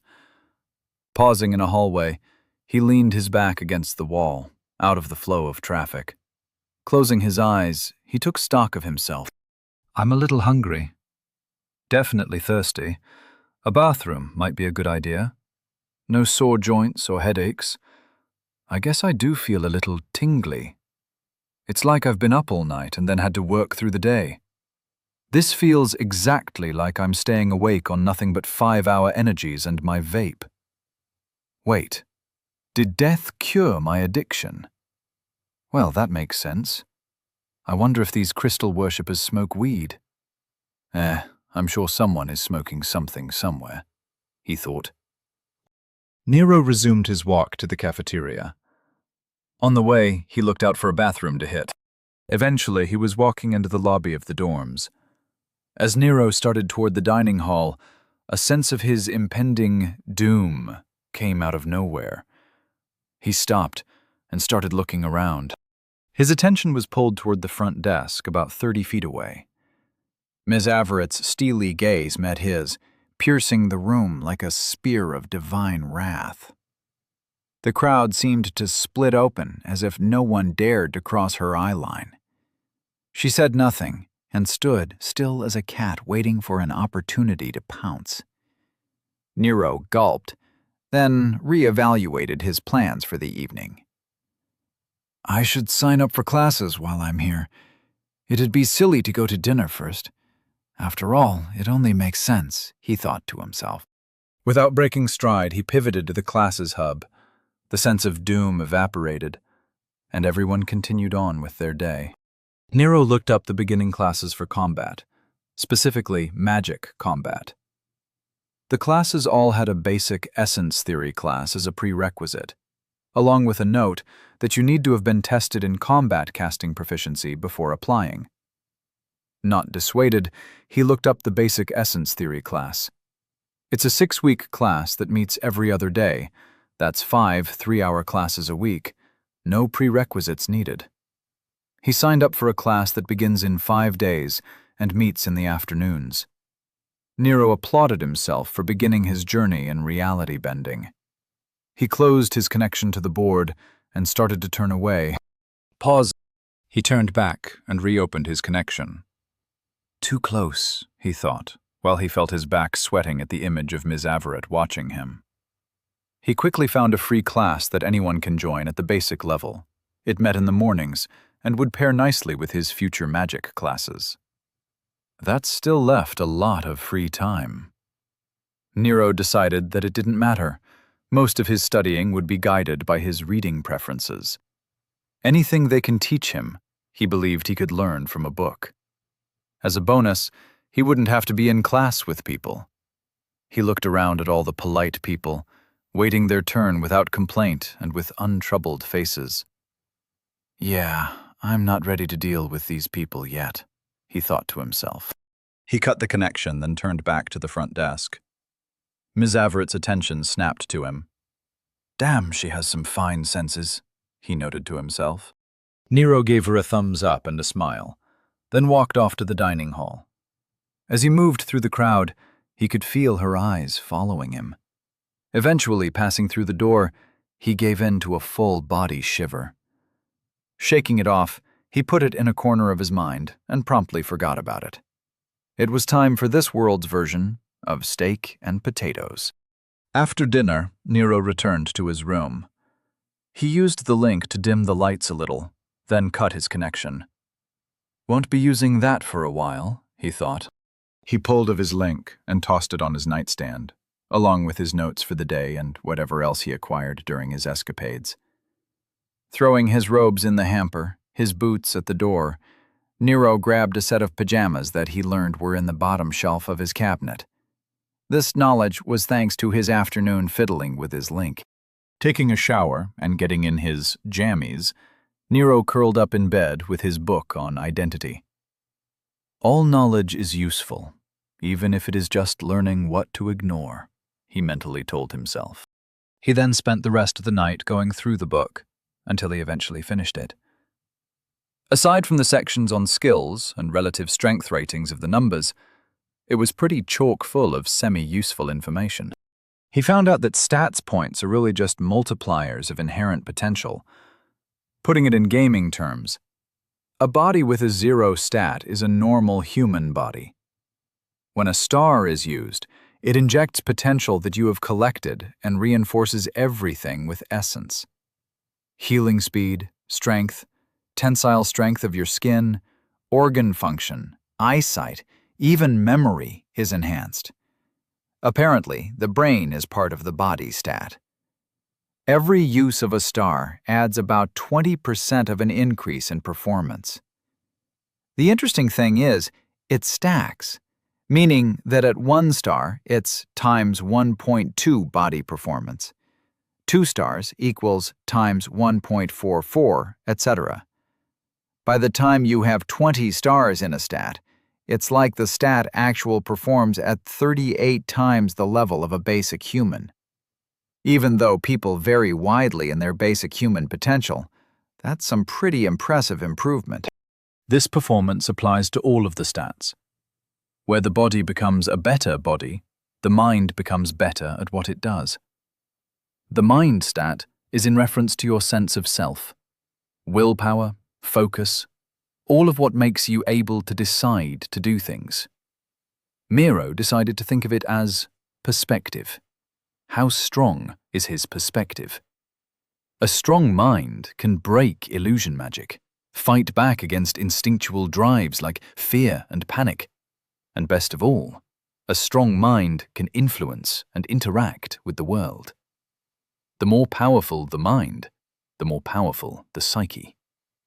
So when Nick was tossing dishes around the lab, it wasn't magic. He was going all telekinetic. I'll never have to get up to get a beer, or the remote, he thought with a grin. Finally, the soul. The book said that a strong soul gives strength of identity. The entire chapter was filled with spiritual nonsense about planes of reality and the endurance of personality. Nero was sure that all of it was scientifically accurate here, but it didn't mean that he understood it. They also proved somehow that the soul is really eternal. When a person dies, they just lose their mind and body. The who they are moves onto a new body via some complicated process that occurs in the higher planes. There was even a section on how the mind was sent to its chosen afterlife, but the soul gets reincarnated. So in this world, you get an afterlife and reincarnation. Does that mean that a person could meet another incarnation of themselves in the afterlife? Would they know? Since all of this was common knowledge, it stands to reason that death isn't treated like the sad and depressing thing that it actually is. There were parts of the chapter on the soul's strength and density, with charts showing relative growth and time curves. I don't understand any of these references, or any of this math, he thought with a confused frown. In fact, all he really took away from the entire section was that he would be an idiot to ignore it. The most surprising reveal was that most people start with a confluence of 0. The confluence being how tightly the 3 aspects of a person are bound. It is supposed to be very important to keep your confluence at least as high as your highest stat. Otherwise, your growth can stop, and then you are screwed. Once a person's growth stops, they are just waiting to die. When Nero read that, he double-checked his identity, then promised himself to always give a big buffer with confluence.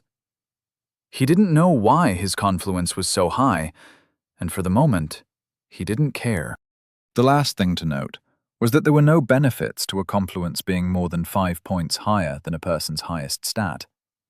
There were even references to studies that were done to prove it.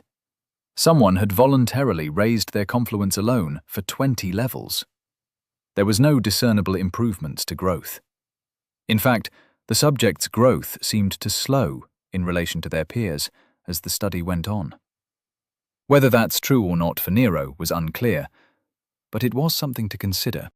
Moving on, Nero found the entire skill section was disappointing.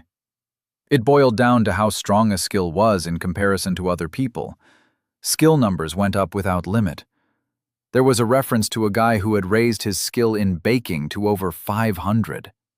The guy made a great muffin, but when it came down to it, it was still a muffin. There were no superhuman abilities that came from leveling skills crazy high.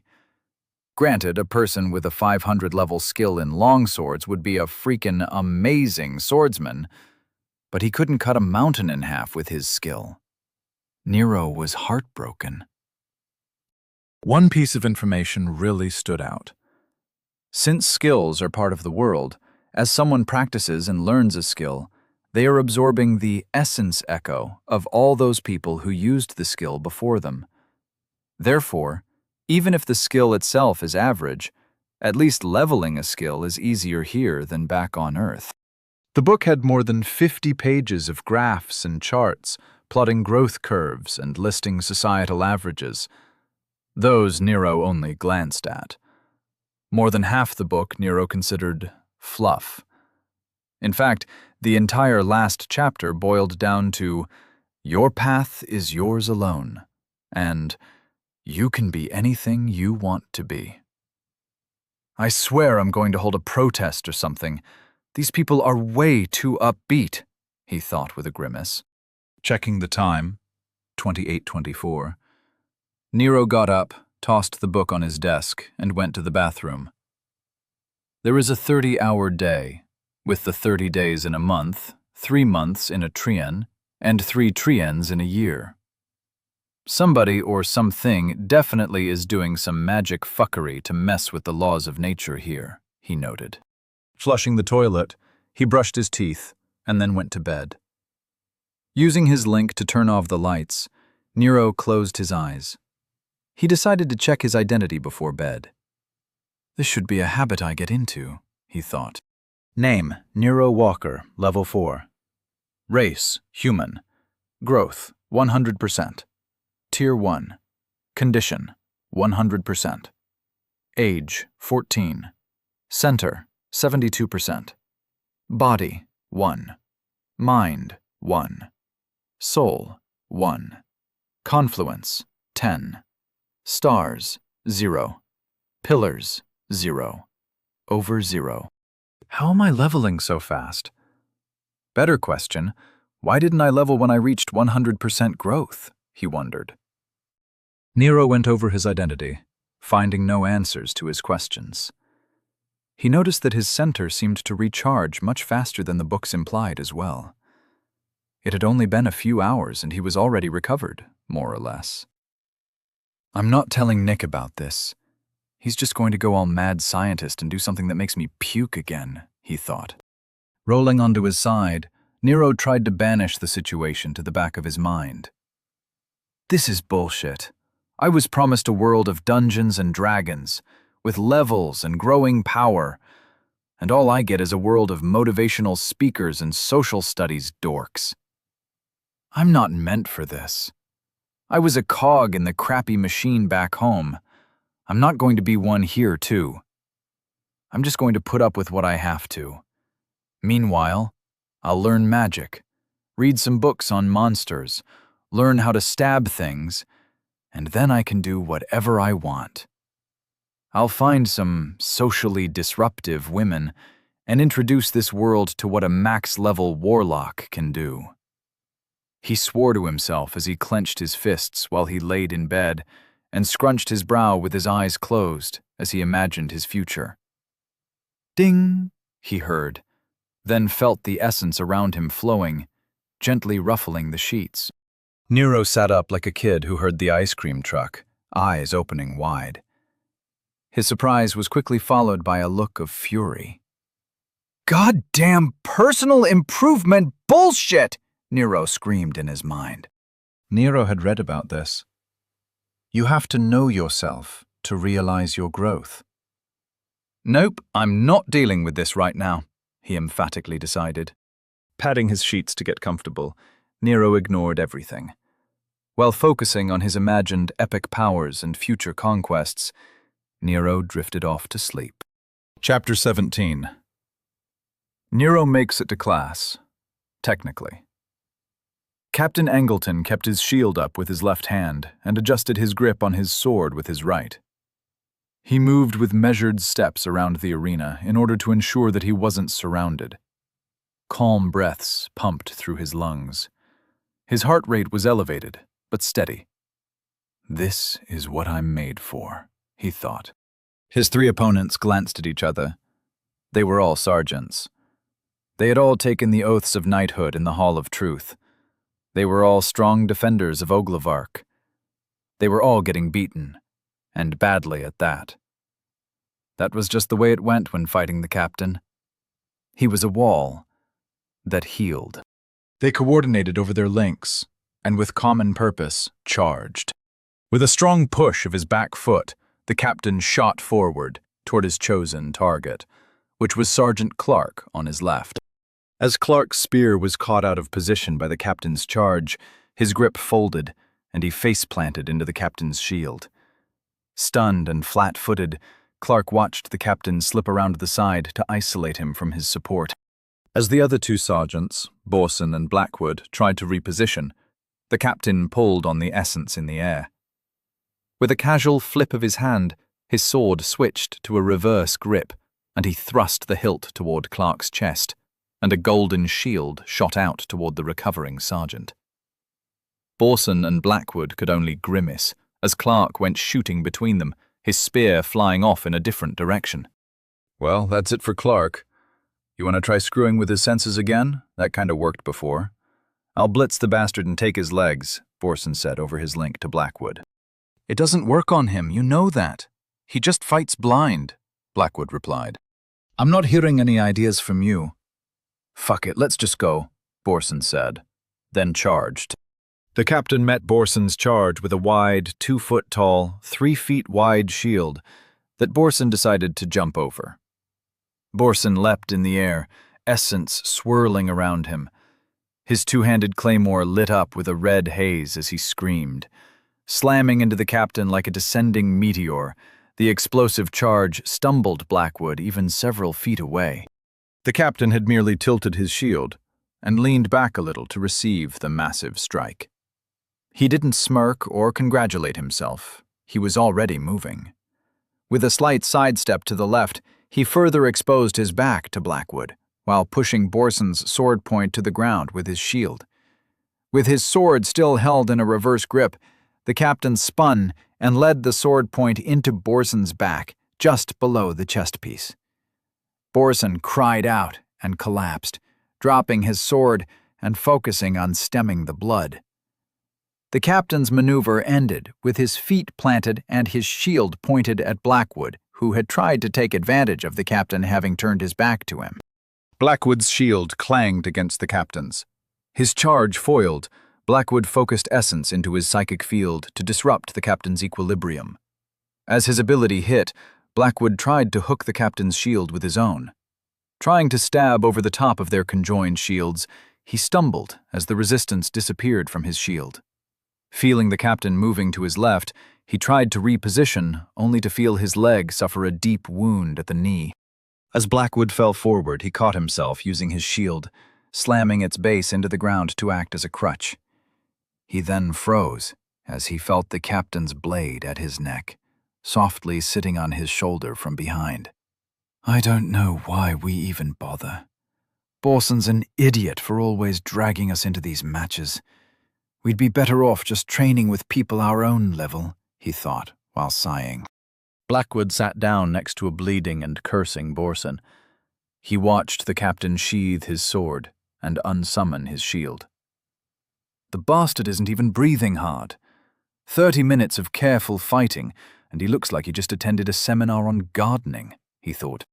The captain raised his hand, and in the distance you could see an unconscious Clark being levitated toward the group. The captain placed Clark down and closed his eyes. Essence swirled, and his hands glowed gold. He held them palm out toward the three, and waves of healing energy moved forward, clinging to the wounds. Soon, Clark woke up and shook his head as if he wasn't surprised at what he found. Borson stretched and looked ready to go again. Blackwood, however, didn't move. He just stayed sitting down and stared at Borson like he was contemplating murder. "All right, men, good effort. Each of you has improved a great deal since the last time we fought. However, there is plenty of room for further improvement. As the win is mine, I demand 30 hours in the yard from each of you on top of your scheduled training," the captain said. He turned and added over his shoulder as he walked away, "I want it done by the new week." "Borson, this was the last time," Blackwood grumbled. "You always say that. We'll get him next time," Borson replied easily. He stood up, dusted himself off, then collected his claymore. Lovingly checking it for damage, he unsummoned it. Doing some stretches, he worked out the kinks in his back from the fresh healing. I wasn't even in the room when you two assholes challenged him. Why the hell did it have to involve me? Clark asked as he went to collect his spear. We needed a third. During the meeting, I had said that we have gotten much stronger, and we could easily take the captain now, Borson said. He then waved to Blackwood. Then he says that we couldn't win even if we had a third. I called bullshit, and here we are. Once again, what does that have to do with me? Clark asked with his hands on his hips. Borson saw you first when we left the meeting room, Blackwood shrugged, while still sitting on his ass. His sword and shield were laying where he dropped them. Clark just shook his head. This is why no one likes you two. You guys suck. Sighing, Blackwood stood up and collected his gear. Come on, I'll buy you a beer and you'll feel much better about it, he said. As they walked out of the training arena, they passed the meditation area where Captain Angelton was going over the fight in his head. Internalizing each move, each decision, his mind wandered to his current worries. Command was concerned that they haven't found any sign of Islangurs moving in the area. Other than the small camp that they cleared out without issue, there were no signs of a larger presence. While there shouldn't have been any of them this far north to begin with, the collective opinion was that something didn't add up. The raiding detachment which performed the caravan raid didn't have any powerful mages, and the men he had brought to subdue them was overkill. There was no one in that camp that could cloak a group that size, let alone open a portal. How did they get here, he wondered, not for the first time. The city's mages have been spending their center like water, trying to scry for signs of the enemy. Maybe someone in the merchant train saw something, so they had to be eliminated, even if it exposed the hidden raiders, he thought. How large is their main force if they could sacrifice 100 men without issue? Every raider fought to the last. The survivors even detonated their center when faced with capture. Islangurs aren't that loyal to their country. Everyone in that cesspit of a kingdom is just out for themselves. Command has every gate looking for answers, and no one has any. I must be missing something. There is always a path forward. I just need a lead, he thought. Using his link, the captain brought up the report from intake concerning the sole survivor that was filed with the 7th Gate Army Detachment. The boy had no memories of the attack, no memories of anything. He was a completely new soul. The researcher that did his soul eval did make a note that his perspective is completely foreign to this area. Maybe he noticed something that he didn't know was important, thought the captain. Captain Angelton decided that he'd track the boy down and see if he remembered anything, or had a lead he could follow. Feeling better now that he had a path to follow, he stood up and started back towards his office. Rock! Nero walked into the library with a smile on his face. After getting an early breakfast, he had some time before his combat class for beginners. As he walked up to the front desk, he looked for the helpful guy he annoyed the last time he was here. Unfortunately, there was no sign of his favorite librarian. Nero wanted to ask for the sequel to What You Need to Know Now That You've Awakened. He was sure that whatever the guy said in response could be used to make the guy's smile crack. Putting thoughts of trolling people aside, he waited in line and walked up to an available librarian. Hello, I need to return this book. I can still look at it through the link, right? Oh, and can I use a link at any station, or do I need to register or something first? He asked. Any station is fine. The system will know if you have authorization for something, and all of our books are available while you are on center property and are authorized for viewing. Is there anything I can help you find? The librarian asked politely. Nah, I'm good, thanks, replied Nero as he walked off with a dismissive wave. Looking around, he found a desk with a pad of paper on it and a small cup of pens. He sat down and connected to the station. There was a lot of information available, including options for searching for books, both through the link and hard copy. There were research journals available, also news selections with current events and historical records. There were a lot of editorials, which were oddly listed under entertainment. A sports section had team fights and singles for the arena center. There was something simply called the Game Championships in current events. Just going through the headers for all the different sections was more than he could handle. It all seemed familiar, but at the same time very different from what he was used to. Eventually, he returned to his original purpose: magic. The information there was just as overwhelming. There were sections on current research journals and academic information from Centerpoint. Centerpoint was the mage college with schools in every major city. Looking up the requirements to get in showed that Mrs. Salvatore was understating what a person would need to get a scholarship there. Typical elitist bullshit, he thought with a scowl. At least it seems that the requirements are the same for everyone, but the nobles had a better chance of being able to pay for tuition. After all, they were rich. The average citizen would need to rely on scholarships. Luckily, the schools didn't seem to prioritize a person's background. Ha! If you're even related to a noble house, you're ineligible for a scholarship, he noticed with a smile. It looks like they take a lot of people who aren't nobles and have them work off the debt of education. After graduation, they owe 50 years of service. That's a lifetime commitment. Even here, that's a big chunk of time. Maybe that isn't a lifetime commitment here. I still don't know enough to say for sure, Nero thought. Exiting back a few steps through the link, Nero looked for information on how to learn magic. There was a section on basic household magic, simple combat casting, lots of references on where to learn specific things. He needed to find a section for children. This is humiliating, he thought while he searched. Eventually, he found the section for Introduction to Magic. Looking through the options for some simple hardcover books that he could get, a sense of the aisle and the titles were available in his head. Nero didn't need to write anything down. Neat. But then why do they even bother with stations for people to search for books? Can't I just use the link as I walk around? Nero wondered to himself. Getting up, he walked through the library.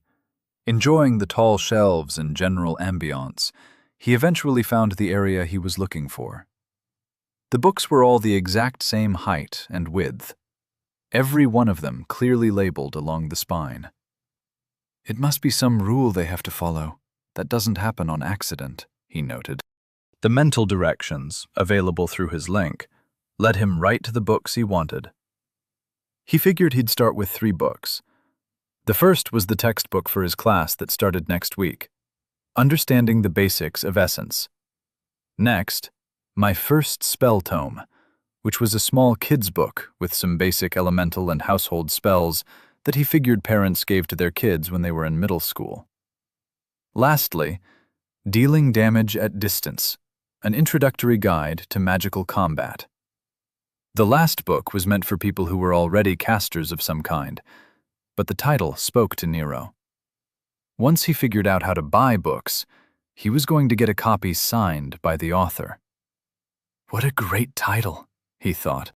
While perusing the aisles for other magical books, his sense of time warned him to get moving. Sighing, he decided to go check out his selections at the front desk, then head off to his combat class. The link was awesome.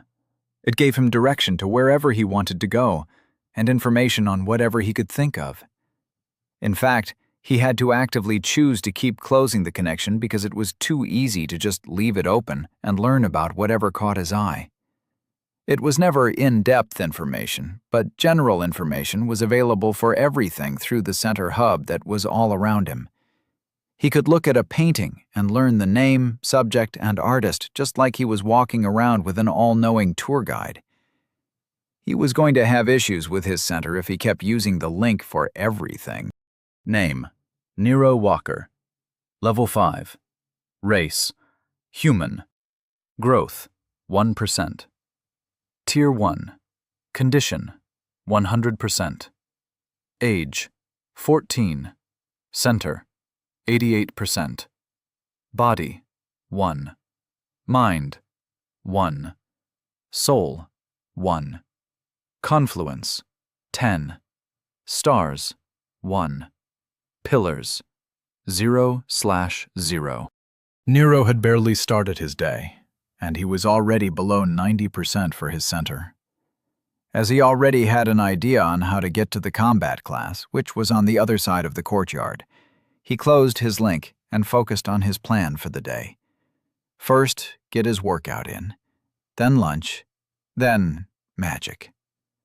All day, every day. That was to be Nero's motto.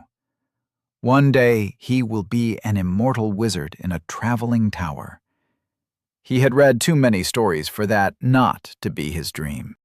Arriving at a very large domed building with statues of warriors lining the walls. Gee, I wonder if this is where they learn to fight, Nero thought, as he chuckled at the obviousness of the building. Inside there were people everywhere. Some of them were in mail armor, some in regular clothes, others in combat robes. The place looked like a fantasy convention. He looked around and saw large information stations interspersed throughout the entryway.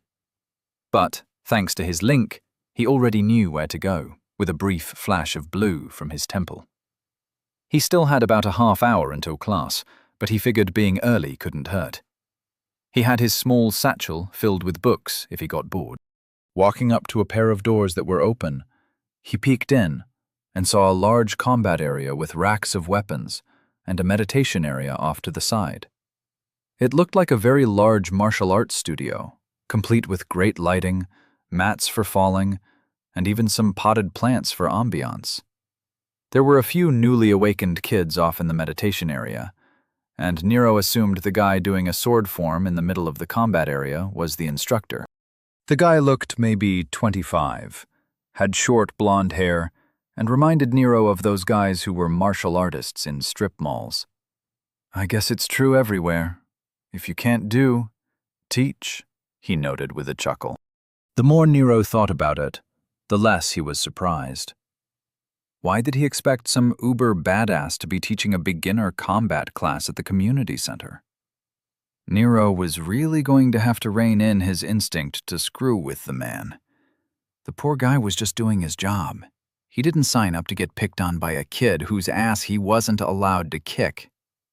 The instructor was probably the butt of a lot of jokes from real warriors. He probably can't stand up to them. But he could kick Nero's ass. Don't poke this dude. You know how it will end, Nero reminded himself. Patiently waiting for the instructor to finish his sword dance thing, Nero stood at the edge of the mat and folded his hands. Eventually, the guy finished and sheathed his sword into nothing at his hip, and then bowed to the wall. Oh, come on. How does this guy not expect to get made fun of when he does shit like that? He said to himself. Nero did his best to not cringe and said, Hi, I'm Nero Walker. I signed up for this class as I have no idea how to fight, and the description said this is where I start? Looking over at Nero, the guy walked up calmly, with his head held high. Good morning. My name is Lance Stamford. You may call me Teacher, or Mr. Stamford. We take our training seriously here, and I expect you to come dressed for combat in the future. For today, you can just take off your outer robe and take it easy.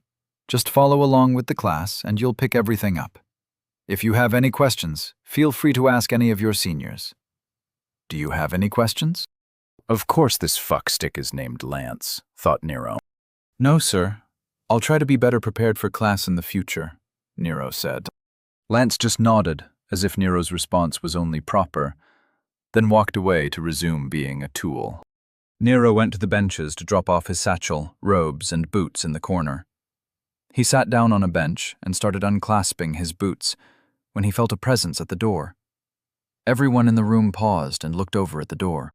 Calmly looking around, in strode Captain Angelton.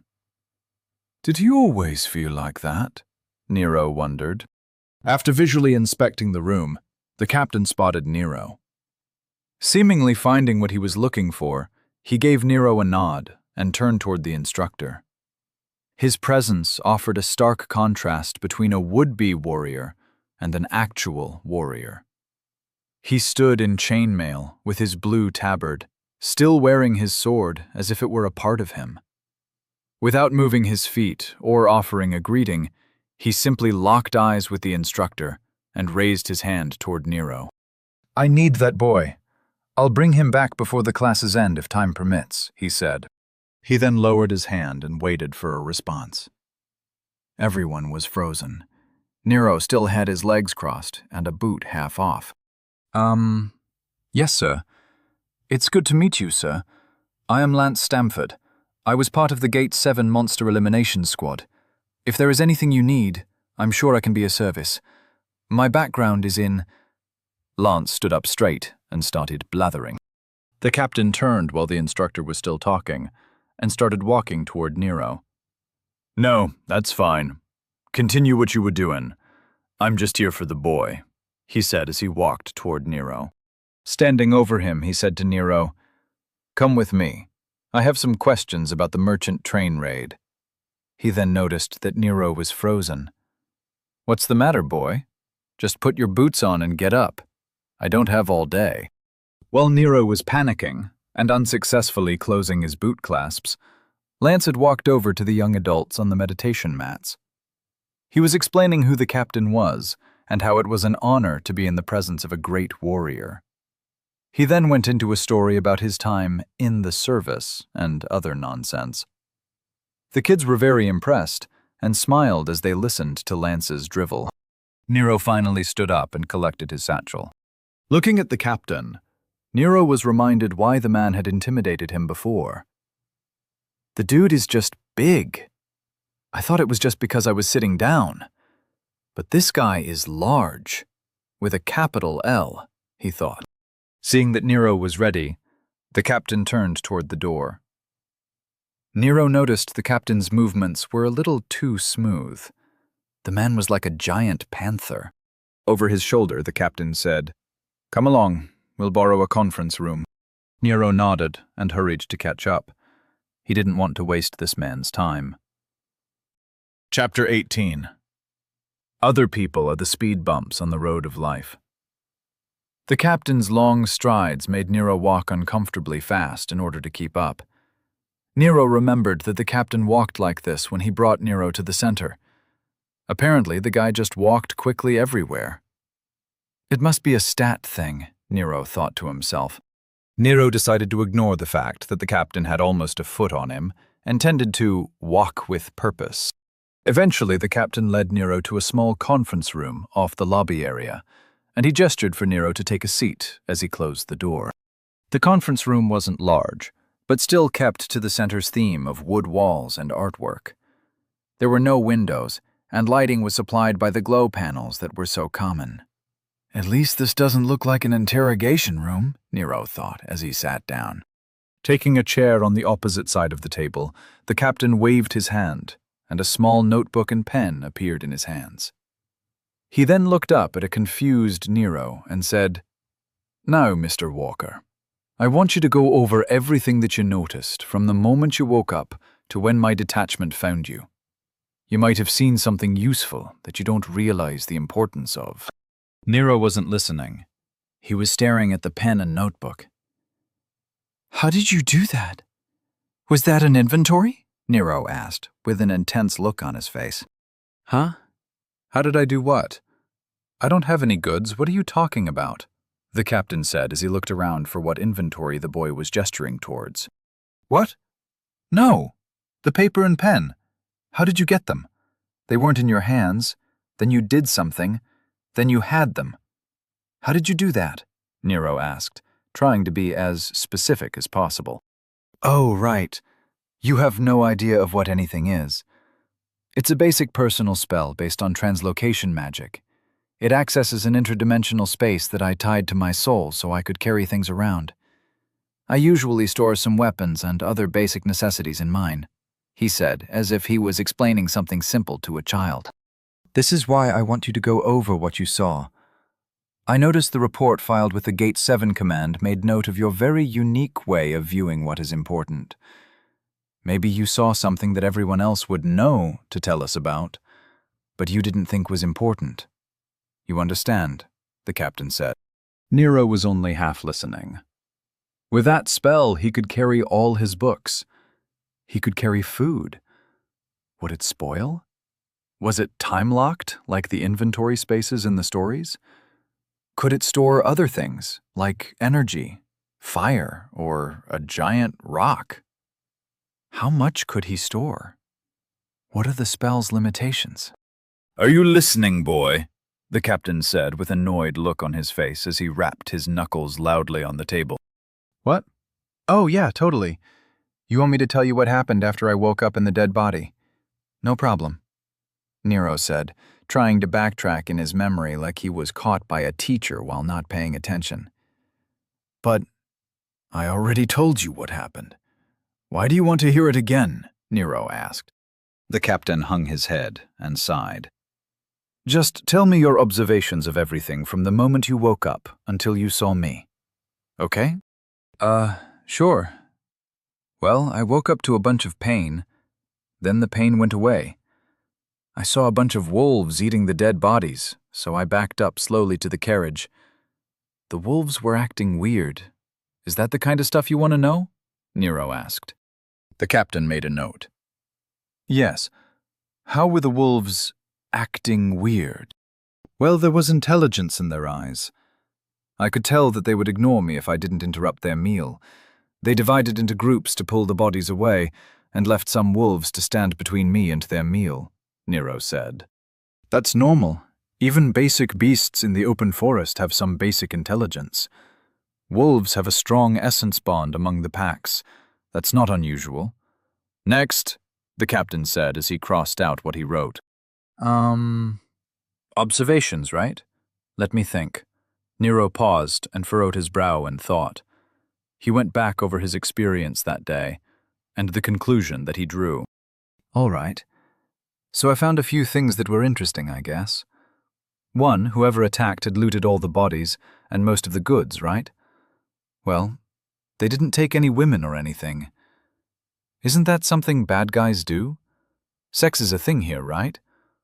I'm not saying that raping and pillaging is good, but don't they usually go together?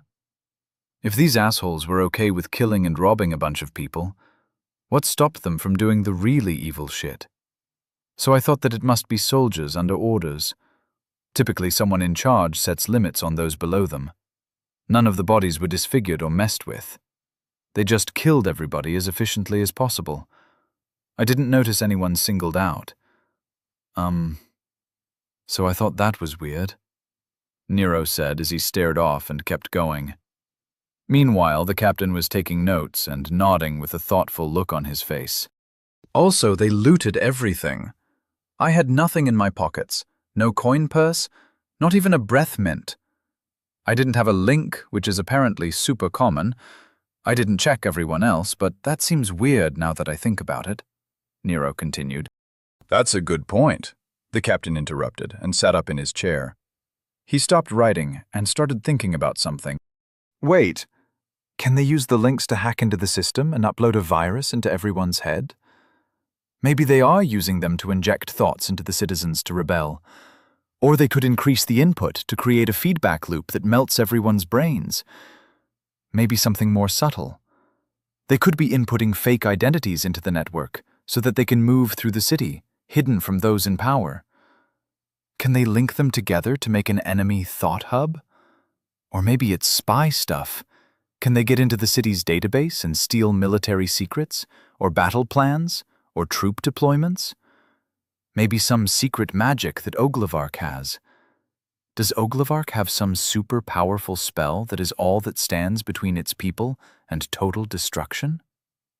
Nero rubbed his chin and went through all tropes that he could think of. What the hell are you talking about? The Thought Hub doesn't work like that. Where do you come up with this stuff? The captain looked in horror at the kid who harbored such ridiculous conspiracy theories. He shook his head to clear the confusion. They probably took them because someone's link registered a contact that would be flagged when they came into range of the city. If a link senses someone who is of note, or in a weird place, a note is sent through filters until it gets to someone who would need to know about it. For example, no link should register you in the female locker room. If one does, whoever is in charge of that area at that time will be notified of the anomaly. Everyone in the city has a psychic profile, which acts as their ID. It's useful for situations like today, when I decided I needed to speak with you. I thought about where you were, and because I'm a captain looking for you in the course of my duties, I was given the information about your whereabouts. If it were, say, 2600, and I just was curious where you were, the Thought Hub would deem the thought irrelevant and none of my business. Think of the Thought Hub of the city as the collective will of the city. It can be tweaked by the logicians who work there, but it can't be subverted. Does that clear things up? The captain asked. Not really, but I'll take what I can get, Nero replied.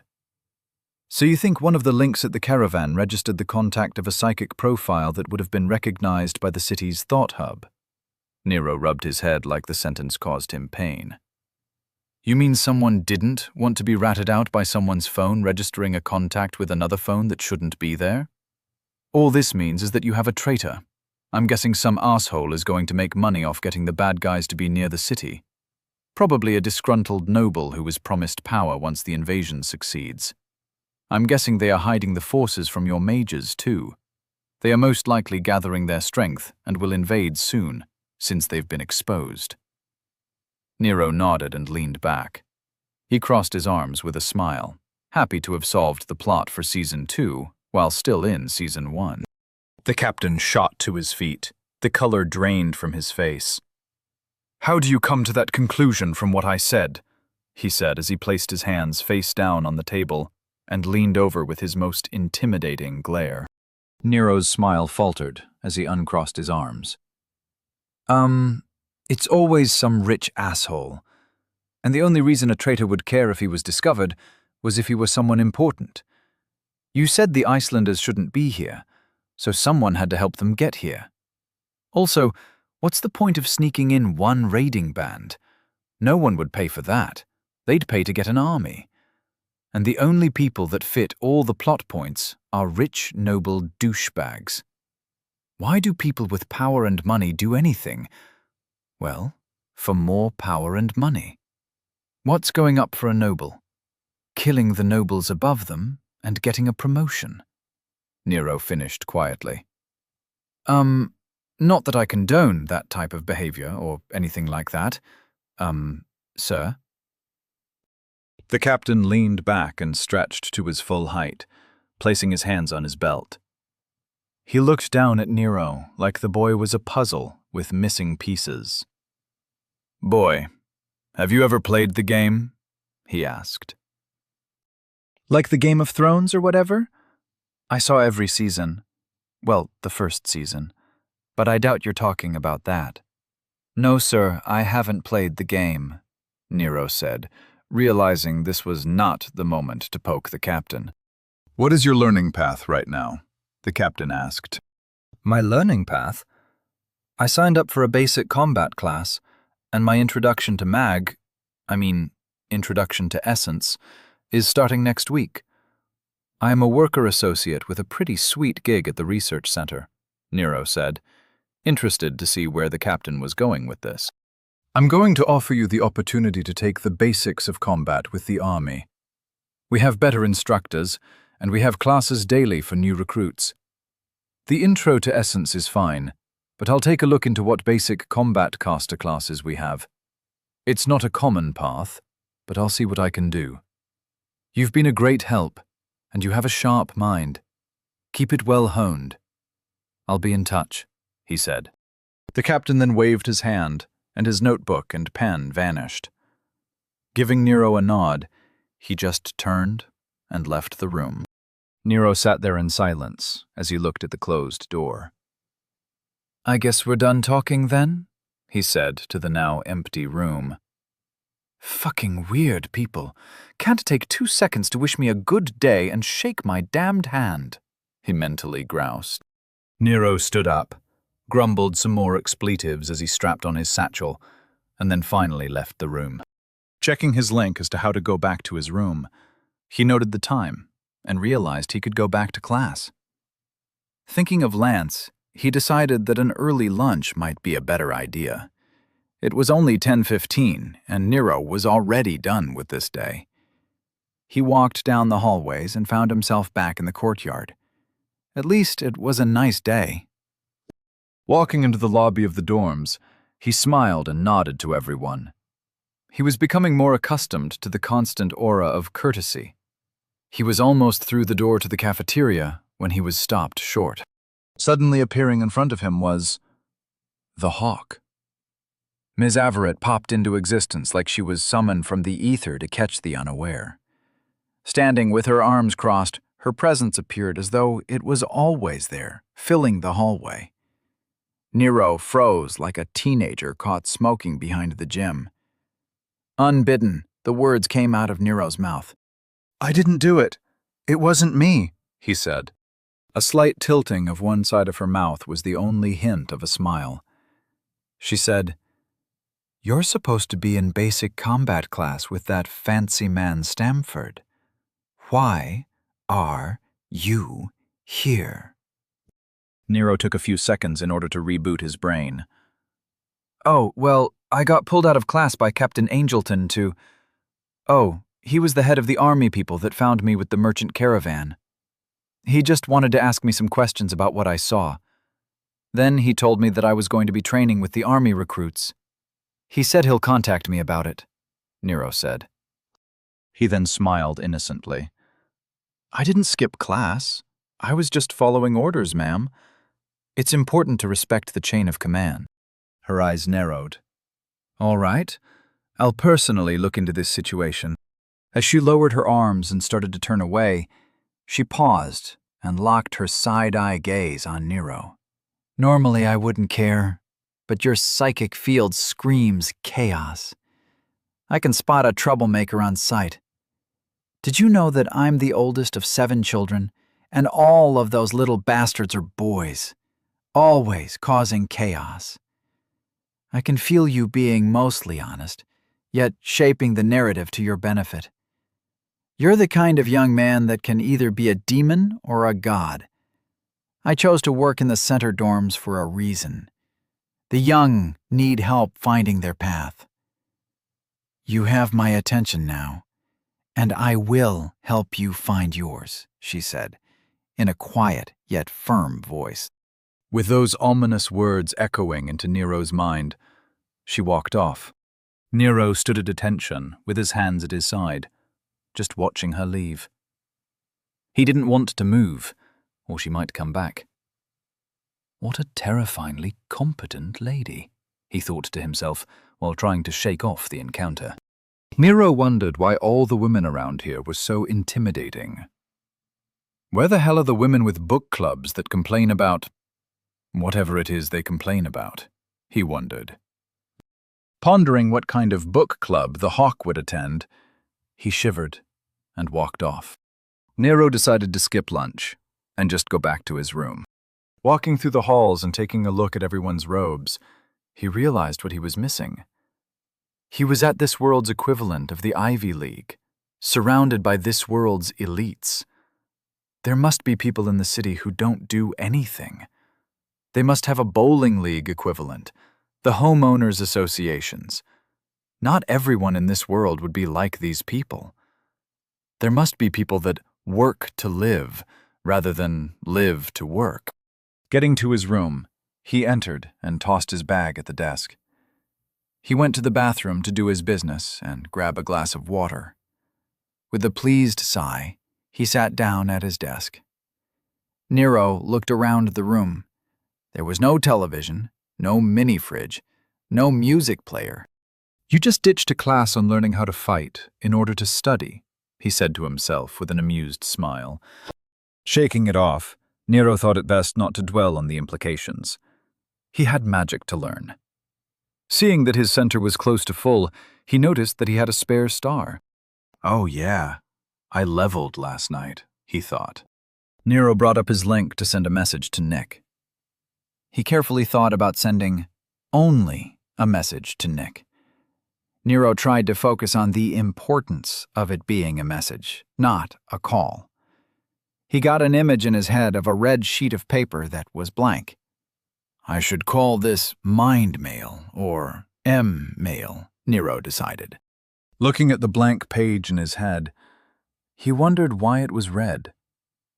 Dismissing the color as unimportant, he wrote out his note. Hey Nick, I leveled again last night. LOL.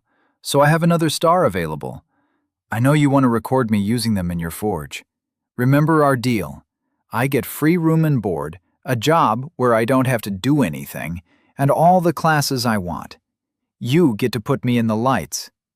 Oh, by the way, you still owe me the magic stuff you promised me. It was your fault for telling your wife about the stars. I specifically didn't say anything about it. I was very careful, P.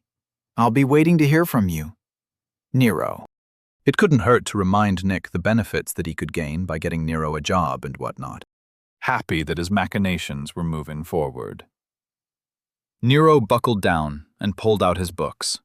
He planned to hide in his room until dinner, go eat, and then come right back and get into it again. He opened his Understanding the Basics of Essence book, got his pen and paper for notes ready, and took a deep breath. The grind begins, he thought with relish. That lasted about 5 minutes. Nero received a ping on his link. Focusing on the incoming connection, he was lambasted by the presence of Mrs. Salvatore. Nick was called into the Gate 7 Army compound for a meeting with the command staff. I couldn't find anything out. Did you accuse him of something? She asked in a tight voice before Nero could even say hi. What? I mean, nothing. I didn't talk about Nick at all. The captain, the one who found me, he showed up earlier this morning and just asked me about what I remember from the merchant train attack. We didn't talk about Nick at all. I don't know anything about it. Is there anything I could do to help? Nero asked, completely confused. Once again, he was speaking his part of the conversation out loud, but now he was speaking to an empty room. If someone were watching, they'd think he was arguing with the voices in his head. Nero could feel her mind calming. No, it's fine. I don't know why the army would be involved anyway. We'll figure it out. By the way, your paperwork is in for your work associate status, and Nick has a meeting with the Research Council tomorrow. Make sure to fill out the forms waiting for you on the center hub, Vera said, as she closed the connection. A little stunned, Nero just sat there like a lump. Okay, good talk, he remarked to himself. Nero looked down at the book he'd just started. Instead of reading anything, he just went back over the conversation with the captain in his head. Nero couldn't think of anything that had to do with Nick. Wait, the captain referenced a file that must have come from intake. That was probably the file for his soul check or whatever. That's the connection. He wondered if there was anything concerning the testing which could hurt him. Nothing came to mind. Is it worth calling the captain or Nick to stick his nose into this? He couldn't see any benefit to being involved. Either something comes up that he has to deal with, or he never hears anything about it again. Don't go looking for trouble. I already have enough on my plate, he reminded himself. Nero decided to forget about the situation and get back to his magic studies.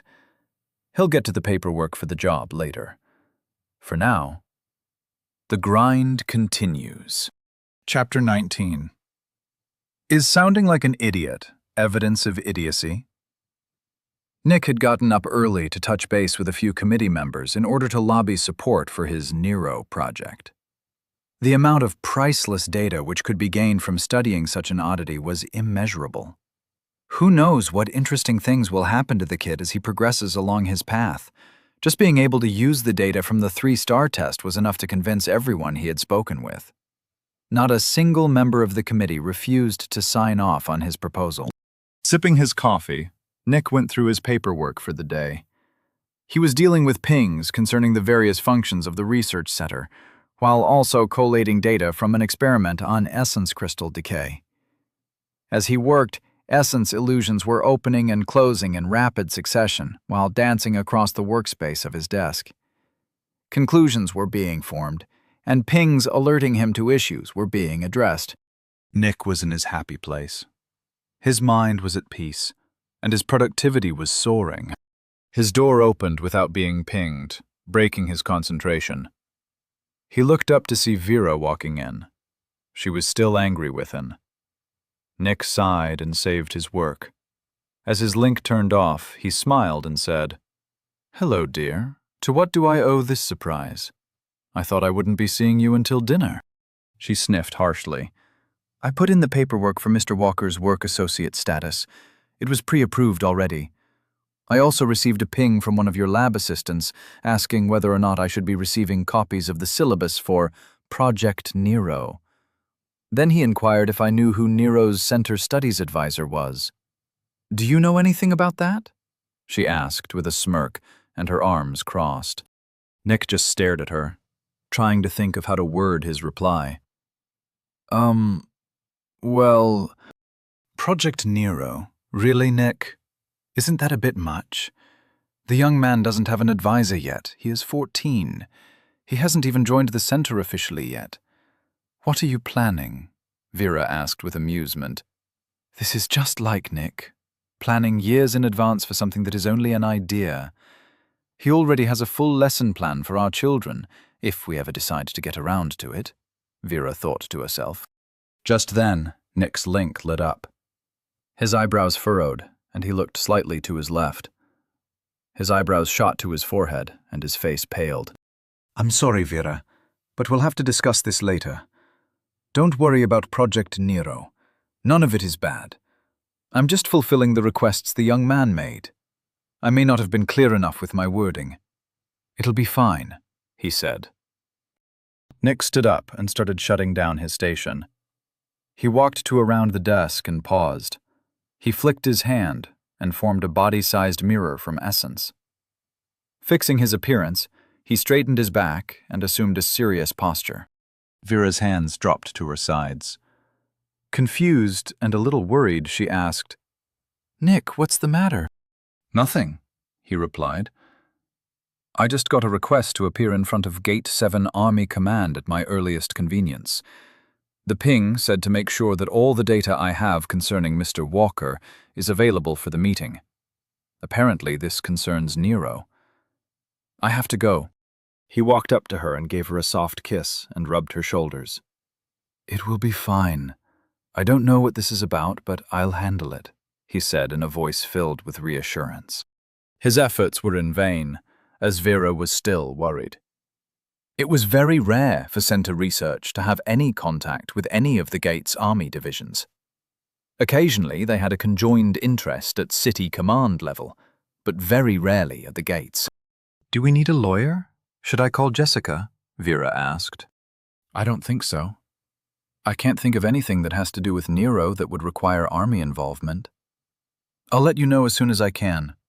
I really have to go.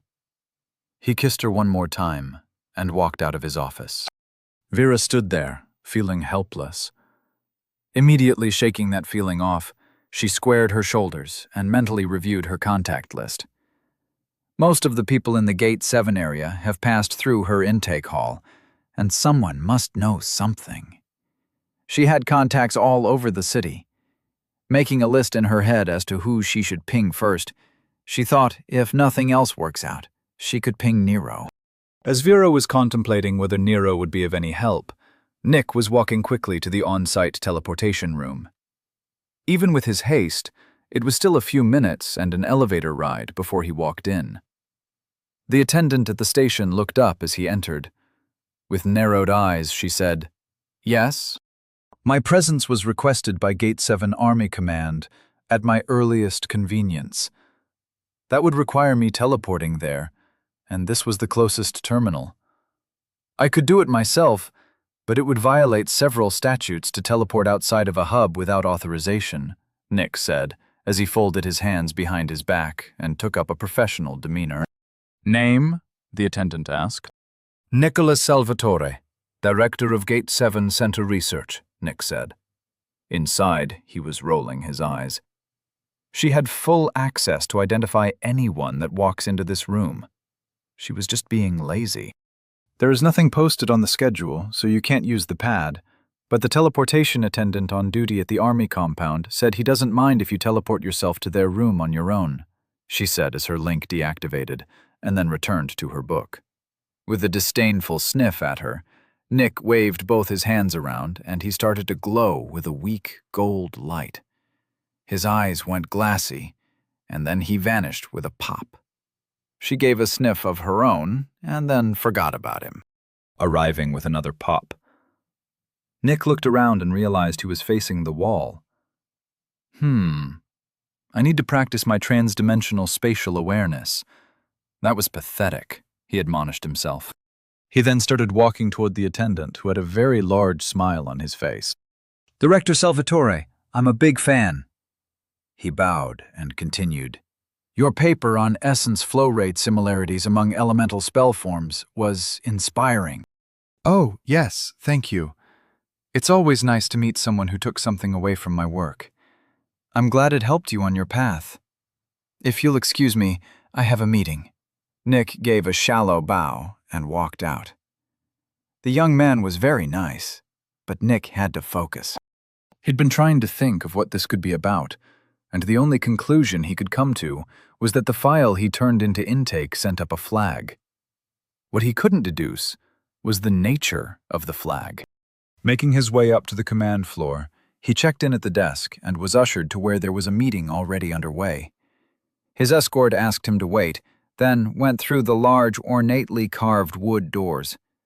A minute later, his escort returned and said, "The general and the commanders will see you now." Nick's eyebrows raised. What the hell is a general doing in this meeting? What the hell did that little shit do? He wondered. Nick didn't allow any of his apprehension to show in his psychic field, let alone on his face. He walked in and stood at the end of a long desk. In the middle of one side there was the general, easily identified by the gold border of his tabard. It was General Branson. Nick recognized him.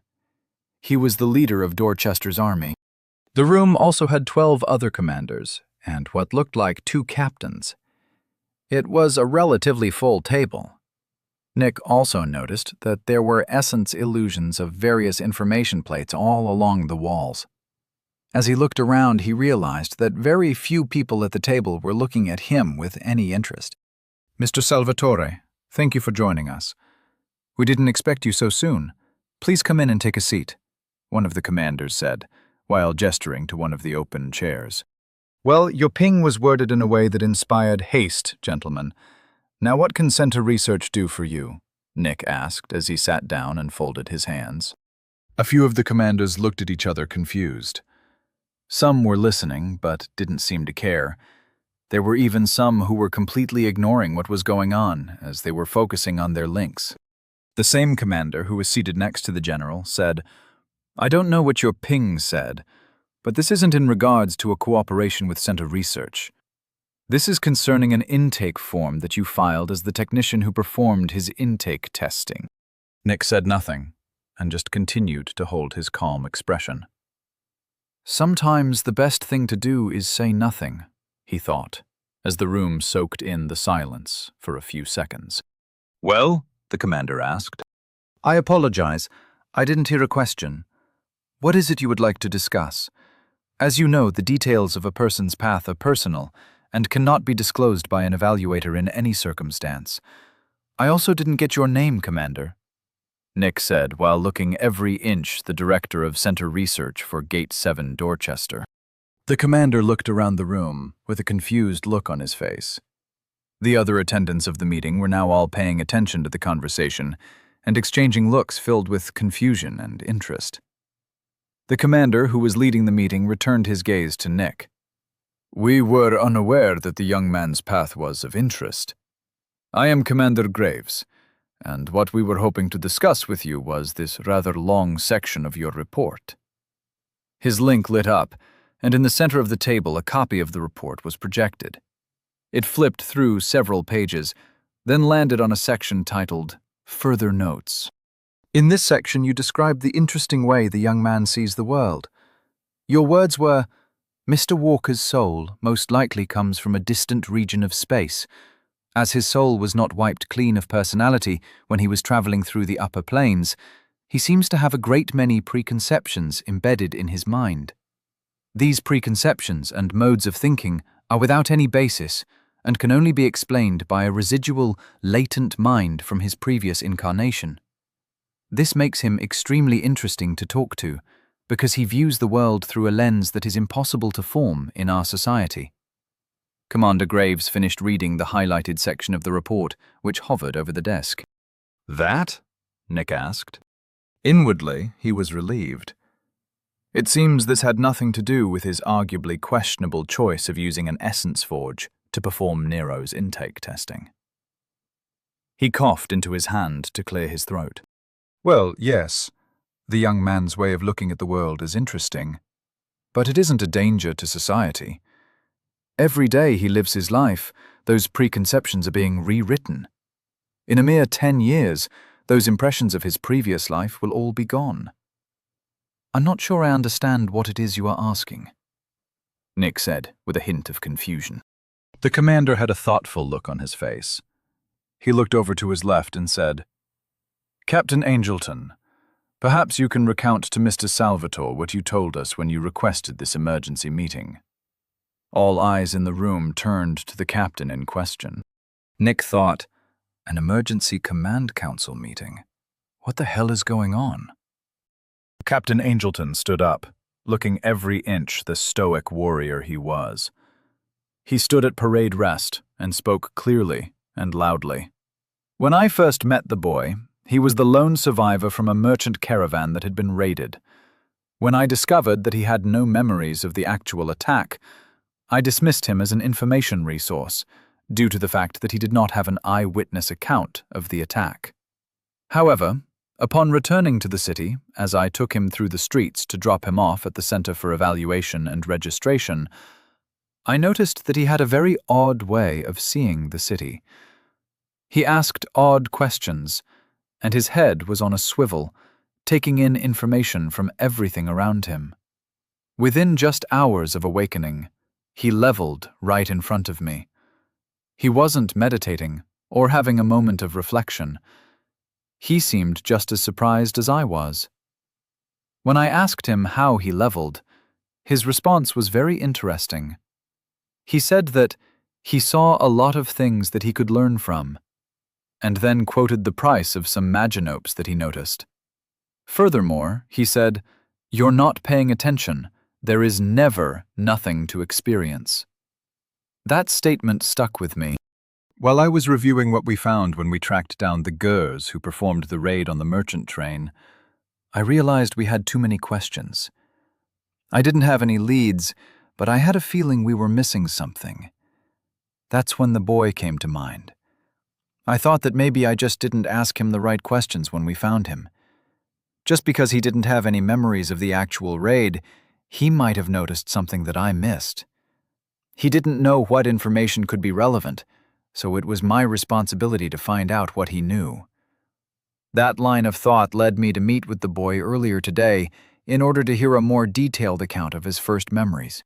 Most of what he thought important or noteworthy was, as I thought, only interesting to him because he hadn't seen it before. However, he did make particular note of how the bodies were treated. From that, he made some very astute deductions as to who the raiders were. Just by looking at the bodies, he came to the conclusion that the raiders were soldiers of some kind, and they were there for a purpose. Specifically, they were looking for something. He then noted that among all the things taken, he was missing his link. From this, he jumped to some ridiculous conclusions about the Islangurs using the stolen links to brainwash people. I think he meant mind-wiping, but I didn't press it. The important thing was, it got me thinking about why they wanted the links. I told him my theory on how the links possibly registered a psychic contact that would be flagged when they joined the city hub. From that small piece of information, he made some very astute and very worrying conclusions. He speculated that the only people who would be worried about a contact being recorded somewhere they shouldn't be would belong to a noble house. From there, he made a rather convincing argument about how, in all likelihood, Dorchester has a traitor noble who is trying to take control of the city and is currently amassing a hidden army of Gurs. Worried about the implications, I immediately requested an emergency meeting with command. Now, here we are, Captain Angelton finished.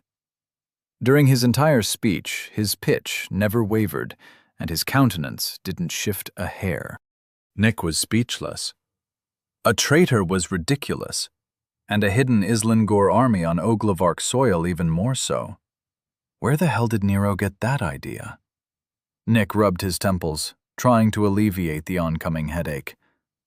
That boy, for all his interesting points, is a verifiable nightmare on the psyche. So you see why we called you. We need to know the likelihood that his conclusions have some basis in reality. We needed to bring in someone who studied how the boy's mind works, to see if there is any worth to what he said. The commandeer looked at Nick, apparently waiting for some sort of verdict. As Nick thought about how to word his response, he received a ping from the boy in question. The ping would have sat patiently in the thought hub, waiting for him to look at his messages. But the boy considered it important, so the thought hub listed it as urgent. As all of the commanders were currently looking at him, he sheepishly said, "One moment, please. I just received an urgent ping." Reading the ping. "Hey, Nick, I leveled again last night. Lol. So I have another star available. I know you want to record me using them in your forge. Remember our deal?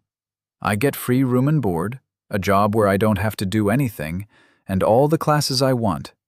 You get to put me in the lights. Oh, by the way, you still owe me the magic stuff you promised me. It was your fault for telling your wife about the stars. I specifically didn't say anything about it.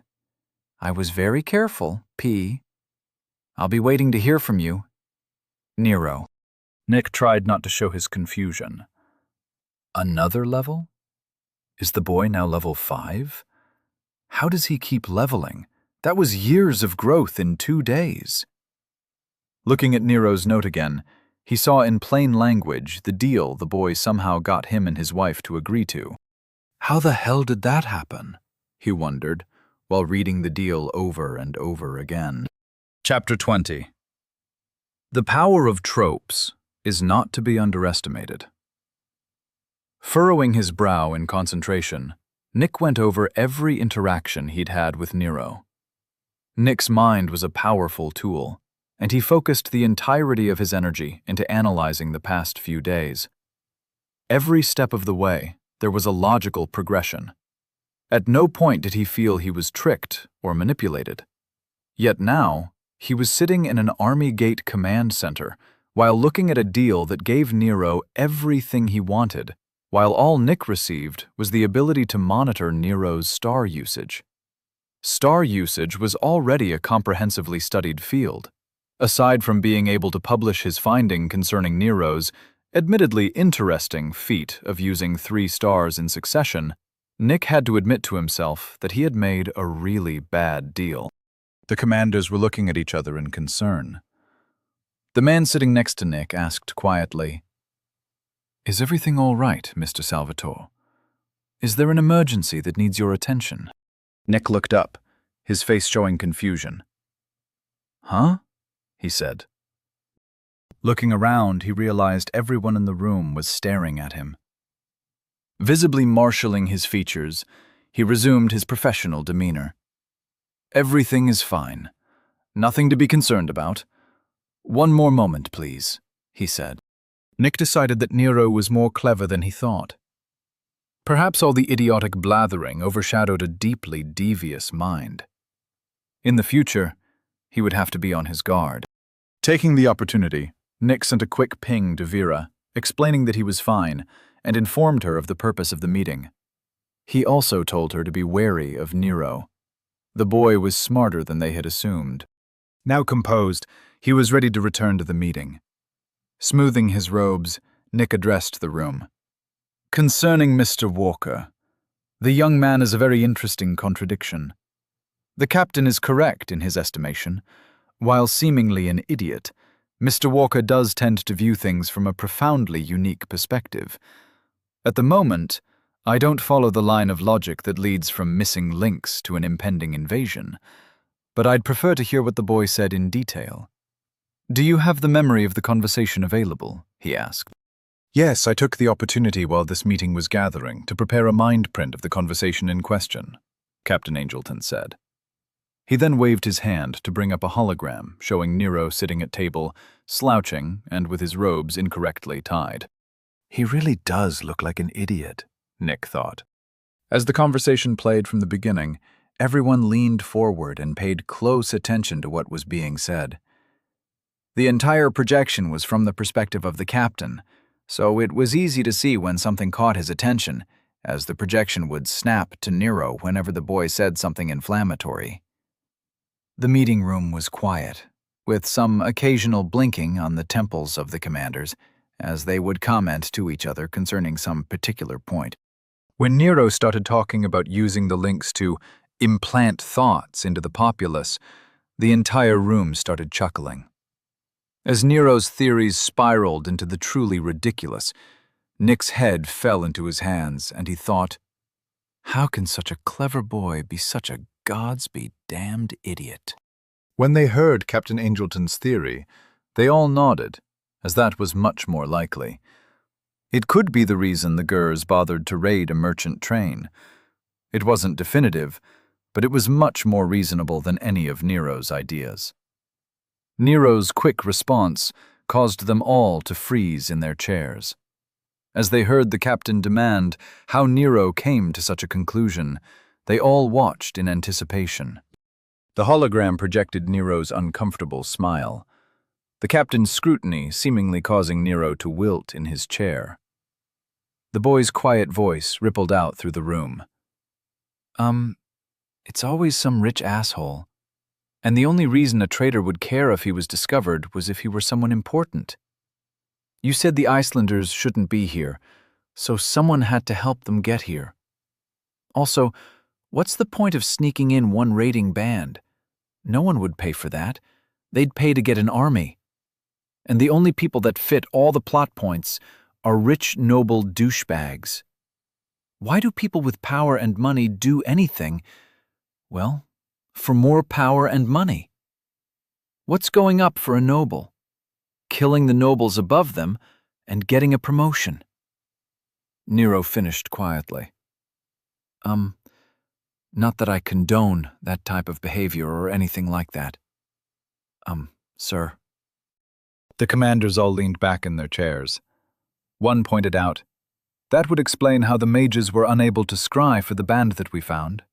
Another said, it is conceivable that a local portal mage was able to get through the wards if he were already familiar with them. Suddenly, a loud, gruff voice silenced the room. Quiet! I want to see the rest, the general said with his hands folded in front of his face. When Nero was asked about the game, he raised his eyebrows at Nero's response. As the general watched Captain Angelton offer the boy training at the Gate 7 compound, he nodded along with the decision. Soon the recording ended, and the hologram returned to Nero's intake file. That was good thinking, Captain. Going back to re-interview the boy was smart. You noticed how he is intuitive, but doesn't have the necessary information to make an educated deduction. That's command-level thinking right there, General Branson said. The general leaned back in his chair, seemingly in thought. The whole room patiently waited to see if he was done talking. Just as Commander Graves was about to speak, the general looked at Nick and said, "You're probably the smartest man in this room. What would you say about what you just saw?" Nick's face had an ashen tint. In short, I'm worried. Granted, nothing of what Nero fears they'll use the links for is possible. At least, I don't think it's possible. That being said, he makes a compelling argument for a noble traitor and an impending invasion. Did you really want my opinion on a military matter? The general replied, You're here. You're smart. I'm not going to ignore a powerful mind because he's a scientist. I want you to take a minute and think it through. Our analysts have nothing but questions, and I want answers. he finished with a growl. Very well. Forgive me, but I think better standing up, Nick said as he stood up from the table and started pacing. He put his right hand to his chin and his left behind his back as he walked along the side of the table. Starting with the facts we know are true. A raiding party attacked a merchant caravan using Islangur weapons. They efficiently killed everyone and then took their supplies, money, and links. An Islangur warband should not be this far north. It is hundreds of miles to the front, and there have been no reports of activity hinting of their travels. He paused and looked around the room. No, they appeared out of nowhere, someone said. Nick nodded and resumed his pacing. That's it for incontrovertible facts. Not much to work with. What was found when the band was apprehended? What facts were obtained from the prisoners? Any documentation or material of interest? Nick looked around, but kept pacing slowly. Captain Angleton spoke up. Nothing was found. There were around 100 men, and every one of them either died or detonated their center to avoid capture. All of the stolen supplies were recovered. However, the stolen links were all destroyed. At the time, I thought it was so they couldn't be tracked. There were no powerful mages, and the fight was relatively easy. Nothing of note was recovered. The victory was hollow. Nick nodded as he paced and assimilated the information. So facts and questions. They didn't have a powerful mage. So how did they get there? The only thing they did with the supplies was destroying the links. Why? They made sure to leave no survivors. What were they worried about us finding out? Nick kept pacing and thinking. The room was silent as everyone tried to work through the problem. Captain Angleton said, "That's why I felt I didn't have enough information. I figured that when you hit a difficulty in your path, the best thing to do is back up until the road was clear and see where you went wrong. The first thing that I encountered during this investigation was the boy, and I hoped he had something I missed." Nick muttered. Okay, my conclusion, based on the facts at hand. He stopped pacing and stood behind his chair. Placing his hands on the backrest, he looked at the general and began. I would say that you have someone teleporting Islangur troops into the area, or at the very least a well-funded army masquerading as Islangur troops.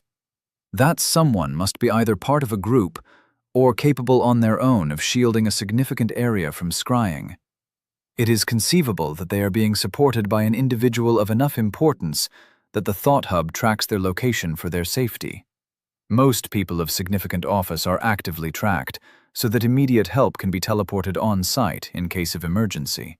So, if one of the links from the caravan had reported contact with said person, then a flag would be sent to control, and an investigation would have started.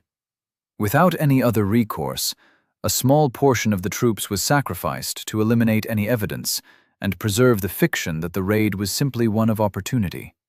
Since the raiding party was not insignificant, it follows that the main force is not small. With all that being taken into account, the only people in Dorchester who would have the resources to do this would, in fact, belong to a powerful, noble house. Mr. Walker made a solid argument. Everyone sat in silence, contemplating the repercussions of what they'd just heard.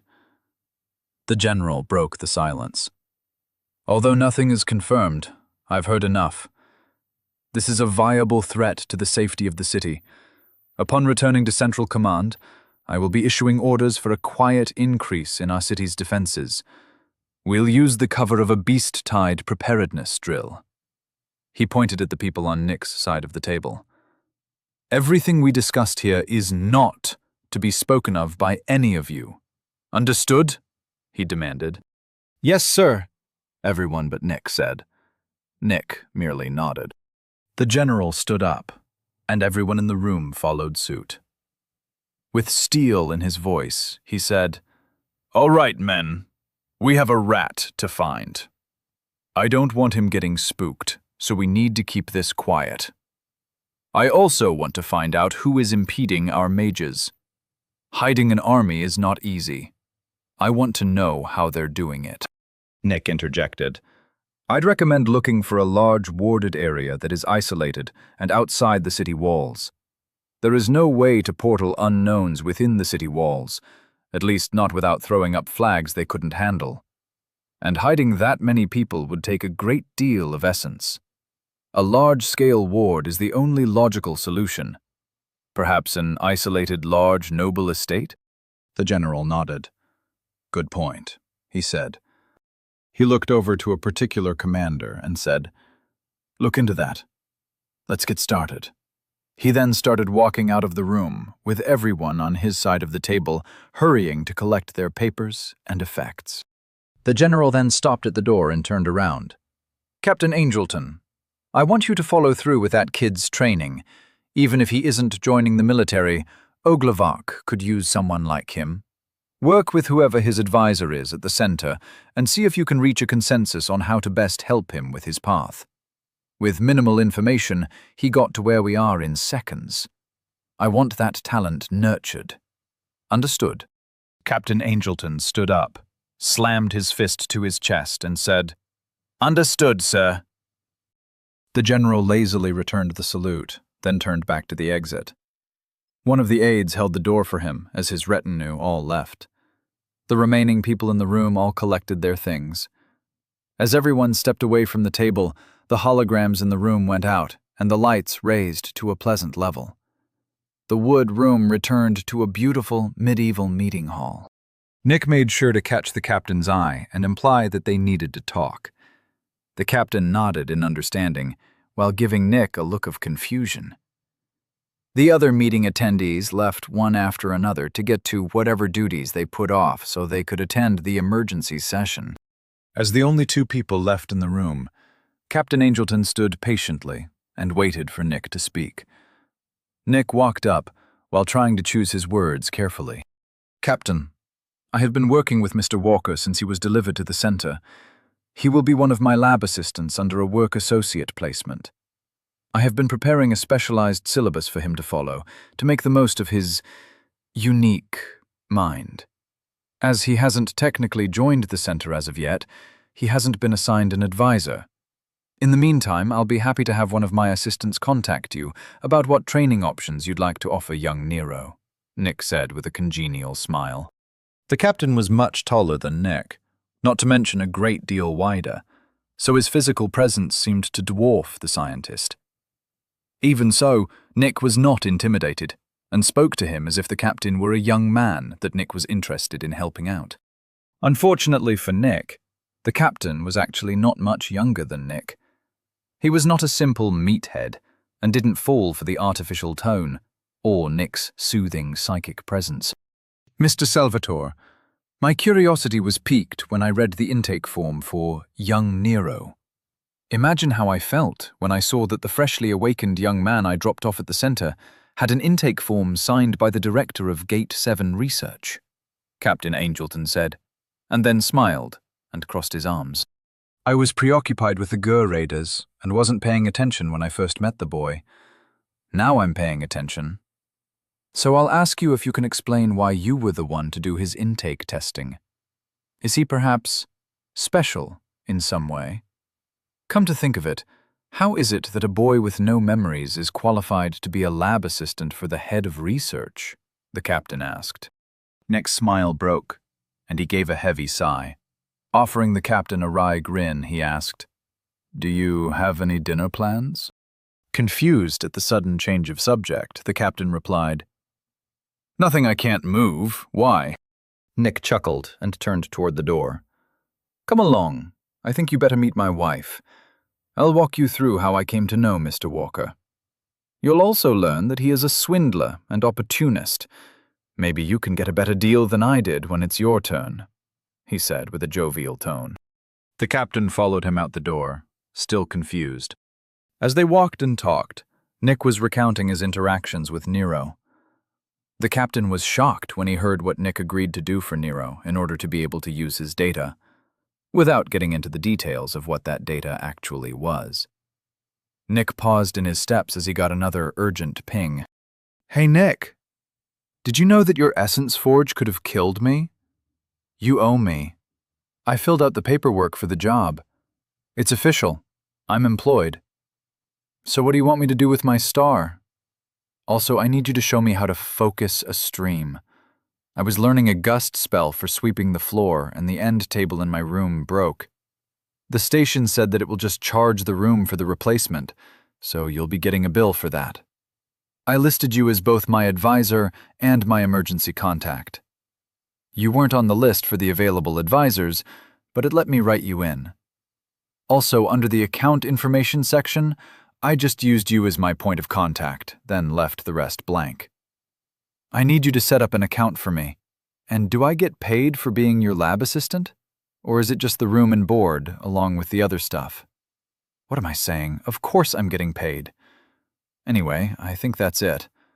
I'm eating right now, but I'll ping you tomorrow if I don't see a ping in my inbox when I wake up. Oh, Mrs. Salvatore was worried about you getting arrested. I can't help with bail money, but let me know if you need anything. What did you do to get arrested? You should be more careful. Mrs. Salvatore is going to be pissed if she has to keep bailing you out of trouble. Anyway, good luck. TTYLL. Nero. Nick stood in the middle of the hallway, surrounded by military personnel going about their day. Captain Angelton had also stopped to see what had Nick so agitated. "Are you all right, Mr. Salvatore?" asked the captain. I'm fine. I'm just looking forward to what you'll have to promise Nero to get him into one of your combat classes, Nick said. He then resumed walking, while he forwarded Nero's ping to Vera. He figured she'd get a kick out of it. Chapter 21. Customs are the true social lubricant. At 8:30 in the morning, Nero woke up to the wonderful sound of a working alarm. The night before, he had spent 30 minutes programming 3 alarms to hit one after another with a 1-second delay between them. The result was a delightful tune, one which was entirely not a waste of time. Greeting the new day with a smile, he stretched his arms over his head in victory. Stepping over the robes he had discarded the night before, Nero walked past his desk, which was littered with notes on magic and questions he wanted answered. While collecting his last clean robe from the cabinet, he noticed the new end table that was delivered the night before was still sitting by the door. Giving his backside a scratch, he went into the bathroom for his morning ritual. Only 20 minutes later, he was dressed and ready for the day. Shoving his dirty clothes into the provided laundry bag, he thought to himself, I need to get more clothes. This is my last clean robe. I'm sure as hell not going to wear the starter commoner gear I woke up with. After grabbing his link, Nero threw his satchel filled with study materials over his shoulder and left for the dining room. The hallways were relatively empty. Apparently, everyone started their day a little earlier than Nero. On the way to the cafeteria, Nero dropped his laundry bag through the laundry chute in the hall. The information in the link said that it would be returned to his room within 2 days. Resuming his walk, he idly wondered if he will return to see it sitting on his bed and folded like a laundry service in the movies. So far, he'd been having a productive morning. Nero enjoyed the fact that this world had 30 hours in a day. Considering that he liked to sleep, he figured that he could get a good 10 hours of shut-eye and still be up at 8:30. After a quick shower, he'd be at work by 10, even with a coffee and a Danish on the way, all while not having to rush. Making his way through the illustrious halls of the center, Nero exchanged polite nods with the few people he passed along the way. Walking everywhere will be good for me, he thought to himself. With a smile on his face and a pep in his step, Nero made it through the lobby, hoping to avoid the hawk. Luckily, she wasn't there, and the coast was clear. Heading into the dining hall, he wondered where everyone was. There were some people scattered throughout the very large room, but this was the emptiest he had ever seen it. Nero was unaware that most people were already in classes for the day. Shrugging, he decided he didn't care what everyone was up to. Blissfully ignoring the things he didn't want to think about, he went to get some coffee and a full breakfast. Nero had no reason to settle for a pastry, as he had nowhere to be. Seated and happy, Nero connected to his link. which he thought of as this world's phone equivalent, to check his messages. The feeling of looking at his phone while eating his breakfast was glorious. Checking the pings that were waiting for him was easy.